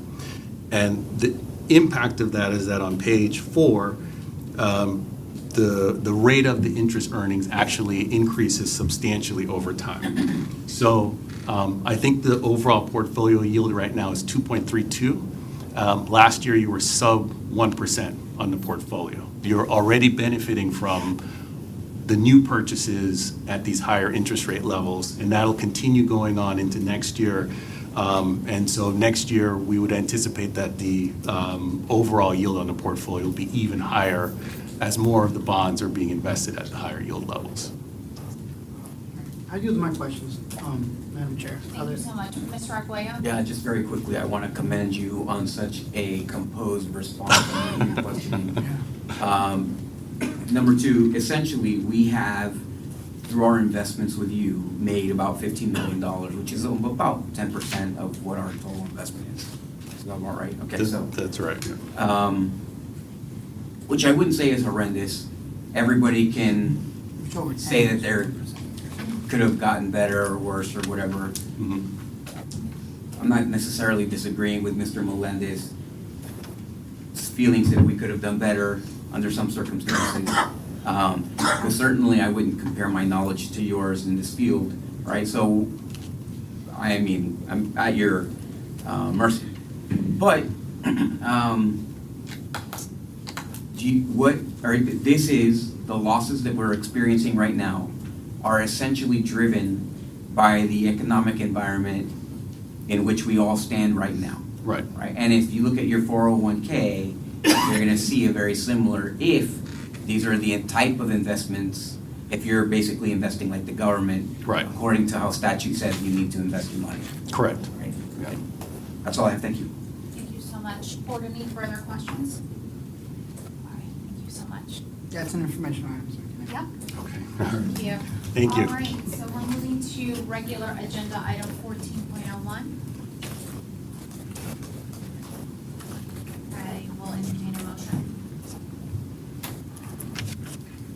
Motion approved? Yeah, it wasn't pulled, so. Second. Okay, I have a motion by Mr. Melendez and a second by Mrs. Booth. Board, all those in favor? Aye. Opposed, like sign? Thank you. Item 1501 was pulled under finance. I cannot remember who that was. That was me. So, thank you. Yes, this was the RFP that we created a new local vendor preference under the school district for the score sheets. And this is the one where we had the real estate RFP, and we said we want to be able to reduce the number of years needed to perform a real estate brokerage contract from 10 to 5. Because a lot of times, a complicated real estate transaction is ending up going through our attorney. For instance, when we bought Transportation West, we had to deal with some easements with Toho Water and I think South Florida Water Management.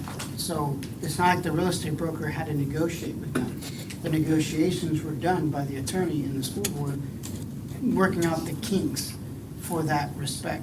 So, and then we also talked about the possibility of Oscar membership, which is the Osceola County Association of Realtors, as being a part of the RFP process.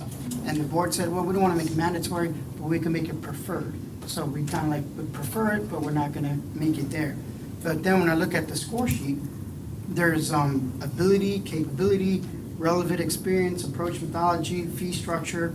There's nothing there for the local preference. And that was one of the reasons why we pulled it back to say, hey, because in order to be a part of the Osceola County Association of Realtors, you have to have a business interest in Osceola County. Now, whether that's an office or whether you do a lot of transactions, but you pay money to the local association because you feel that you work in the county, that you're gonna go there. Because technically, as a real estate broker, that's what I am by profession. I could join all 67 counties, but I don't wanna spend that kind of money in 67 counties because I don't have a vested interest in all 67 counties. But if I do a lot of transactions in that county, I would join that local association of realtors because I wanna network with them and get those things into play. So it looks like the weighted score sheets, they didn't even include it in there. And that was the intent of me creating this, because there wasn't even a need for an RFP. It was my discussion about it. We had a real estate workshop. And then, so to me, I actually feel I feel like the union, where I say something, we thought we agreed, and you do something totally different, you know? And then you put relevant experience as the highest weight. Of course, the prior contractor that had it was gonna have the highest experience because they got the contract. So that's not a fair assessment. And then also, I want to see the fee structures, because that was another thing that I complained about during the RFP. Because when we sell property versus when we buy property, the commission structure changes. Like when I'm a real estate broker and I sell property, if somebody else participates, I share that commission with them. We haven't negotiated that. Well, This is requesting authority to negotiate. No, but here, according to the score sheet, it says fee structure and exceptions to the contract. They do not have a contract at this time.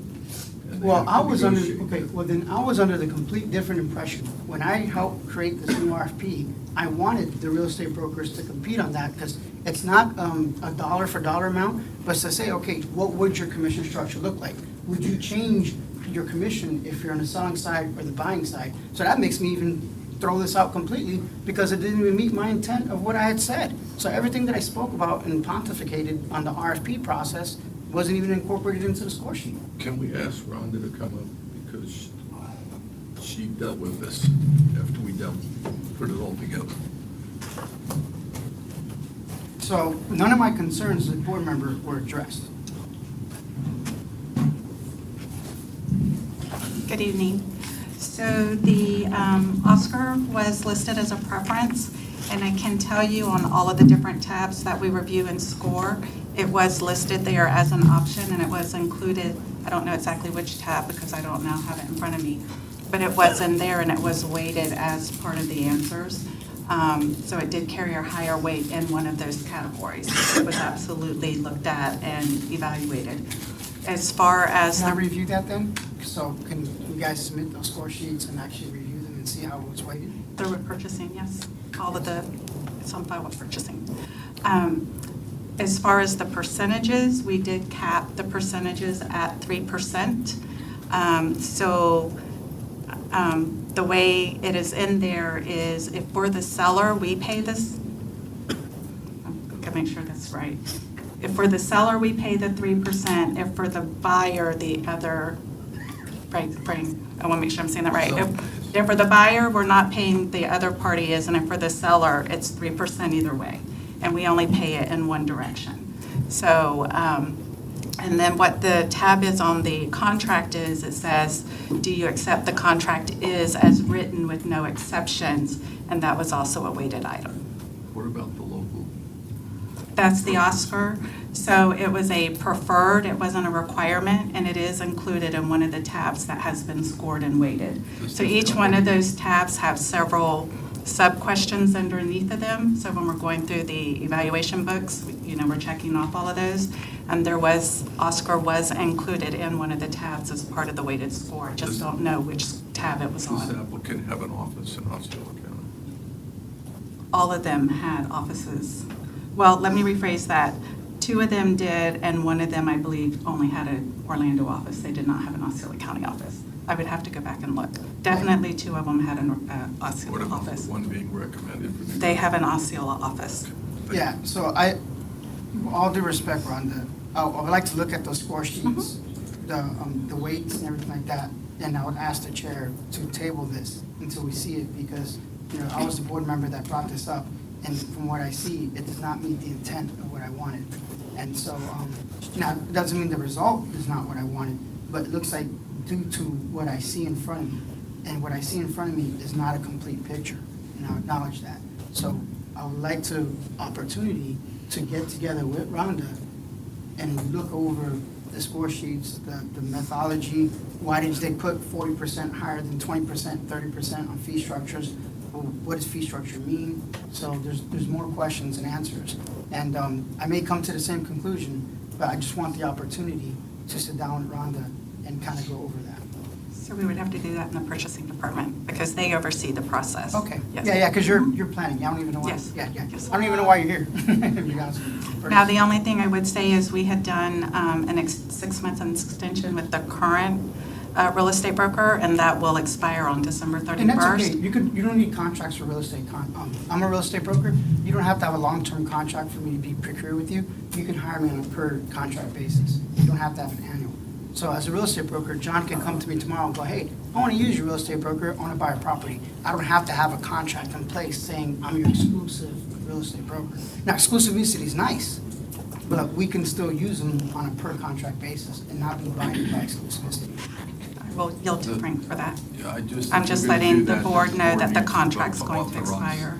Staff to use them if the situation arises and we need to. Right, if the situation arises, yeah, but right now, I don't see the intent, because I was the author behind creating the new RFP. Yeah, We I'm had the not workshop. addressing your issue, I'm just saying, in Okay, I terms see, of, she's saying it expires, we would need a motion, staff's authorized to use them while this process, if that's what the board decides. When does it expire? I believe December 31st. Is anybody getting a big Christmas present? Yeah, so I'd also like to see the results here. I mean, I think that the results are just having familiarity with all three companies, the relationship that we have here with Bishop Beal, the scores are funny to me. As is the weight, ability, capacity, and skill of proposal, 20%. I mean, you would imagine that's the most important thing, right? I mean, they're all brokers. So, I mean, what relevant experience do we need besides doing real estate deals? I mean, to me, you're basically gifting it to the same company again with that. That's basically what's happening, which is fine. Again, I don't have anything against Beal. They're fine, whatever. I might have one complaint with our real estate vendor at this point, and that was the whole deal with the Newman family and the $250,000. That was the only thing. But I mean, I don't like practices where you're setting somebody up to win the game before anybody shows up. And So I take offense to the comment. We did not set up the score sheets. That's fine that you take So I offense. just want to make that apologize if you're clear for the offended. record. But I can this- also okay, tell you that hold on, the let me finish committee, my statement as beforehand. a whole Allow me sets to the finish, weights. So it's not just me personally, so everything Right. is being directed to me Right, I saw personally. the committee. This is our, He just called you up to answer the questions. Right. But so it's not directed to you, it's really towards procurement, because those are the experts who would know that if you weight this 40%, so relevant experience, which means your relationship with us right now is worth the same as your ability, capacity, skill, approach, and methodology, which are essentially your ability and capacity and skill, and then a third for fee structure. So if I were a procurement person, and I said, you know what, I really want these guys to win because they're the guys that are my friends, I'm gonna say whoever has friends with me gets 40% before they show up. so again, I take offense to that because we did not stack the Well, score this sheets. is a government entity. You're not allowed to take offense because we make mistakes. What we have to do is correct our mistakes and then improve on those So- mistakes. And I'll tell you, something that offends me is that the last time you were up here and the time before that you were up here, I asked you for public records requests and I still have not received any of those. So he's asking for the information So I have on to yield these. to that, Dr. Pace, because I Okay, submitted that but information. allow me to finish, because you're here to answer questions, you're not here Well, to I'm here talk to over defend school board myself members. when I'm You're not falsely here to defend accused. yourself. Can we agree to So, be respectful to each absolutely, other as we are having absolutely. this back and forth? I agree. I'm not going to be falsely I agree. accused and stand here and not defend myself. Allow The me to make the information you accusation before you requested, defend I yourself. submitted Let to me the put it that way. superintendent's office. You already accused me of not delivering Yes. the data you And that is the requested, and I case. did. And Let we him can- speak, and then the chair will give you the opportunity to speak. I know I have requested of this district twice for now for the records for the last, all of the things that we were sending to the county. And I have not received a single one yet. Not even a response to those things. Can we get back One on second, the topic? please. Yep, it is part of the topic. So here, let me make this very clear, okay, and for the public to know. I would like to see the procedures in place, how they were developed, and the score sheet for this. Okay, that's all I will end my Dr. comments there. Pace, and then Ms. Blake, if you have any additional comments. Dr. Pace? I will forward the emails that were sent to Mr. Arguello to the entire board tomorrow morning. Thank you. So I motion to table this formally, and waiting for the public records request to come in there on how it was scored, how it was weighted, and what is the definition of each category. Okay, So that would be with the procurement department. yes. Yeah, I'm not addressing it to you. I would just ask, clearing. yes, 1 second. I would also ask, since this is coming back to the board, I'm assuming the very first meeting that we're back, then the information, even though it was requested by you, Mr. Melendez, I think it should be forwarded to all of us. Yes. If that is an item that needs to be forwarded, or if we need to sit down with the folks who did the tabulation, either one, but we all need to be privy to the same information. We can't have lopsided information. And that's exactly what I was gonna share, is that all of this information, the score sheets are included in your agenda Yeah, I item, see and the RFP itself is on vendor link, available to the public. So all of this information is available. If you would like to schedule a time to sit down with purchasing and talk through the what and the why and some of the questions that you have, we'll be happy to do that. But the criteria and the weightings and all of that is included in the RFP, which is out there publicly. Yeah, understood. Thank you. I'm curious how we broadcasted this out to all the brokers too, and to Oscar, knowing, because that was I remember the discussion. I was also saying we should have somebody local. And, I remember the discussion very well. Again, it's not the result that bothers me. Bishop Hill is not the issue. The issue is how we do things. Okay, thank you. So I have a motion to table this item until the very first meeting of next year at ASME. I'll second. Motion by Mr. Melendez, second by Mr. Arguello. Board, all those in favor? Aye. Opposed, like sign? Aye. Okay, so 4-1, thank you. Mrs. Booth.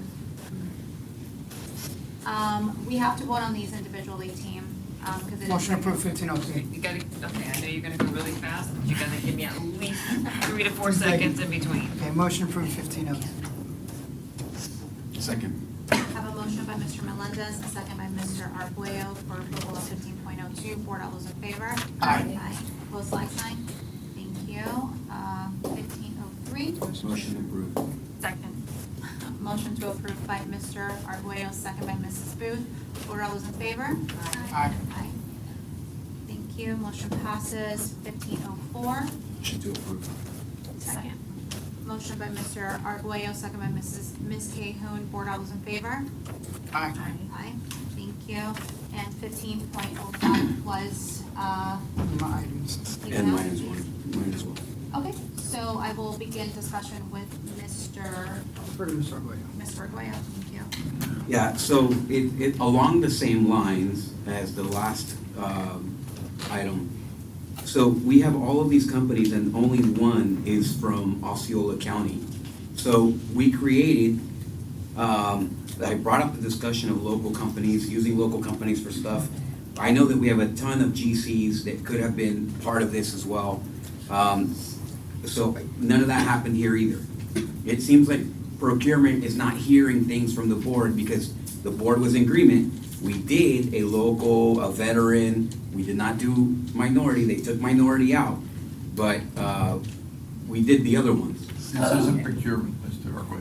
Who would this be? They're administering it. This Right. is the construction department, whatever the committee is that's involved, or the construction department being involved. But purchasing doesn't in any way have the ability to opine on these things. They just manage the process. Yeah, Okay. ministerial. Just Understood. So I'm still because what's the point of having a policy then? Okay, because we did not achieve that policy, that goal at all. So with that, I'll motion to approve the list. Okay.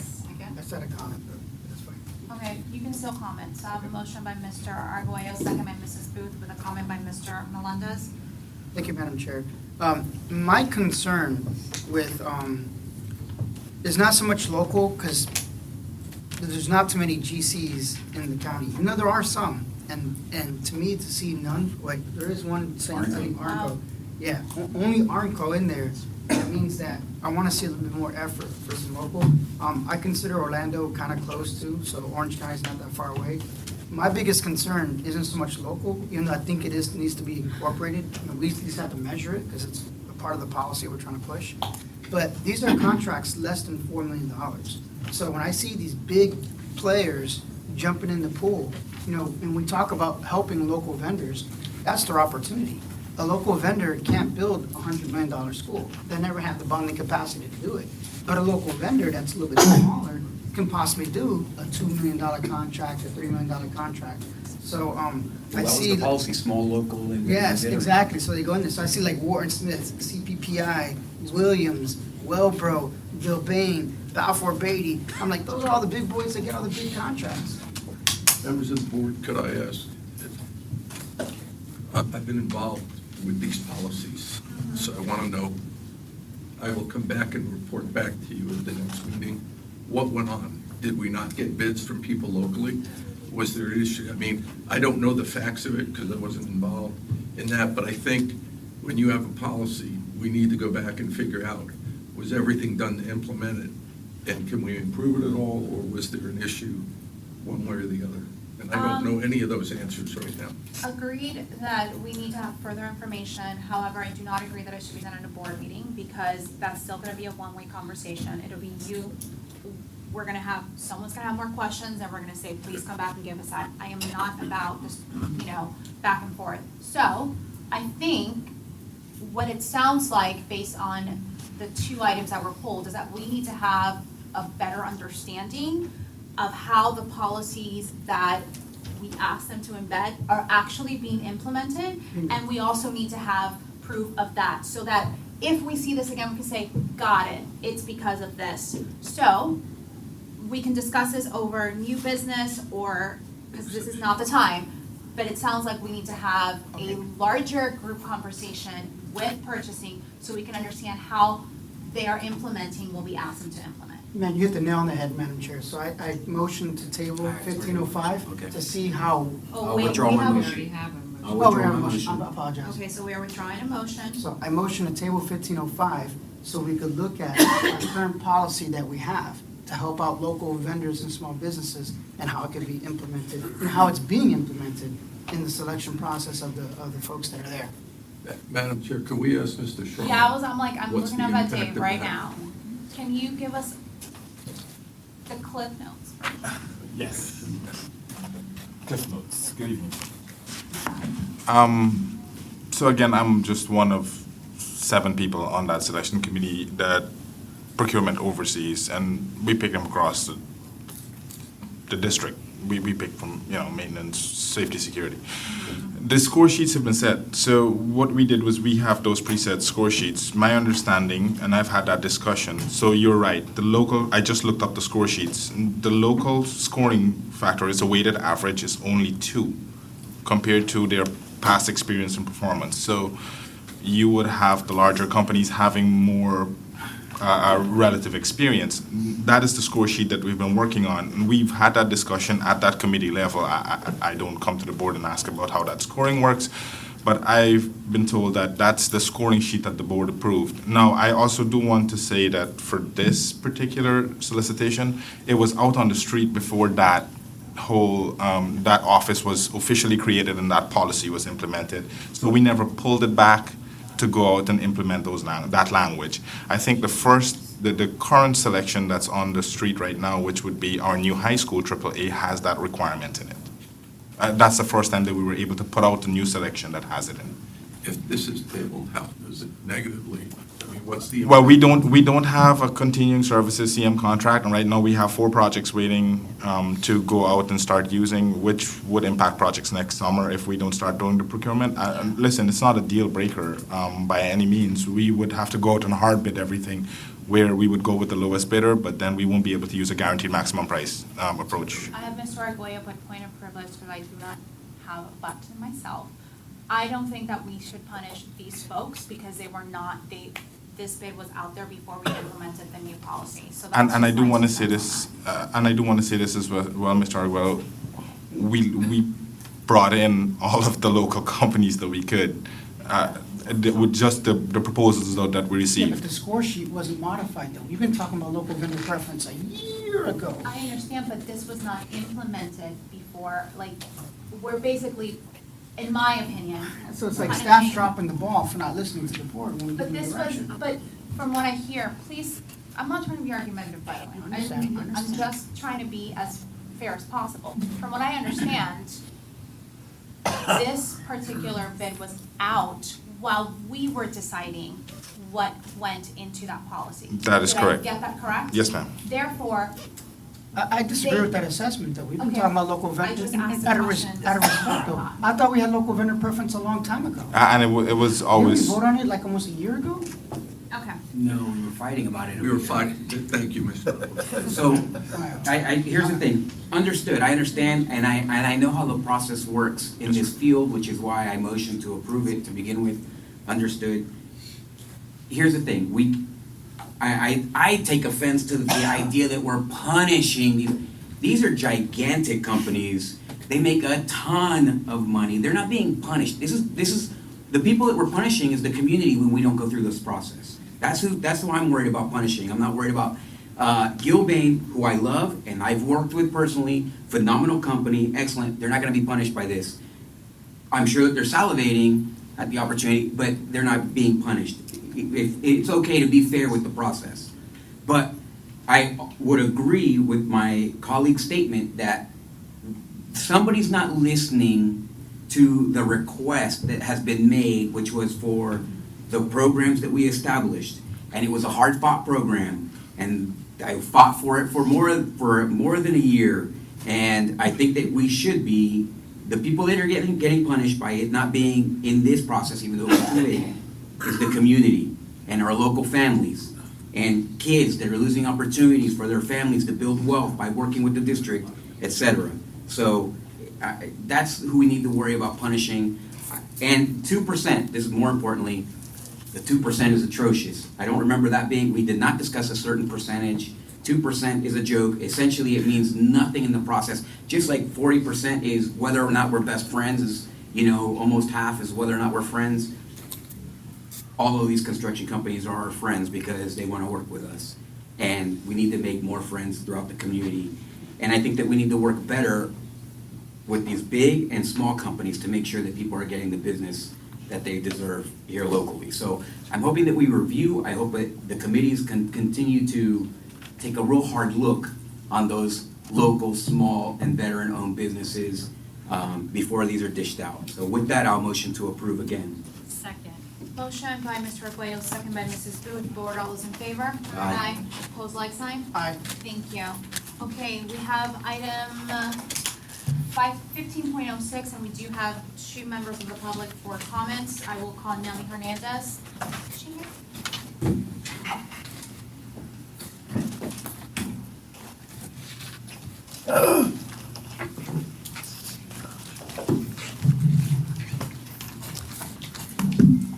Hello, everyone. I'm Nelly.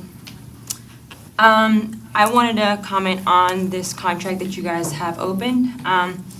As a mother of 2 daughters, a female business owner, and a community leader, I think it's shocking that the body would entertain this contract. In the last election cycle, we heard from the female majority school board members make statements about empowering our young female student body to push themselves to be best. We've heard the female majority of this board talk about how they are strong leaders in the community and how they set the example for our future leaders. But in the same breath, they propose a contract to a man who objectified women, supported the sex trade industry, which abuses women. Is this who we want representing in our district, our children in Tallahassee? I think this board should make a motion to deny this contract based on the face value that you cannot speak the words of empowerment to young women while in closed doors support a man with tax dollars who abuse and objectify women. Thank you. Thank you, Ms. Hernandez. The next person to speak on this item is Mr. Jeremy Fetzer.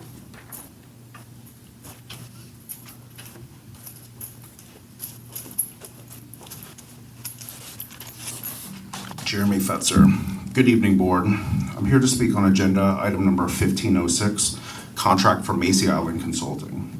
Let's cut to the chase. While a majority of this board has taken political donations from this entity, this action does not require you to recuse yourself from voting on this matter. While I argue the point that this original contract did not have an extension clause or optional years, and this body did not make a motion to waive procurement policy, I believe this contract being single-sourced is illegal, as the contract for services should have been put out for competitive bid per Florida state statute. Further, school board member from District 4 has a more complex business relationship with the owner of Macy Island Consulting.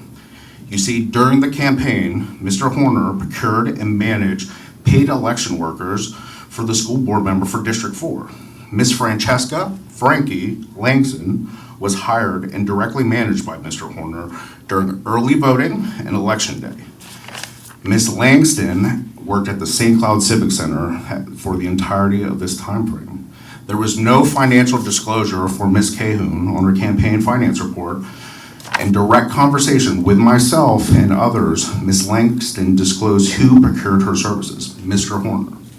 This business relationship directly violates the term of this proposed contract in Section 6, but also triggers an automatic recusal from Ms. Cahoon to vote on this matter, as the business relationship with Mr. Horner exceeds just a simple donation. I would hope the school district legal counsel would give Ms. Cahoon sound legal advice in this moment, because if she votes on this matter, she has thus not only created an ethics issue for herself, but would also commit a criminal act via quid pro quo. Thank you and have a great day. Okay, so I actually pulled these items for different reasons, which was because although I do believe that we have benefited as a board from both of these entities, I do think that maybe not now, but at some point I would like to see this go out to RFP. So that's the reason why I pulled them, just to make that comment. It wasn't related to anything else that was said here. I do have some comments from board members, Mr. Melendez and then Mr. Arguello. I'll defer to you. You have some comments? Those are my comments. Okay. So to be clear, I pulled them both because while I believe that this current contract should go through, I do believe that we need to go to RFP eventually for both of these. So that was my comment. Okay. I will defer to you now. Okay, thank you. I just wanted to make it clear, because I do listen, and sometimes I adjust what I say according to what you say. So, and that's just, I I know you respect listen. that. Okay, thank you. Yeah. Well, to me, this is just wrong in so many different ways. Right now, we have our teachers begging for more money, to this district. And here we are saying, we can't meet all your demands because we don't have the financial means to do it. Now, I know this one contract doesn't do it. Again, it's about the gesture. It's the same thing with when I voted before with the calendar. Sometimes you got to respect your teachers. That's what respect means. It's not always about money. I guarantee if we respected our teachers more, they wouldn't have to ask for so much money. And so when we have this extra money that's going to an entity that is redundant. Now, I'll get into the personal stuff a little bit later, but 1507 is Rutledge Yesenia. That's another lobbyist. So why do we need a lobbyist to cover another lobbyist? And Rutledge Yesenia does an excellent job. Rutledge Yesenia, I've been on the board. I don't know if you got the new board members haven't seen it. They give you updates. Hey, this is what's going on. We had a WebEx. Well, I don't know if the WebEx still exists now, but at the time they gave us an idea of what the FFP formula was. They broke down the FFP formula. They were able to track bills and send us what's moving and shaking in Tallahassee. So to have a contract on top of another contract to do the same thing is redundant and completely unnecessary. And obviously, we know there's political, implications on there. But the other concern is not only do we already have a lobbyist, and this is unnecessary, but it's the same person that filed a complaint against Mr. Arguello.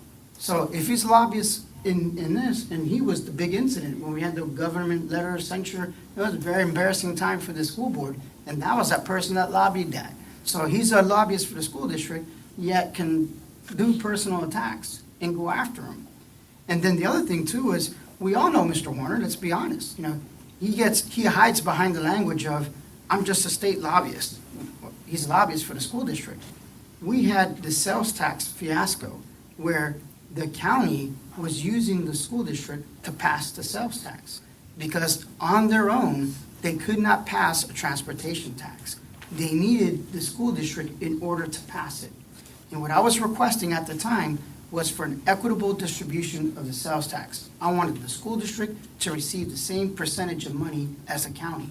And we voted on this board for an interlocal agreement, and we never met. And then at that time, everybody was like, I think you're correct, Mr. Melendez, sometimes you don't always listen to me, but sometimes you do. And you're like, wait a second, how are we going to sign an interlocal agreement without meeting with the other government entity? So then I emailed Mr. Horner, and I'm like, hey, he has great relationships with the county, set up this meeting, because it didn't sound like they want to be able to do it. And he was like, I don't have a dog in that fight. Why? Because he was a county commission's lobbyist, and so he had a conflict of interest. He was representing the county and the school district, and, so he was hiding behind that. And so the interlocal agreement meeting was never even done. So that vote alone cost this district millions of dollars. because that's a 20-year tax. And it was a tax where if we would have gotten our fair share, because right now it's 50-something% the county, and it was like 25% us, we would have gone from 25 to 30%, but 30% of the county collection of sales tax. So that vote alone, or lack thereof, cost this district $6-7 million projected easily a year. So this lobbyist lost us $7 million a year by his inability to secure us a meeting with the county, which he has phenomenal relationships with. I tell you what, very few people, because he can say my contract isn't whatever, but he's getting paid, and that's the other thing, the structure of the contract. He's getting paid $5,000 a month. He's getting paid more than a teacher. And yet, he only works during Tallahassee, and session is only 2 months. So he gets paid for the whole year, he only gets to work 2 months. You know, I guess that makes sense to this board, but no, it doesn't to me, and it's ridiculous. So then what did he do? He filed a complaint against me because I asked for him to set up a meeting with the interlocal agreement, you know, asking him to do his job as a lobbyist. And obviously, it didn't have any legal merit because it was withdrawn, but this guy is creating division amongst the board that's supposed to pay him. And the only thing I asked was that you set up a meeting with the county so we can fight for more money, because isn't that what a lobbyist does? And then let me argue a little bit more, because people know when I say no, I always have points. I don't just say things out of thin air. Let's look at our legislative priorities. They're always hold the teachers harmless. Well, I didn't have to hire a lobbyist to do that. At the School Board Association, every single school district said, let's hold teachers harmless. So we got that passed. So we can't sit there and say, oh, Mike Horner was able to hold district harmless and get credit for it, when every single school district in the entire state of Florida was arguing to hold the district harmless for the teachers and accountability because of the pandemic. So, and the same thing with compression. He can try to say, oh, I got you compression. Really? Compression is multiple counties that share the same issue. And so they fought that. But we also have Olay. That's it. So not only do we have Rutledge Yesenia, now we got Olay. And so we got 3 lobbyists, and man, you would think that we're flush with cash. So to me, that sends the absolute wrong message to the district that we're willing to spend 3 times for somebody to do it once. So we got Rutledge Yesenia, which I do like. And look at their price. Rutledge Yesenia is an entire firm. Macy Island is my corner, and it's a lot cheaper to pay Rutledge Yesenia. And Rutledge Yesenia, I get the updates on my phone. Like, I went up to Tallahassee once, and I got to meet with them, and they let me in, and that's like a professional firm that is based in Tallahassee. So to be honest with you, I wouldn't even talk about the RP. I would just deny Macy Island Consulting. And then not only that, but you talk about conflict of interest. I checked out Heather Calhoun's campaign reports too. She even paid him for services under Macy Island. It was not under Macy Island, but he uses his address. It uses 21, it is Macy Island is his address. Whatever the address is, she paid him $3,500 for campaigning. And it said signs and things like that. So, and obviously Mike Horner contributed to other school board members here too. So that even gives the impression, so I don't want to accuse without having without having true facts. But the facts is Horner contributed to each one of your campaigns and got deeply involved. And so this gives the perception that this is a pay-for-play deal. And we all know that, this is just unnecessary. If you were going to still want to give him a gift, then pay him for 3 months. Because Tallahassee is in session for 2 months. There's no justifiable reason why you have to pay him for full year of services when he's only working in session for 2. And there's no need to have him because you have Rutledge Yesenia and you have Olay fighting for the same exact things. As a matter of fact, Dr. Pace sent out an email to all the school board members and said, hey, these are legislative priorities for Tallahassee, and put down the 4. And they didn't say, Mike Horner, go get it. We have our delegation.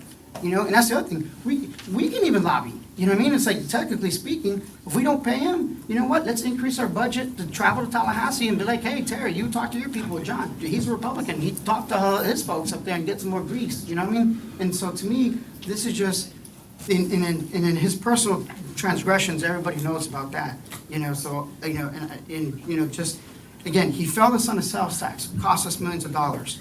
We already have 2 other lobbyists, not 1, 2 other lobbyists. He filed complaints against myself and Arguello, and he contributed to deep ties in the campaigns, and he has a nefarious past, and he had to resign from that. So to me, this is just And then it's just disrespectful to the teachers, because here we are saying, you know what, we don't have all the money for you, but we definitely have all the money that we need for my corner. And even if it doesn't, add up, it's the gesture that matters. And our teachers demand respect. And if you guys don't want to respect the teachers, that's okay. At least I have a clear conscience, and I'm gonna vote and let them know that I got the teachers back 100%.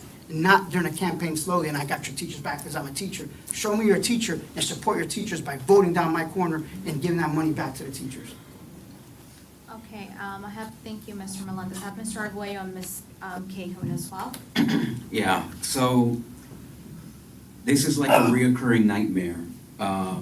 The idea, okay, so let's, of course, the nefarious background, the idea that we would have someone representing the school district who has supported the illegal sex trade is terrible. I mean, but in this district, it's happened with not just him, right? So, but let's say that no nefarious background. Here's my complaint with Mr. Horner. Number one, as a professional, right, you don't file a complaint against the people that you work for, and he's already filed 2. So, if you give Mike Horner what he wants, Macy Island what he wants, then he'll leave you alone. But if you say, hey, Mr. Horner, are you properly disclosing your contracts the way you're supposed to, according to a house rule, and which allows you to lobby the house, then he won't like that, and he's going to file a complaint against you. If one of you, perhaps, maybe, if one of you does not have a conflict of interest with Mr. Horner, and you say something negative against Mr. Horner, he'll file a complaint against you. So the complaint that he filed against me was the fact that I was bullying or coercing or something like that. But he's the bully in this scenario. If you do anything against our lobbyists, it's like having a dog in your house that can bite you at any minute. And that's not conducive to a proper relationship in a situation like this. It's ridiculous that exists. I know he's your pit bull, but in the end, this is for the community. It's not for Superintendent Pace. It's not for you guys. Not for Mrs. Cahoon. This is about the community, and to have him representing the community under those circumstances, you already know it's not an effective relationship. For example, last year when this came up, I went through his entire contract, and I was saying he's in violation of X, Y, Z, A, B, C. He's not in compliance with his contract. He is absolutely not in compliance with his contract.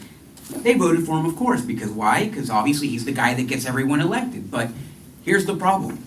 Instead of complying with his contract, right, after he's been outed as not being in compliance with his contract, he rewrites the contract so that he no longer has to comply with any of the things he didn't comply with. So now, instead of being, hey, the school board, he has to do this, he has to do that, he has no real job. If you look at the exhibit, if you can even call it an exhibit, it's A through R of nothing but maintain a relationship with the superintendent. That's all it is. A through R, assist the school board in obtaining priority items on the legislative recommendations of the Commissioner of Education and the Governor. That's the only time the school board is mentioned in this contract at all. Letter A. B through R are do things for the superintendent or designee and the school board staff, because he cannot work with the school board staff. He's above the law, this gentleman, all right? So here's what I'm curious. Number one, I have serious concerns, okay? Aside from the nefarious past, aside from the fact that if you say anything against him, he's gonna file an ethics complaint against you, I have serious concerns that we're paying $180,000 for someone who the Commissioner of Education would be embarrassed to take a photograph with. You can't have somebody, you can't send somebody to go represent you to the governor and say, would you please go meet with our governor and tell our governor that we need more money in Osceola County? And the guy you send was involved in the illegal sex trade or supporting the illegal sex trade. That's not what you do. That's not what gets you places. Now, I know in a dark room behind closed doors, that relationship may work, but that's not what we want for a public. It's the problem that we have in this board. There's literally no other contract, in my opinion, that we have signed since I've been a school board member or that we have on the books today that is more descriptive of the corruption of Osceola County than this contract right here. It is the worst demonstration of not caring about your community that I have ever seen in public life, only because I have not been exposed to everything. But it is embarrassing. It's embarrassing. It's embarrassing as a district. The fact that you ladies are not embarrassed, I'm embarrassed for you. I'm embarrassed for my family.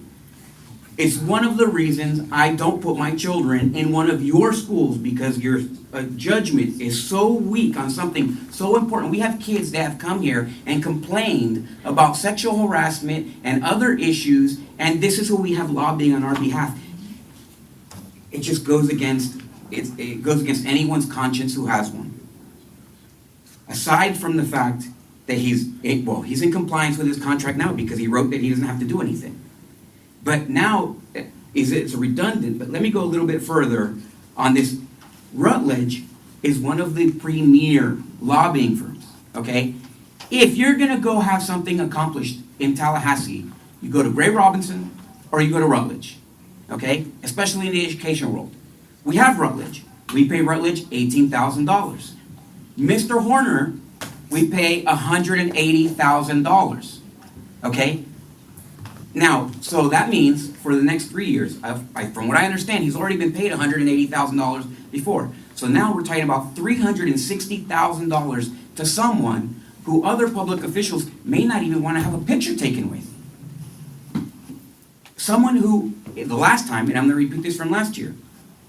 Last year, I had 6 emails sent to me, right, that I could identify as having originated from Mr. Horner at that time, sent to me. Right, 6 emails. There was 124 emails in a stack of emails when I made a public records request for all the emails that had Mr. Horner even mentioned. Of those 120-something, 6 came back as having been originated from Mr. Horner. So for $180,000 or for $60,000 that year, he had sent 6 emails. Okay, how do you accomplish your job for a $2 billion entity like we are? All right, he's getting paid like a $2 billion lobbyist. But he's not getting the job done, especially for something as important as the taxes, right? That was a big fight. We wanted more money out of that tax for our schools. We needed the money, but it wasn't worth having this gentleman who's above the law, apparently, who's above any contract, and who's above school board members, who's above the community, and who's above everything, apparently, actually do his job. I have not met with him or spoken with him in a year. The last conversation I had with this person, he stood right there and he told me that he was perfectly registered to lobby, right? And we obviously discovered the truth, which he was not disclosing his contracts, and he was illegally, apparently, lobbying the House against House rules. So, believe me, I'm not going to be shocked if this goes 3-2, if you're even allowed to vote with the conflict of interest. However, I do have a serious problem because this says we are corrupt. That's what doing this contract. It's a statement. You might as well put the sign in front of that front door that says we are corrupt if you approve this contract. Thank you. Ms. Cahoon? I would like to state for the record that I did not pay or pay for any services with my corner. There is nothing on my financial reports to show that I have any kind of contractual business with him, and I would like to refer to Frank to see about the ethical part. I'll say this. It's been represented to me that she has had no business relationships with him. And so the broad state rule, she would not be in violation. But let me finish, Mr. Melendez. As you two know, and other board members, I always call ethics staff and say, is there any little rule out there you adopted or anything? And so I'm asking you to table this so that I can follow. I want to see records, which I will. Mr. Fetzer raises some serious issues, and I think the responsibility is to make sure to protect the board member, that you have the right answer. I believe right now I'm right, but I want the ethics. Because if you go in front of the Ethics Commission, so the board understands this, and you say, well, the lawyer told me I could do this, and you're violating the law, I was on the commission, that's not a defense. Or everybody be saying the lawyer told me I could do it. So they don't buy the lawyer. So I always talk to the staff and say, is there anything? And then I'll come back and advise Ms. Calhoun at that point. Mr., I'm What- sorry. I'm so sorry, Mr. Arguello's light was up first, and then I'll go with you. Okay, so I'm gonna call the question here, because the fact is, she says that she has no relationship with Mr. Horner. If she does not, she does not. She should know whether she has a relationship with Mike Horner. But by tabling this, all we're gonna do is allow the opportunity for Mr. Horner potentially to go and harass the potential witness and say, no, don't tell it, then whatever allegations are made there are made there. The fact is that she knows whether she has a relationship with Mr. Horner that goes beyond what's in her report or not. She knows. So she can make a decision for herself of whether or not she's going to recuse herself from the vote. I'm going to call the question. So I'm going to motion. I got some evidence I'd like to share. Okay, go Another ahead. question. Yeah, according to the Supervisor of Elections website, on 10/20, because you know I like to do my homework, 10/23, October 22, she paid $3,550 for sign material, labor, install, removal, and the address of record is 2120 Macy Island Road. What was the name of record? Kissimmee, Florida, 34744. The address of 2120, because he can change his name, the address, the record owner of 2120 of Macy Island Road, I looked up the Osceola County Property Appraiser's website. The owners are Michael Horner and Abigail Horner, 2120 Macy Island Road. The name of record that I paid on the check from my bank account is, Lighting Dixon. that is who I had a contractual financial agreement with. Yes, and Lighting Dixon is Michael Horner. No, she lives at Michael Horner's address. It is a At person. 2120 Mason Island Road? Yes, excuse me, that is a person. She used to work at. I'm sorry, I'm Well, sorry. I guess the This is not- lawyer's This is not- not a free reign. No, This is I'm not- just letting them I know, setting. She's not a Tammy, this is person. not a free reign. Okay, I'm saying. This she's is not a person. free reign. okay, I guys. can confirm she was an Thank you. employee of this district. A student of this district. Yes, thank you. A student lives with them? No, she was a student of this district. When you said she's not, that is Well, my how does she corner. register her address at his personal home? She lives at my corner's address. What the heck? She's an adult. She is an adult. It is not any kind of, This is Holy moly macaroni, that opened up a whole new can of worms. No, Mr. Melendez, don't even. Oh, no, I'm gonna go there. I see the address 2120, he's got a woman living there. I do not want this board or you sued. We are not commenting about this individual. Okay, here's the thing. We had, I call a spade a spade. we had a person come and state that the actual person who is involved took money from Mr. Horner, and it's not on her report. That's the issue here, whether it makes it a conflict of interest. the Not final whether she paid, financials are not due till excuse me. February 6th. This is not about Lightning Dixon, because that's on your report. I don't care who you, it's on your report.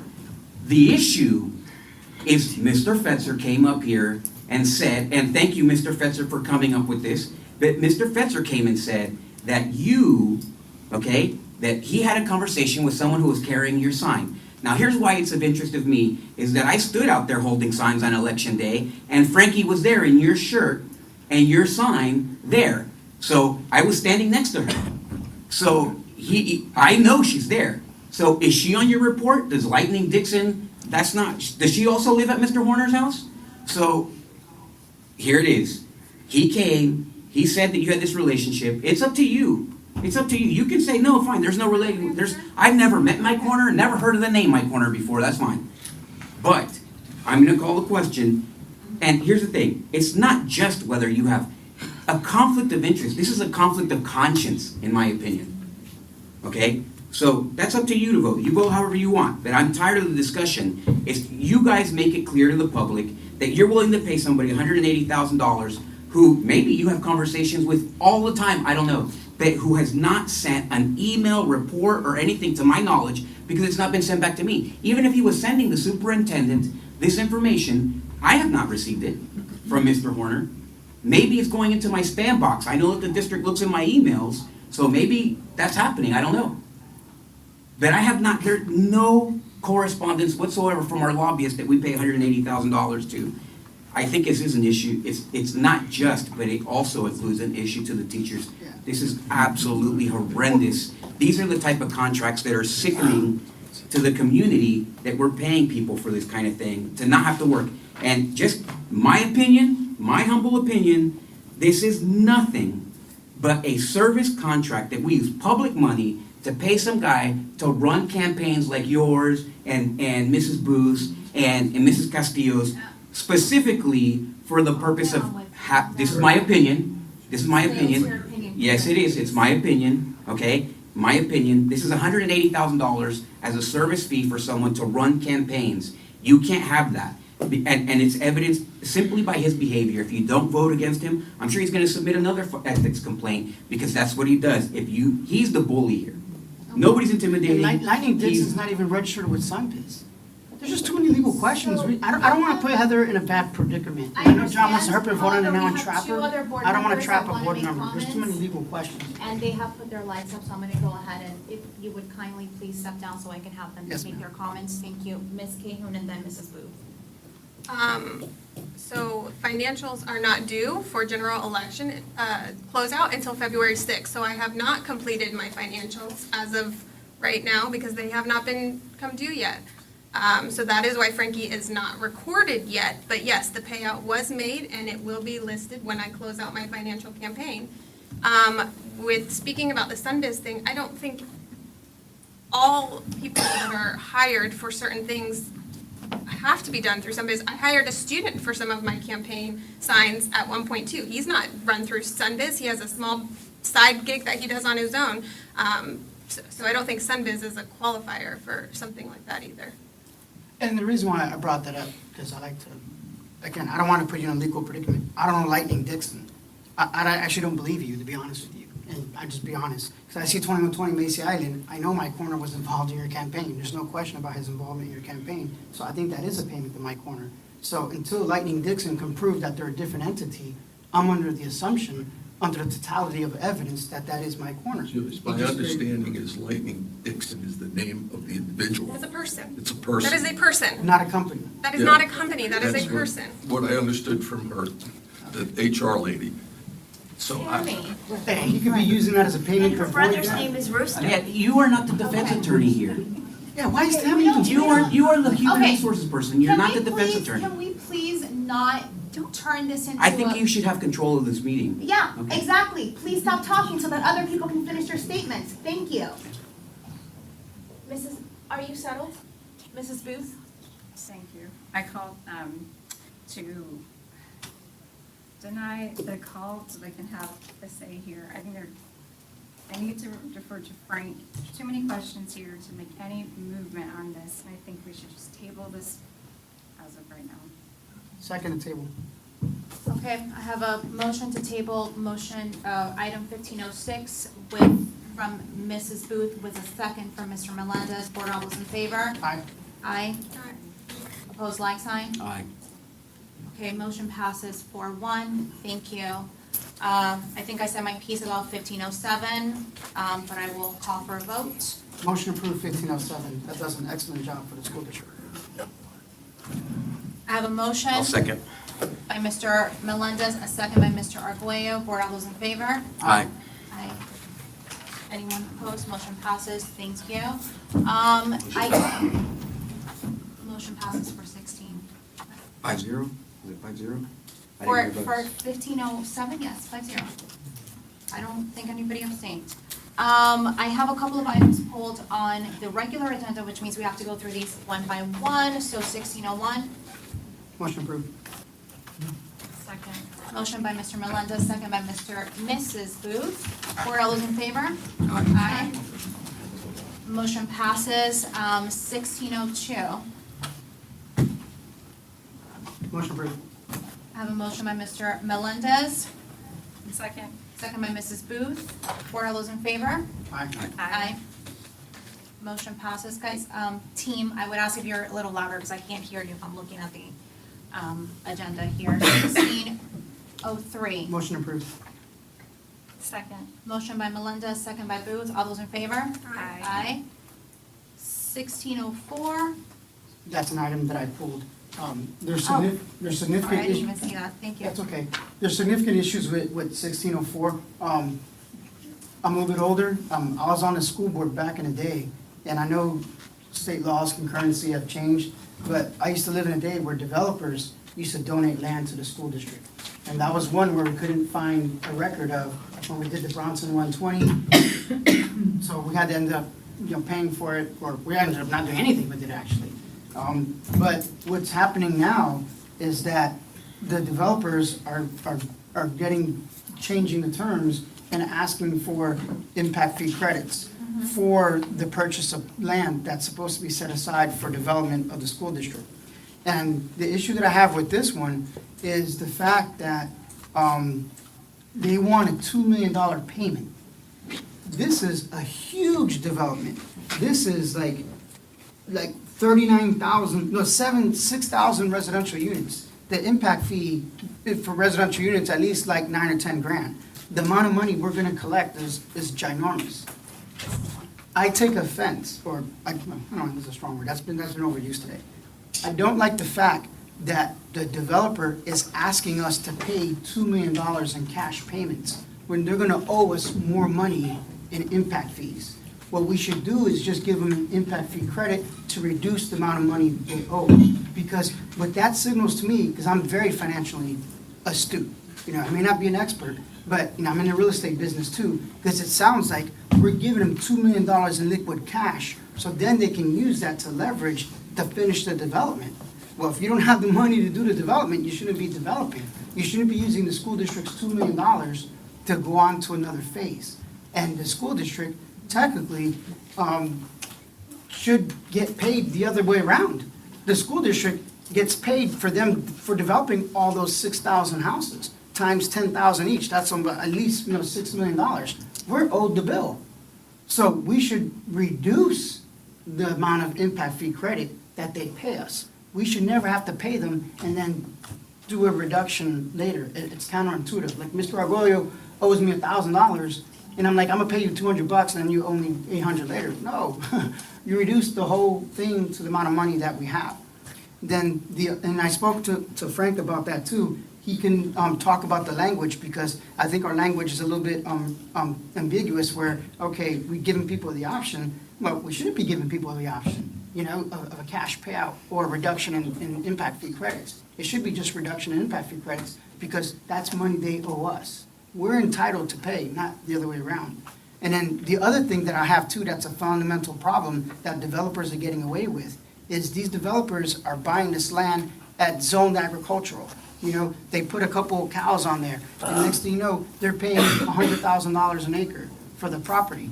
All of a sudden, they're gonna go to the county and say, hey, we're gonna build this community. They get it rezoned, knowing that they're rezoning at highest and best use, because the school district is gonna be having to buy part of it. So what happens is, in our contract, bless you, our contract says that they're putting limitations on the appraisal. And it says that we can only appraise it at the highest and best use as a residential, development. I was like, you kidding me? They pay pennies on the dollar, and they're gonna flip it to the district and make money off the district because they know they have to in compliance with the interlocal agreement with the county? That is a slap in the face. So it's like, no, we should pay them back what they paid for it. That's actually an appraisal value. Actually, you're allowed to use historical sales when you calculate appraised value. Again, that's my forte. I'm in real estate. So when you buy something from John, and then that becomes a record, a sale, a transaction of record, and you can use that transaction of record to figure out what the appraised value is. But the developers here were cute. They said, don't take that into consideration. You're not allowed to consider the fact that we bought it for $100,000 when we appraised the value. You have to appraise it at, the highest, and it even says it in the definition. I'm sorry, I don't have it's been a long day. I wrote it down here in the number here. It says in there, you have to appraise it at the highest and best use and maximize the amount of money that we have to pay them for it, And then, again, my issue also is, I can even argue a little bit further. I'm not a lawyer, but I love to argue details. The interlocal agreement that I looked at, because somebody did a public records request on an interlocal agreement that we have with the county, they showed that it doesn't have to just be student stations for impact fees. We're allowed to look at the impact on education. And we had a discussion before. There's a teacher shortage, there's bus shortages, and things like that are impacting that development. And so we're behind on that other stuff. The problem is, we never flexed our muscles to tell the developer, hey, slow down. You know what I mean? Pay, don't develop 6,000 houses. I don't have enough teachers to fill the voids that we have here. And this is our opportunity to flex the muscle, because this is where the rubber meets the road. And so, but that's another story, because they're in a local agreement, we can have another conversation. The point is, the way this is written is not written appropriately. I don't mind paying an impact fee credit, because we are getting land. I'm not asking it for free, but I don't want to pay $2 million in a cash payment, and I don't want it appraised at the highest and best as a residential use. Okay, so I am having a little trouble with what your issue is. It sounds like your issue is that the developer is charging us $2 million? Yes. If you can put it in one sentence? Yes, they want us Okay, to thank pay you. them $2 million. Miss, are you familiar with this? Yes? Can you help us, please, understand? Are you, I'm the developer. even better. Yeah. I'm so excited that you're here. Can you help us with this, please? So I can tell you when the negotiations started a year ago, probably longer than that. So one of the things we do want to note on file is not many developers will come to the table and dedicate 50 to 55 acres inside of their development. With Mr. Kramer's group, not only will his development go into that high school, the students, so will some of the surrounding ones. And additionally, they will also be dedicating a K-8 school site. Just for the record, when school sites are donated, not dedicated, in which we either purchase through cash or impact fee credits, those donations then get calculated in our next impact fee study, and they can actually lower the amount of impact fee per type of unit. So it's a trade-off. So there's no 100% just donating a school site by any developer. It will go back and get calculated in the impact fee Yeah, study. you get less and impact, lower- you don't need and it'll impact lower for the money rate. if the land's getting donated. So, Could you have and her answer, please? so in that stance, but with this particular agreement, one of the deal points up front was originally we were buying a site adjacent to the Edgewater, and that's where the cash payment came in. And then over time, with all of the sales and the properties, and this has been going on for many years, we are now where they're actually doing a 50-acre site within their development. And part of the deal points up front was a request for $2 million in cash. And if the property appraises higher than $2 million, then the balance would be paid through the impact fee credits. And then whatever you would like to add. Hi, Kevin Kramer with Edgewater Property Holdings. A couple of corrections from what you said. When we purchased the property, it was already zoned, MXD zoning, with a minimum of 5 units per net acre. And that's still the zoning. So we purchased it with the exact same zoning that it has now. So we've not increased the value, prior to then coming to you. Another point is that, we're not just, you're not just buying the land, we're also obligated to fill the site, the full 50 acres with dirt. We're obligated to dig a retention pond and connect the stormwater to it. So that $2 million, it costs a lot of money to go do the construction. That $2 million is money to help us go do those improvements, which we have to do even before you take title to the land. So we're doing, Which happens to we're doing all of our improvements developments. to. They have to be pad ready, right? Yes, so we are doing improvements to the property. We're actually started already doing improvements to the property, your property that we're not keeping. And it costs money to do that. So that $2 million helps do that. And frankly, this land, it's worth at least $150,000 an acre out there right now, if not $200,000. So it's probably called a $7 to $10 million value, that 50 acres. It's $2 million, it's basically a deposit, if you look at it in more of a real estate transaction type. But unlike taking a deposit for you to then close on it later and you do your improvements, we have to go do improvements as a condition to your closing. So we're going to need to spend that $2 million Yeah, so that, to get it ready. That tells me then you're not capitalized then. If you're gonna build 7,000 houses and you don't have the ability to put a ready pad school site, Well, it's cash flow. So it's like depending on the school district to help you build, and I'm not in the development business, I'm in the education business. No, what it is it's, it's cash flow. it costs a lot of money to buy the land, costs a lot of money to develop land. I know if you've been out there Which recently. is my point, that you're not well capitalized to fund this on your own, then, is what basically you're saying. No, When you develop a development of that size, it's pretty standard. This isn't the first large development to happen in Osceola County. You know, if you did a little bit of research and find out, everybody else puts pad-ready sites as part of their plan, and everybody else. 50 acres? It's a A high school site, I mean, it's a high school site, it's 50 acres. 7,000 houses. No, it is, it is. It's a lot. Again, How much it's, did you pay for it? for the land, Yes. the land was, 30-some million dollars. So what does that translate into per acre? I mean, I don't know offhand what net acres, a lot of wetlands, a lot of roads in there. I mean, I don't know offhand what the net acres are. But this is, 50 net usable, pad-ready, off-site stormwater. We've got to put in, enormous 72-inch concrete. I mean, we'll easily spend $2 million getting your pad ready for your closing, Do you have the ability- prior to your Do you have closing. the ability to pay the balance of the impact fees? Because if there's 7,000 houses, how much is the impact fee on a residential home? Well, it depends on the type of dwelling unit they're going to pull a permit on, but right now, a single-family dwelling unit is just under $12,000. Yeah, so 12,000 times 6,000 is how much? Yeah, that's a lot of money that this development will be contributing to the school board, to the school district for, And that's my continued point. improvements. And without me doing the quick math, it's more than $2 million.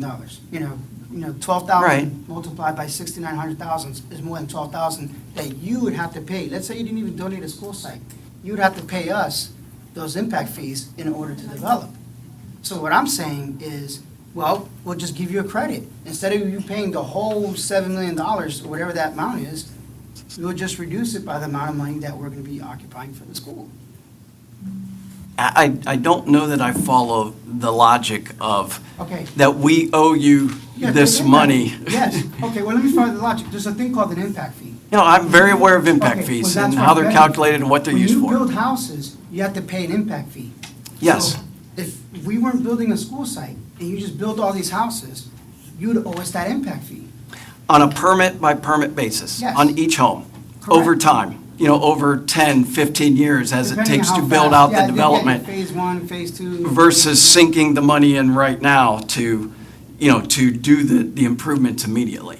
Correct. So that's where I'm getting the logic from. The fact is that the 6,900 houses multiplied by 12,000 far exceeds $2 million.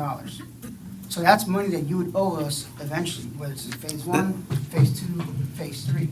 And what I'm saying is, the set aside to build the high school is not going to occupy that whole amount of money. So we'll give you a credit.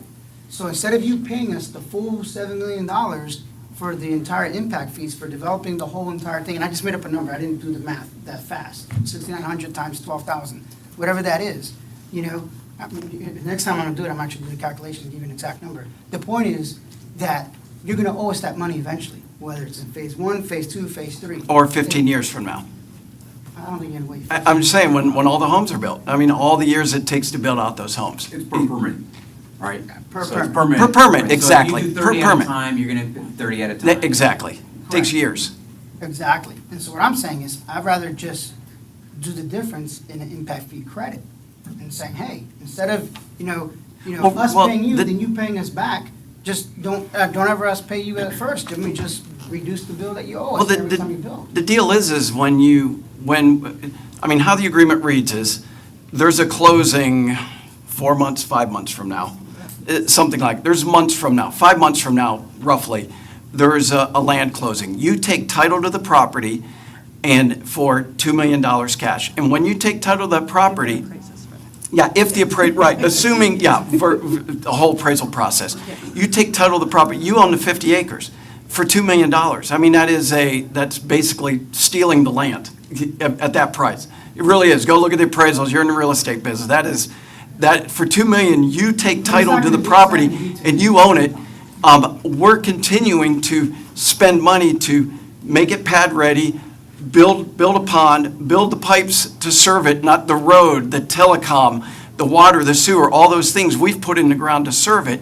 When all those are done and complete, then we do get impact fee credits, assuming the appraised value is greater than $2 million. Then we do get impact fee credits. that, that for the rest of the value of the land. So it really is happening, like you're saying. There's just the $2 million cash up front. And just so you know, just because you pay an impact fee credit, that doesn't mean it's $5 million right there. We've got to go monetize those impact fee credits. We're not a home builder, we're a developer. We've got to, though, then sell land to builders, have them buy those credits from us to turn it into money. I mean, it's a very slow and bad cash flow process, honestly. And we're spending, and we are very well monetized, but it takes a lot of money and a lot of cash flow to improve land. It achieves one of my objectives, because a lot of my people complain that we're building too many houses here. So I just found a mechanism to slow this down. So if we give you the $2 million, you get to speed up your development. If I don't give you $2 million right away and give you impact fee credits, you're still gonna build the houses, but a lot slower, which allows infrastructure to catch up, and hallelujah. We are the infrastructure builders. I am the infrastructure builder. Infrastructure builder. No. I'm a master developer. We're building the roads and the utilities, all the things that everybody wants. I'm trying to slow down the road, because I have a school district to run. I'm short teachers, I'm short bus drivers. The last thing I need is 7,000 new houses coming up in 2 seconds, and I don't need to gaslight it by giving $2 million to gaslight the development to happen Okay, fast. thank you so much for your questions. I do have other board members who would like to speak. I have Mrs. Booth first, and then Mr. Arguello. Thank you.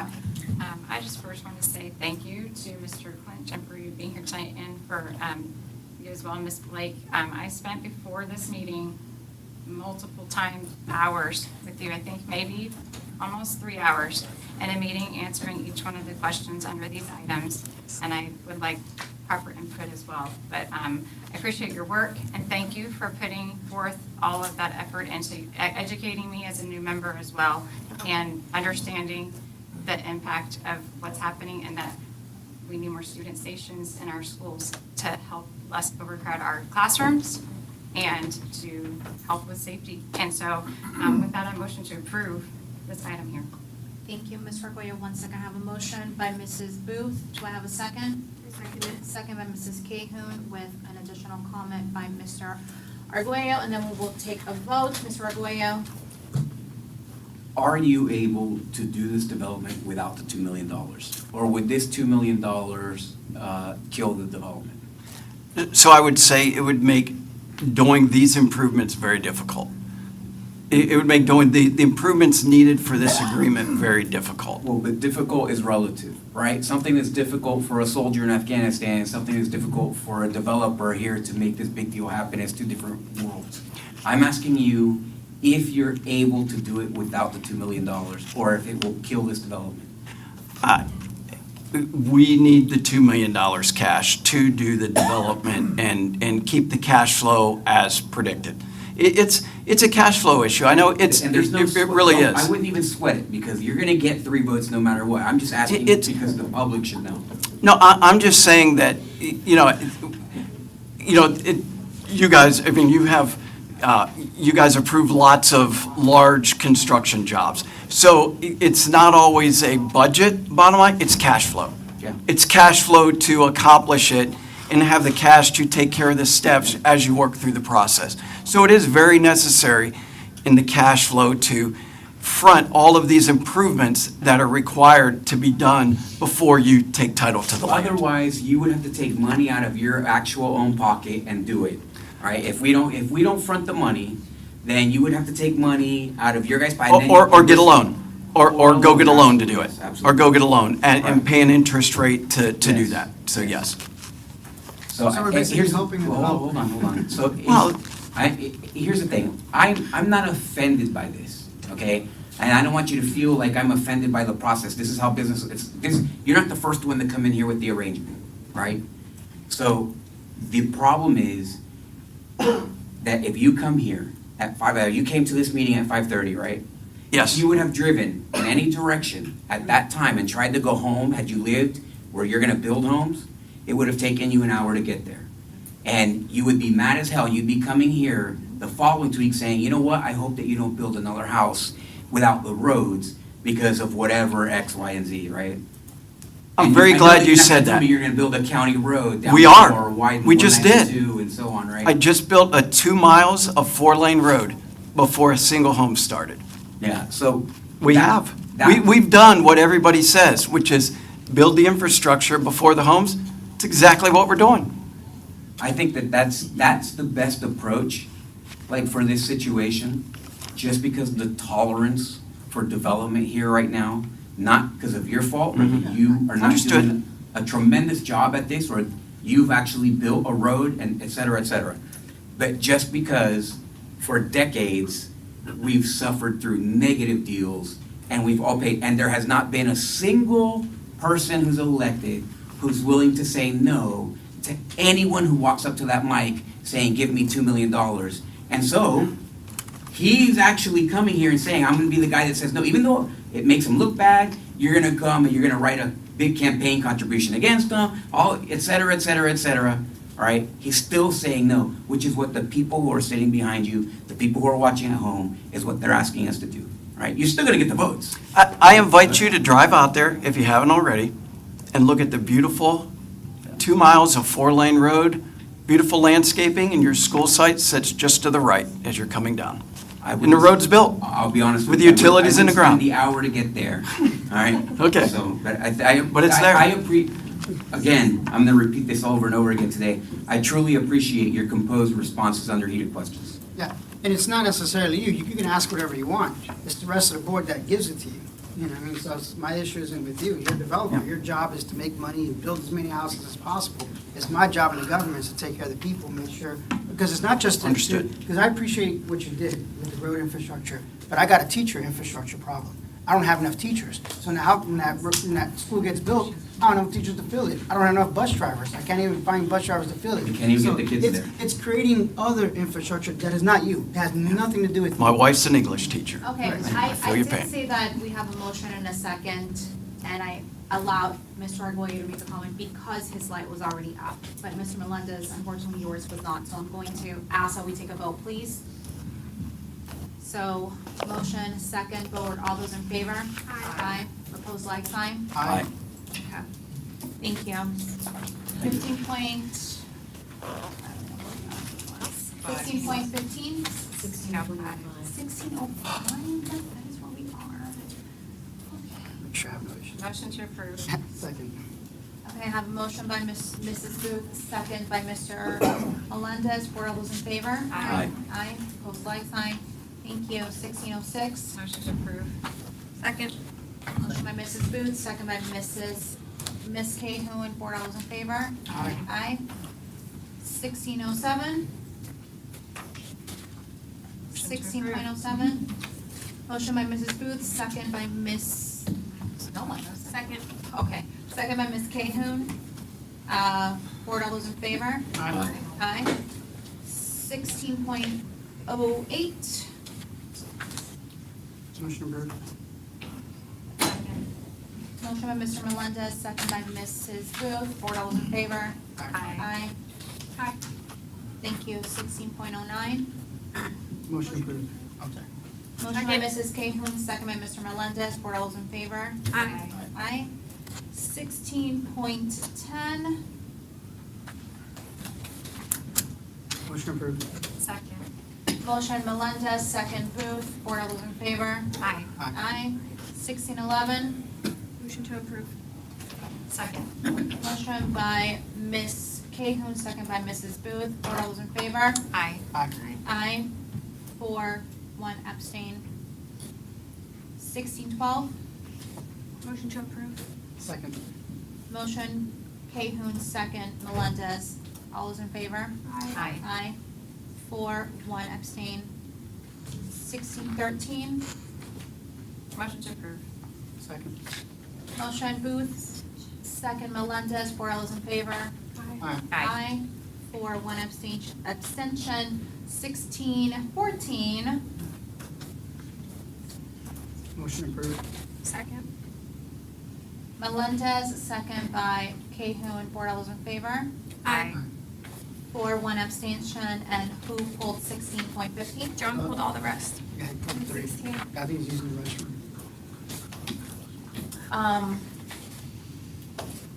Okay, are we?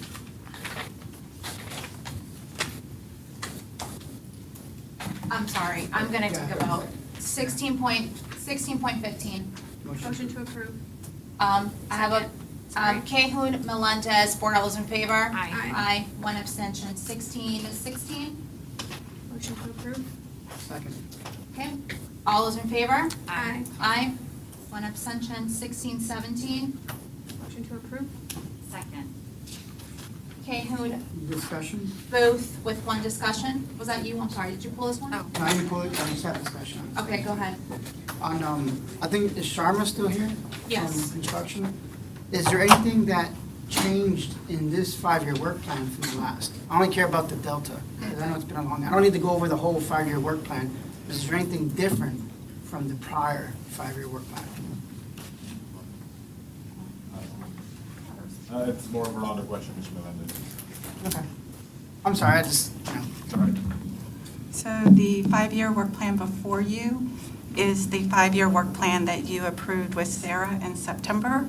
It's just placed into DOE's format, so you're seeing all the same data again, just in a DOE required format. And then we also show what we currently believe, based on the data we have available today, what our 6 to 10 and our 11 to 20-year needs will be, as well as it includes a facilities condition assessment for all of the schools and what we estimate those costs to be per school for the next 5 years. And then any school coming up for a comprehensive renovation, then that money would be moved toward the comprehensive renovation, with the rest coming out of the facilities condition assessment budget. Now, has OXA been completely removed? Because at one point it was going to get renovated and... No, it's still on the list. OXA's Because still on the list. this is in a different format, you're right, I was used to the other format. This is like- No, sir, OXA Yeah, is it's the on next here. school on our list for comprehensive renovations. That's the next school up. Okay. And I just wanted to know, did it shift to the right or shift to the left, or is it still like in the same spot? Or as far as time frame? So we're working through a legal challenge with the bus loop that needs to be built to meet that. And so we're working through that with South Florida Water Management. We need to clear that hurdle before we can pull the trigger on the actual comprehensive project. I actually met with the SAC committee last night to update them on that, as well as the staff over there, because they had questions. But we are working, and we think the decision is imminent. I don't know what that decision is going to be from South Florida, but we think the decision is imminent. It was supposedly a friendly thing, is how it began originally. It's not going that way. Yeah, not when you involve lawyers, it never is friendly then, Mr. Melendez. especially ours. Right, School Frank? for the Arts is on page 12 of 23 of the work plan report. Thank you, Ron. You're welcome. Okay, so do we have a motion? Oh, we did? Okay, so, Board, all those in favor? Aye. Aye, thank you. Don't remember who pulled 1701. That was our goal. Okay.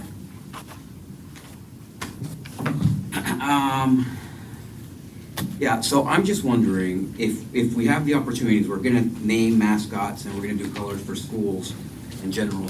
I think that we should be naming schools after our country's heroes, not necessarily military, but that's a great opportunity for people to be elevated, as opposed to some generic island village, elementary, you know. Why aren't we naming schools after people that matter in our country, so that these kids can learn about somebody in history, even if it's contemporary, who means something as opposed to something generic? Okay, thank you for your comment. Motion to approve 17.01. Second. I motion. Did you motion? I motioned. Okay, Second. Board, all those in favor? Aye. Thank you.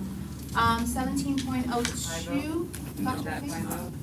No, it's not. Did Four you? one. You didn't 4-1. say anybody on the site. I wasn't sure. That was on me. 1701. Yeah. 1702? So it was 4-1. Yes. 4-1, Okay, yeah. thank you. So 1702, Dr. Pace, did you? I pulled this. You pulled, I don't have it on. Yeah, I didn't have it. Okay, yeah, go ahead. What's your question or comment?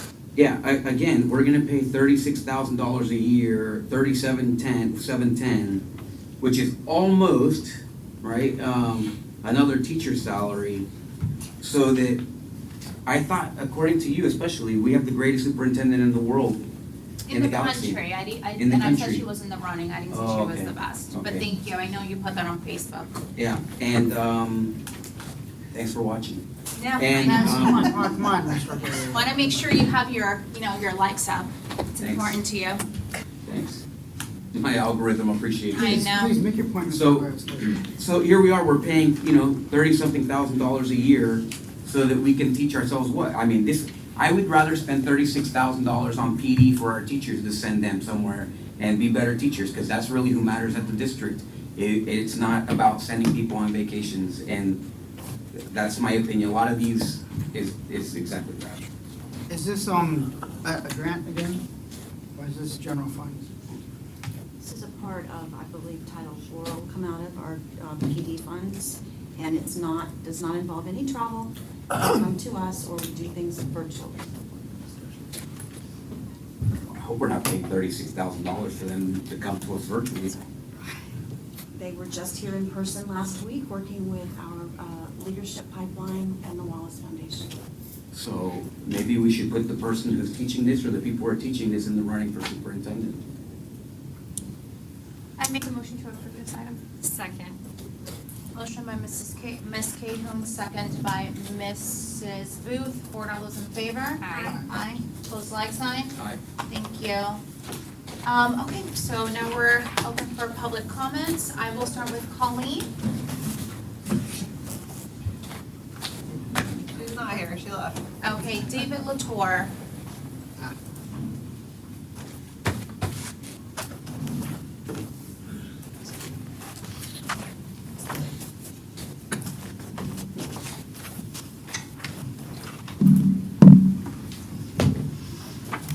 Pardon me. Same energy, bro. Yes. What a privilege it is to be with the distinguished men and women of Osceola County School District. Board members, thank you so very much for all that you do. I want to bring to your attention students. Cadet Colonel Rodriguez is our group commander. She'll be finishing up her term here at the end of this semester. She wrote this email to a bunch of staff members. Gift to custodians opportunity. Great morning, sponsors, directors, and instructors of our many amazing clubs, teams, and programs of Osceola High School. On behalf of Air Force Junior ROTC, we would like for you and your club, team, program to join us in an event to help our custodians. As we go on our holiday break, we want to get as many people involved in this so that we have a bigger impact. A gift to custodians will be announced through this morning announcements as follows. Great morning, Cowboys of Osceola High School. The following clubs, teams, and programs are sponsoring this message. Air Force Junior ROTC, the baseball team, Latinos in Action, Kiets, the class of 2023 steering, swim team, water polo, Ola, drama club, Key Club, Science Olympiad, chorus, Beta Club, ASL, boys basketball, band, and girls weightlifting. As we are in the holiday season and approaching our holiday break, the season of giving is also in place. Let us take a moment to put a smile on our custodial staff's face. Together as a team, we can make this campus a cleaner space. Picking up a piece of trash on the way to class will help our campus and our custodial staff.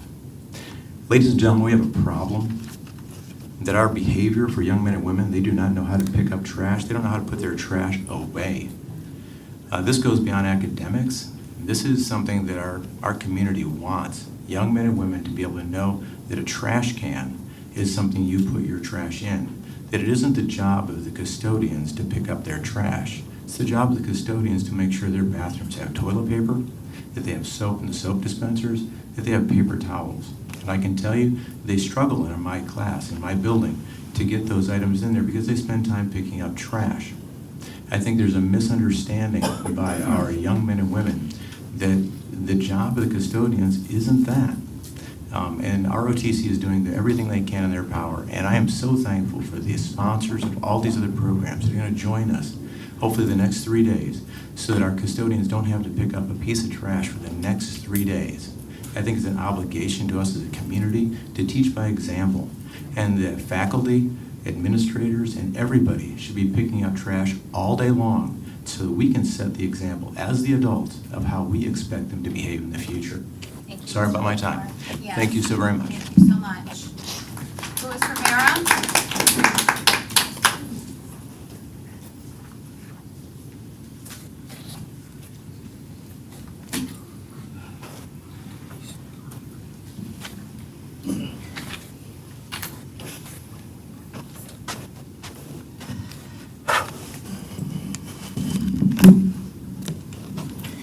Good evening. Attitude reflects leadership. In my early 20s, I had soldiers under me. The choices I made, I knew there were difference between them flying home with family or draped with the colors. I will let these two veterans over there share how to get their accomplishments and how they got paid. No leader should ever ask their soldiers, your teachers, they should never beg for a raise. Because of inflation, many of the companies have given their employees gasoline gift cards, reimbursements for travels, and large bonuses. Even the VA, Social Security, and lawmakers, my understanding, they're all getting COLA. What are you doing for your soldiers? I heard this teachers in COLA on the news. I was about to come to the board and rant and rave and drama about leaving a school play and the agenda rules, but I could not pass up an opportunity to say, you need to do better for your soldiers. What I mean is your teachers. You know, I've heard stories of a lawmaker staying up till 2 o'clock in the morning to get something done. I would say the same for you. Figure out how to get them that 8.7. I'm told, read the minutes, Louis. You'll get all the information there. Come on now. I read the minutes. The first thing is a nice paragraph of positive thinking. That's great. After that, most of the time it's in regard to an item not on the agenda. What am I supposed to watch? 5 hours of this meeting to kind of cipher out something important? To all the teachers here, to get something you never had, you have to do something you never did. I've been to over a dozen meetings. Y'all better think of something clever. If not, you're not getting that 8.7. Well, what I'm here for, last Friday, I was wondering, Dr. Pace, do I give you a call Friday night? Do I call somebody from the board member? Or do I turn into a Karen? I didn't either. I took the cowardly way out. Let me tell you what happened. I left the school after a play. Lady next to me, I had to leave because her kids wouldn't be quiet for 45 minutes. The guy next to me took his phone call and actually had a conversation right next to me, while teachers and administrators did nothing. When I went outside, kids playing it was like they weren't at school. Kids playing their music, loud music, vulgar music, kids with the pants sagging to their butt, just like everybody here supposedly has said, disrespect for teachers. Oh, man. As leaders, they should not be begging for that 8.7. Last thing I'm going to say is, if you go to board meetings, if you go to graduations, you can go to SAC meetings. And most of these people left. Don't y'all get it that y'all need to do this at the beginning? And the reason why those people did what they did at this play, that no regards, no respect to anybody else, is because we don't have a law enforcement officer at these events. They're going to do whatever the heck they want to do. So I really hope that you guys change this open comment at the end, because 5 hours, Thank you, Mr. Rivera. ridiculous. Mr. Hernandez, and I don't see him on here. Mr. Hernandez? Okay. Ms. Andino?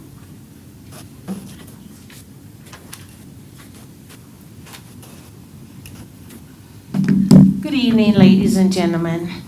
I want to first make some comments in regards of some of the things that have been discussed today. One is about the teacher workday. I would like to know on that survey, how many actual classroom teachers and 9-month employees answer that survey, because those are the ones that are going to be really affected by it. I don't know if I can get that information somewhere. Also, if we are so concerned about ESC classrooms, OCEA has an ESC focus group that they will be more than welcome to meet with you, answer questions, and make an action plan. Lastly, the Osceola School District has a responsibility not only to our students, but also to each and every one of the educators that give their best every day, even when we're on vacations.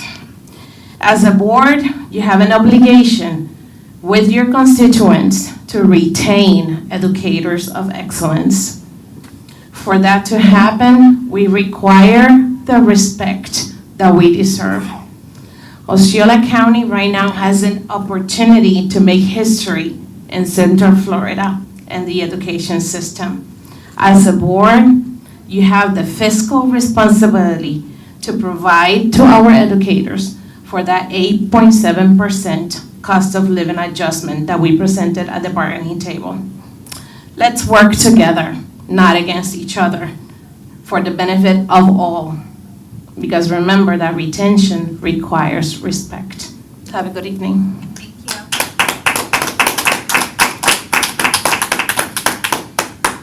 Ms. Gorenz? This is second term, Terry. What are you doing here? Oh, that's funny. Okay, Emily Grins, 722 Mabit. I am here as the instructional vice president for OCEA, and to respond to the comment earlier about needing to do something unusual to get an unusual result. Well, we've stayed to a board meeting till 11 p.m., so step one. But we also have our petition that we've started that has almost 5,000 signatures. So we've engaged the community, we've engaged parents, we've engaged students, we've had teachers volunteering their time to go and canvass and talk to people at their doorsteps and say, hey, do you know about this? What can we do? Do you know this is how taxpayer dollars are being spent? We have people going to businesses. We have all kinds of people out in the community making sure that our voice is being heard. And it's been an overwhelmingly positive response. We've had very few people say, oh no, teachers don't deserve more money. You know, generally the comment is, absolutely, our educators do deserve more money. We support our teachers as well as our support staff because the petition's open to both groups. Both bargaining teams are fighting for this. So we've made it on local media. We feel like we've done our part. We have proposed this at the bargaining table. We've done all these extras. We've done an email campaign. Nobody here is hearing new information. You know, we've tried to make it so we don't need to come to you with something brand new. And we proposed it in October 20th. And you said at the November 1st board meeting, we will have an executive session December 6th. So we put a request in, let's go to the bargaining table December 8th. You said you'll make your decision or have your conversation the 6th. Let's meet, let's talk about it publicly on the 8th. But we got no response. And that's where the respect comes in. At least send a no, can we do this date instead? It's the total silence that is the lack of respect. You know, it's the unwillingness to even come to the table and talk about this and treat us as an equal bargaining partner. It feels very much as if the purse strings are closed, mom and dad maybe will give out allowance, maybe. But definitely not a Christmas gift because we won't make it in time. You know, so it's just frustrating because we've tried everything on our end to communicate with you how dire this is. You know, our ESPs making $15 an hour, it's great that we got them up to that, but $15 an hour for a school year is $22,000. You're still not making above poverty wages, right? Poverty level is $27,000 if you're raising a family of 4. We have ESPs that are working for poverty wages, and we're sitting here with a budget surplus of almost 13% and not doing anything and not even communicating when we can have our next meeting. So that is the respect that we're talking about. Thank you so much. Thank you so much. Greg Harris?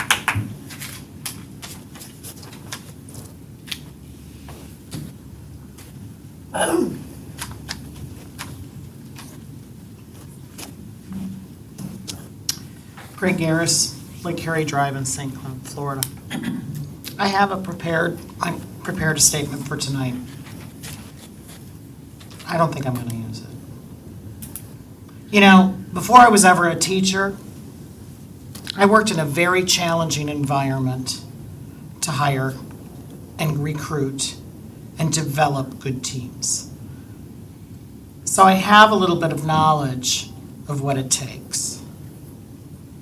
The company that I worked for was not the highest paying company, but I still was able to develop good people because I respected them and they knew they were respected. I feel like a fool working for the school district of Osceola County for the first time in 17 years. I feel like a fool because I show up every Monday and every Friday, and I do what my students need. But I'm starting to feel like a fool because you don't want to go to the bargaining table, because you don't want to give information to the bargaining team. It's ridiculous. I feel like a fool. I feel like a fool when I tell you that I work every minute of every day of the school year trying to help my students. I feel like a fool when I hear a school board member tell me that we don't do much instruction on the last days of school. I don't know where you worked, because that's not my reality. And I'm about ready to pack my bags and go somewhere else where they will respect me.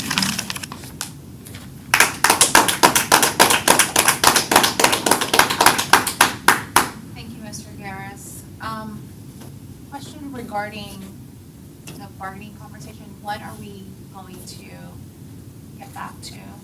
They have a date on the table in January, John? It's January 12th and 19th. January the 12th? 12th and the 19th? 12 for instructional, 19 for ESP. Out of respect for the OCEA chief negotiating person who's had an illness. Okay. And more quiet this last week. Yeah, so Madam Chair, Concentrate just on helping her. asked John Boyd the question. He also said that they shared a calendar of meetings with OCEA in August, and it's been posted on our website since then. Calendar? Of the meetings, the scheduled meetings. Oh, okay. Thank you. Mr. Arguello, and then we will move on to attorney comments. Yeah, here's the thing, I feel kind of, I don't know why I get surprised still up here. But a year ago, we were having the same situation, we went into an executive session, and the one thing that I'll say that we talked about was communication and how we were gonna communicate something. We walked into the board meeting and you communicated something completely different than what we said we were gonna do. We had that whole emergency debacle. We went into executive session recently, and I'm not gonna violate what was said at that executive session, Frank, I see you getting all tight. No, I know you're that part of it. But we did talk about communication. And when I walked out of that room, I felt we're at least gonna know, people are gonna know. And we haven't said, and I was shocked that we come here tonight and they don't know what's going on. We agree, that's the one thing that I can say that we talked about was communication. What's the point of these executive sessions? What's the point of this? Really, I guess all we need is the three of you, since you guys are gonna vote together every time, and you're gonna do exactly what you're told by the big dark cloud out there, and what's the point? Why do we even bother? We spoke, the one thing we spoke is that we said we're gonna communicate, okay, we're gonna do this, this is the careful. We're gonna talk about that. That was the one thing that I can say that we all agreed on, and then we come to the board meeting, and at least some of us are as surprised as you are that you don't know what's going on. I think we agreed on the fact that they were not going to meet that day, so I know we can't talk about, yes, we did. And I'm saying that because for the third time today, I mean, I guess, it's been a long day. Did you guys agree this together, the three of you, or did you This is by what I'm us? Because I talking did about. not. Because that's not what I agreed on. I am correcting you because I was in the same meeting. We agreed right. that they were, that day that they I'm have not talking about requested was meeting. not gonna happen. I said, So we talked about communication. Because you know that it's an We talked about executive communication. meeting, you think it's okay to gaslight the rest of us into thinking that we don't, we're First not of all, on the I don't same mind if page. there's a camera in that executive session recording everything that we Fine. say. But okay? be You're the one that truthful. minds that. Let's be truthful. And people We can agreed on request what communicating to them happened exactly in that what was going to executive happen. meeting. Perhaps if they make a request, they will see that we all knew exactly what Yep. date they were going to It's offer. not about the date. It's about communication. I'm saying. Agreed You with understand that the date point. communication. I will agree with that point that you thank you. just made, which is Perfect. exactly why I asked And that's Dr. what I Pace said. when the communication was made. But you are not going to sit here and continuously tell everybody said was on true. earth that we are corrupt because you have You no way are. of proving that. Am I? I believe so. I'm so That's glad my that you opinion. do. Great Absolutely. opinion, but that does not mean that I'm not going to Okay. defend myself. Regardless, That does not mean the that I'm point not going is to that defend in that myself. room, I don't know what that was about, but in that It room, was we about the agreed. third time you saying that I'm a puppet. That's what it was, in case you didn't I know. agree with that as well. Okay, well, I need to So- defend myself. Okay. The point is, this is not about you, it's about them. It's Clearly. not about you. It's And about them. my reputation with them is important to So me. what I spoke about was communication, and in that room, we agreed to communicate with them. I regret, in my stupidity, I did not say exactly what day are you gonna tell them this? That's what I should have done. I should have said what day, at what time, by what means, digital, electronic, send a mail in the envelope, put it in the newspaper, exactly how are you gonna do it? Because you can't be trusted to do what we walked. When we walked out of that room, I don't know how anybody else felt. But I know for sure, I walked out of that room and I was waiting to hear what the response to what we talked about was going to be. And the fact that we come here tonight and they have not, you guys not have said anything, what's the point of talking about communication? I could have communicated to them right now. We don't have, I'll tell you how I'm gonna vote every time for the teacher. I'll tell you.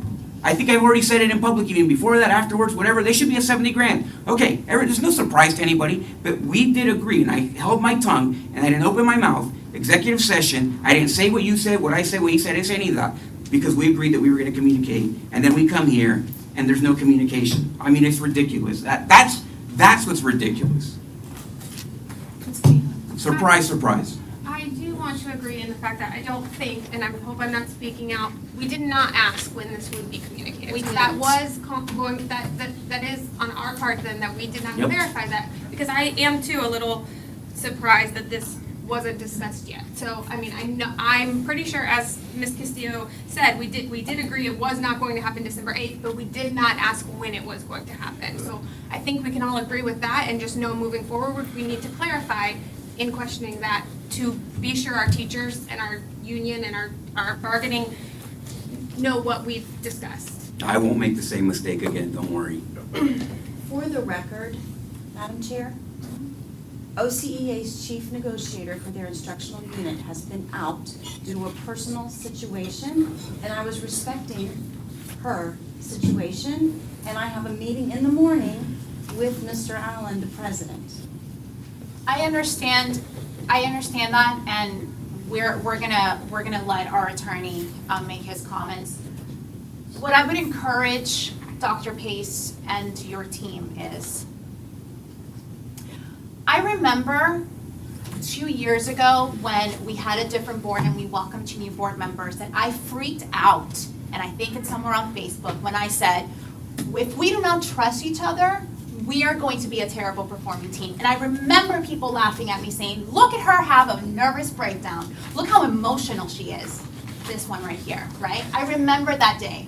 And the last 2 years, let me finish. The last 2 years have proven the reason why I was so adamant about us not throwing each other under the bus, not disrespecting each other, because of this.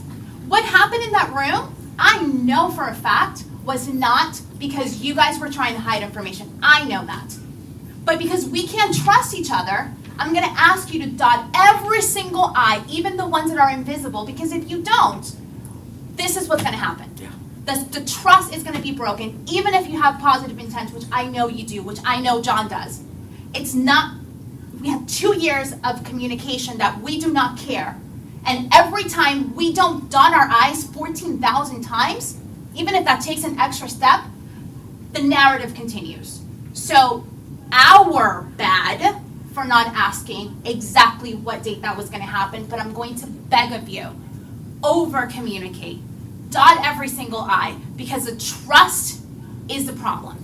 If we can't fix that, nothing's gonna be able to move forward. And I'm including that conversation with this board. That's an issue. And I'm sorry to, get emotional, but that's on brand, right? Mr. Madam Chair, am I to understand that I'll find out something about the meeting that you all had tomorrow? Mr. Boyd, are you reaching out to OCA? Oh, didn't we already set the date? I thought that's what we're just communicating. To clarify. Yeah. John, come up and speak in the microphone.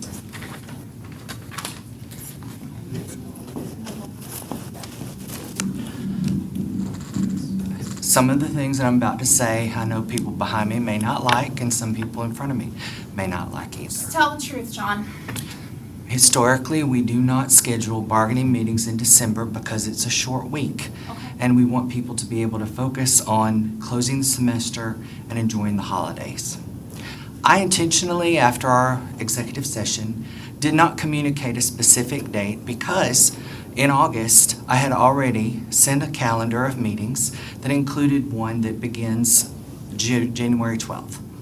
I knew, because we weren't planning on meeting in December, because of our conversation in executive session about our intentions, that I wasn't to and would not communicate that the 8th was something we would agree to, because I knew for all that I just stated.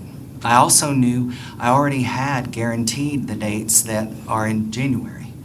One of the reasons that they're so specific and on the calendar is we have to have a room that accommodates not just the bargaining team, but any members of the public that wanted to attend, that sometimes OCA invites, and they have every right to do so. I just know that it hurts me to hear that people feel that there was intentional dishonesty, because there wasn't. When we did hear the unfortunate news that Dr. Pace has alluded to, I paused because I would have conversations with either Mr. Allen or the chief negotiator informally about some of that. But we also had the calendar already established, and we reestablished it, and we've adjusted dates on it since August. And I posted on the public website because it's our notice, our public notice of collective bargaining that the statutes require us to have. Yes. And I hope I didn't upset anybody at the holidays, because I love everybody in this room, and I'm hoping that we can come together and meet in January and things will get worked out. Okay, thank you, John. I appreciate the clarification. Mr. Kroffenbacher. Members of the board, I have 3 items. The first item is the Cigna Health and Life Insurance Company School District versus School District of Osceola County. There were 2 parallel things happening when the school board decided to go to its own health plan. Cigna, it was basically in June, July. Cigna did 2 things. They filed a civil lawsuit in Osceola County to try and block us. And then they, in that suit, what they didn't count on was, because they withdrew their motion for summary judgment after we responded, was we counterclaimed. So they're stuck dealing with our claim about overbilling, et cetera. That suit's still there. They also then filed a Department of Administrative Hearing challenge saying we should have bid, et cetera. They did that because they thought that under the rules, that would technically, in a typical bid challenge, it freezes everything until you go through. Well, if you froze everything, we would have had to stay with them another year. And they didn't get it frozen. And so there then was a challenge to the judge to remove. We found out the judge up there had worked in the insurance industry, et cetera. There was an appeal filed with the DCA asserting that DOA had no jurisdiction over the matter. And Cigna then came forward and said, we want to drop our stuff. And so the appellate court, everything got dismissed, but because they started this as an administrative matter, the board has to vote to enter the final order of dismissal. And that shuts that down, that component, totally. And this has been very carefully drafted so that dismissing it in no way could be used against us, et cetera. Motion approved 1901. Second. I'm sorry. Okay, motion by Is Mr. that 1901? Yeah. Yes, ma'am. Motion by Mr. Melendez, second by Mr. Arroyo Board. All those in favor? Aye. To be clear, we all talked to you, right? Before this meeting? Not everybody. Okay, well. Individuals I know asked I me had about it, but not every board conversations. member. I want people to think we're just. Yeah, all normally separately, hands, people will ask me questions. Okay. Not as- The second thing, Excuse me, Madam- can I interrupt the meeting for a minute? no, it's out of order. That's why I was asking politely, sir. Well, I just wanted to respond to what Mr. Boyd said. so. No, I'm sorry, Mr. Allen. We moved on to other business. That's part of the problem. That's But part of the problem. we've moved on to additional business. If you want to have a conversation, we can after this, but not during Absolutely. attorney legal comments. Absolutely. Thank you. What else do you have? Madam Chair, a matter came up to fruition today. Ms. Graber and I, that we filed a lawsuit against Gallagher Bassett, a former insurance thing. We culminated in mediation and discussions today with a resolution to the issues. And I'm asking first you to find cause that we put it on the agenda because I need a vote of the board. So you would be Yes. finding cause? Yes. Okay. And I'd ask for a motion to authorize the superintendent and and me, the authority to execute the appropriate releases and documents, and for me to be authorized to dismiss with prejudice the lawsuit. I make a motion. Settled for over $500,000 to come back to this district. Second. Motion by Ms. Cahill, second by Mr. Melendez. Board, all those in favor? Aye. Aye. Thank you. Was that all you had? You know, I just wanted to say on that issue, I want to thank the 3 board members that were there when we started this and said, yes, you can do it, and go after them, right? Because you really did look out for the employees and the public on that one, and it was really good. Now, does the money go back to the health trust fund? Yes, yes, it goes for the employee health plan. It does not get spent anywhere else. And the last thing is, I wish you all a Merry Christmas, and I hope I don't hear your voices next week or so. Thank you. Okay, moving on, we do not have any unfinished business. Under new business, the first thing under new business is the superintendent search. As everyone knows by now, Dr. Pace is leaving us, retiring, at the end of this school year. So, we are starting our superintendent search.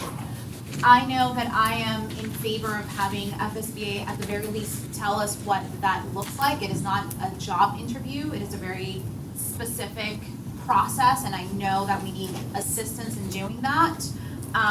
So this was not my item to put. I think it was Ms. Cahoon. Did you add this to the agenda? No? That was me? That was me? You Okay. asked me to say that. Okay, thank you. I concur. I mean, I know, it's hilarious, but it's also almost midnight. So the workshop would just discuss the process? Yeah, so the workshop, and I know Ms. Messina, who you all know, would be coming down to help us with that. I can tell you what dates she has shared with me as availability. You can just email it later, just getting late. But I do agree that we need to have the workshop, just we can calendar it another time. Okay, Tanya, if you can ask the board via email, January 3rd, 4th, or 5th. Thank you. That was all I had. Again, under new business, we also have public comments. Yes. That was you? Go ahead. Yes, ma'am. That was my motion. I don't know legally, we can vote on it now or have to bring it on to the next one. But yeah, these public comments, I was always on the school board before, and now that I got new board members, maybe they might be more sympathetic than the others. We move public comments back to the beginning where we used to have them. Because these poor folks, man, they're teachers, you know, some of them gotta work they're here at 11 o'clock, and I don't wanna feel rushed because, you know, I gotta do my job. And if they wanna stay, that's on them. But sometimes you have people that come specifically to speak, and they couldn't even speak today because it was sort of late, and so, I just think it's the appropriate thing to bring public comments back to the beginning of the board, like we used to have. Okay, thank you. John? I concur with that. I think that we experimented with this. There was a good reason why we moved it to the back, but obviously it's punishing to the public. And so we should move it to the front with the option of being able to speak on an agenda item specifically. And if somebody, maybe you provide the opportunity at the end, if God forbid somebody want to do that. But I agree. Okay, I don't think that we need to have even a vote on this. Do we? Consensus? Are we okay with that? No, That's the chairwoman's prerogative, right? Finish. You gotta Yes, ask the thank you. question. You don't need a vote. The board you could literally do it as chair, because you chair the meetings. Okay. So, I know 2 board members are okay with it. Do you guys have any reason not to? I think it's fine either way. I am very agnostic about this. We'll bring it to the next board meeting as a conversation. Can you add it under old unfinished business for next time? Thank you. Next, you had health workshop? Yes, during the workshop, we found out, we have audits, like after we do a construction contract, we have an audit to make sure money's were spent appropriately. We have internal fund account audits too, every year. The Little League team raises money or whatever, I'm just making something up. We have audits to financially ensure that the money was spent the way it was spent.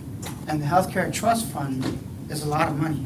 And I'm not talking about like a forensic audit, something that just does random financial audits, not an operational audit. Because RSM did an operational audit to make sure that, okay, things are doing good. Now I'm talking about somebody actually confirms, okay, let me see the invoices paid, were they paid? You know what I mean? Just giving this board some kind of assurance that the money that said that was being spent is actually the money that was actually spent. And so that's something that I feel, since it's important in other areas, the healthcare trust fund is one that we need to get into. Because as we saw at the workshop, there's a lot of moving parts. There's vendors, there's vans, there's buses, there's this, there's pharmacy, there's this and that. There's a lot of money changing hands in a lot of places. And the school district needs to bake that in where every year we do a random audit, and it can be a smaller size. And if they don't find anything, it can stay at a smaller size. If it becomes bigger, then we could talk to RSM or have a forensic audit if we find something. Because I'm not trying to say we find something, but there's a lot of money exchanging hands, and I don't feel comfortable as a board member without having some kind of surety that it's been spent the way it's supposed to. Okay, thank you for that. Mr. Arguello? Yeah, I think that that's a great idea. I think that another area that should be audited would be the CARES Act money, number one. So instead of paying, this is a great place where we would spend $100,000, is have someone who does this specifically. That would be a good use of money as opposed to, $180,000 to lobbying. Okay. Safety of travel? Yeah. So I just have a concern. I think that we should have a review of the safety of travel at all of our schools. I have parents contacting me from KUA literally to Canoe Creek.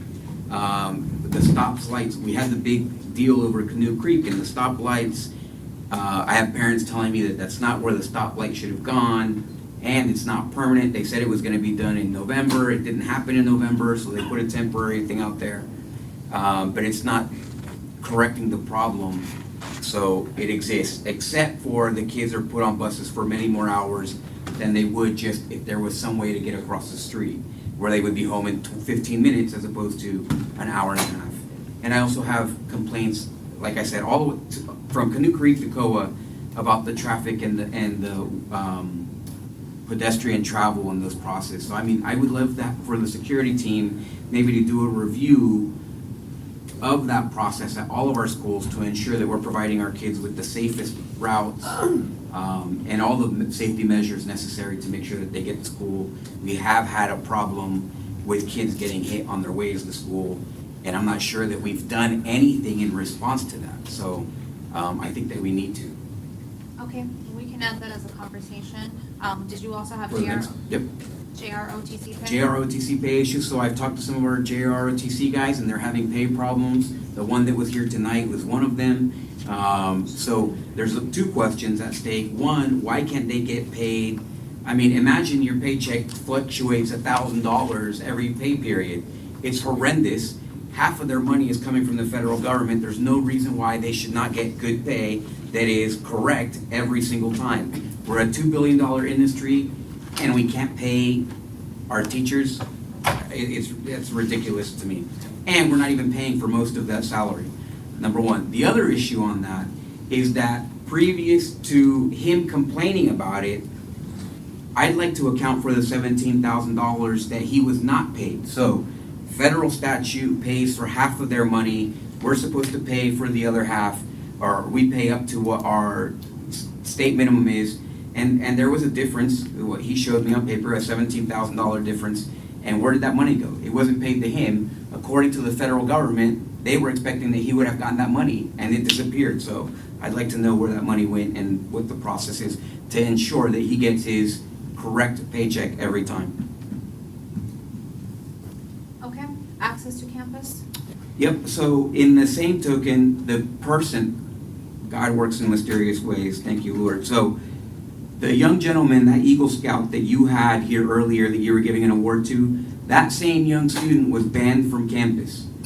That young student was banned from campus because he went onto his campus.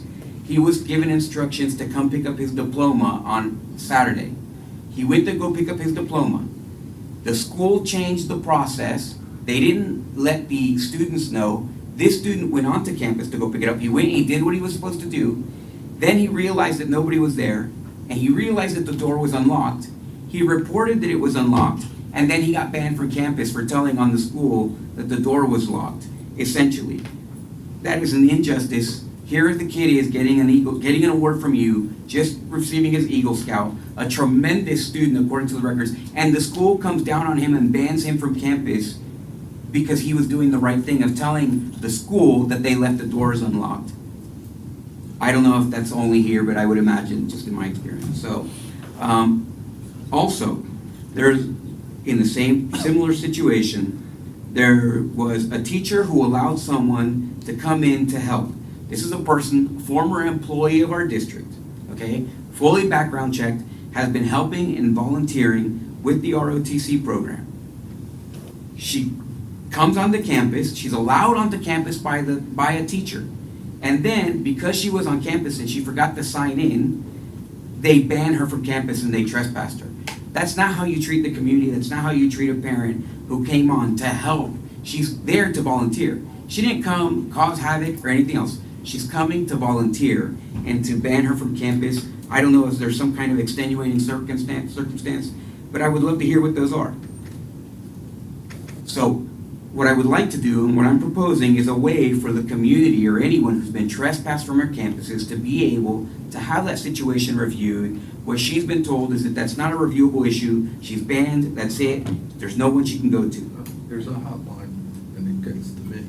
Okay. All right, and that's all I have to do is call and report it, and it'll get looked at right away. Well, these two outstanding citizens don't seem like the people that are going to complain. They just get trespassed, and so basically we send away these people. But you know, I will. After me, could you just tell me the names of the two schools? Yep. It's Osceola High School. Okay, so here we go. Number 4, RSN. A recent meeting, we talked about RSN and what they were going to study. We did not vote, according to my recollection, we didn't vote on what they were going to do. We tabled it. We were going to discuss it. Yeah.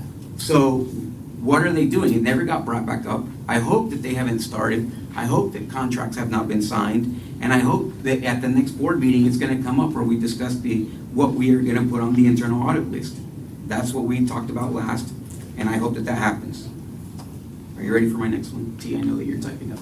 Yes, Your Honor. There is a workshop scheduled on January the 17th at 3 p.m. for the purposes of discussing what the board wants to do for internal audit functions. It's on your calendar. Okay, number 5. T, you ready? Yes. Sorry. That's fine. I'm just trying to get everybody home. I think that at the next, for new business at the next meeting, I will be proposing a committee to, based on community members, to ensure compliance among our vendors. I would like to have that discussion. I think that the community would love, I'm sure there's many members of the community that would like to come in and do audit checks, a spot check to make sure that contracts with the district are being complied with. That has nothing to do with board members and has everything to do with the community being able to come and have a transparent access to vendors where they can ask. If they're curious, they can come, join a committee, and there's a process in which they can review the contracts that we have at the school district to ensure compliance with what people are signing. Is that it? Yeah. Okay. And hold on. I have one more. So I got one more thing here, and so There was one thing I forgot. there was, okay, so the last thing I want to address, first of all, Mr. Boyd, thank you for the clarification. This was not a Mr. Boyd issue, nor was it a Mr. Boyd mistake. The mistake was made by the board, as we made pretty clear, that we did not set on a date, we didn't cross the T, we didn't dot that I. It's not a Mr. Boyd, because I didn't think that we were gonna go to the negotiating table on that next day or anything like that. What I thought and what we had discussed, maybe I misinterpreted that, but communications is something I understand well, was that we were gonna send notice that we are on the correct path to do something and work with the union, which involved X, Y, and Z, and so on. We were looking at that. That's what I thought we discussed. That's what I thought we were gonna do. It wasn't that we were gonna negotiate, it wasn't that we were gonna go to the table, it wasn't any of that stuff. And it didn't have anything to do with the dates, or it wasn't pushing Mr. Boyd's hand. It was just communicating with them, saying, listen, our intention is this. We have the intention to work with you. We are willing to hear and to discuss and to communicate. That was the whole thing. And then we failed on that. So that's all. That didn't take anything more than an email to the union saying, listen, we love you, we appreciate you, we're coming, we're putting thought in it, stand by. And that's all. But when you don't do that, obviously we have situations like this. So I think that we can, all of us here, and this may be a good lesson for the two new people here, if we just remove ourselves from the equation and we make it about the teachers in this process, I think it will make everything a little bit better. So, and with that, I'll end. Okay, thank you. I'm gonna end with this. I've asked several times, board members, and this is gonna apply to y'all, if you're gonna put something under new business, please add it before the meeting. And the reason, as you may assume, because I know I'm this terrible person, it's not because we're trying to vet what goes on or not. Half of the things in this list are things that require action. So now we have to wait a whole nother meeting to go ahead and get this business finished. I'm gonna ask, and you don't have to do this, we all can do whatever we want, but I'm going to implore you, if you have new business, could you please submit it before the meeting so that it's actually on the agenda? And if we have to take action, we actually know what we're going to talk about. It is a simple ask, it has nothing to do with me, it has everything to do with streamlining these meetings. Thank you so much. Merry Christmas. I do have a scheduling thing. We have expulsion hearings. Yes. And they're scheduled in the beginning of the year. But staff only sends me and John. We have two new board members. You know, part of our job is to attend board hearings. You know, the staff shouldn't automatically assume that Erica and Heather aren't going to do their job as school board members. You know what I mean? So just because Robert and Clarence decided not to participate, that's a very important part of our job. And so I would like for staff to send them an email and include them on the calendar to participate in doing part of their job as well. Again, it's not necessarily, there's contention on that because I don't do hearings. And I don't wanna, I'm not sitting here saying that. It's part of our job duties and it's. I would disagree with that. And you can That's reject okay. it, but give the opportunity. That's okay, Yeah, I just you wanna be decided- clear. You decided not to participate and not join expulsion hearings, but It's give because the- I have a job, by the way, it's not because I'm trying to like. Understand, but staff shouldn't automatically assume the Understood. situation with Got Erica it. and Heather. Heather and Erica need to make a Yeah, contract. just I assume they agree, want to they do can it. go ahead and do that. I'll make sure Debbie knows. Just for clarification, to send out the email regarding the superintendent search workshop on those 3 dates. Yeah. Can it be during the day or does it have to be at night? Mr. Arguello, you have a job. I have a job, yeah, absolutely. But So, obviously, I what will time make a do sworn we- oath. I will come whenever you tell me. So it could go whatever works with Andrea and you guys? Yeah. Okay, all right, thank you. Okay, meeting adjourned. School board, my intent wasn't to embarrass anybody. I was giving you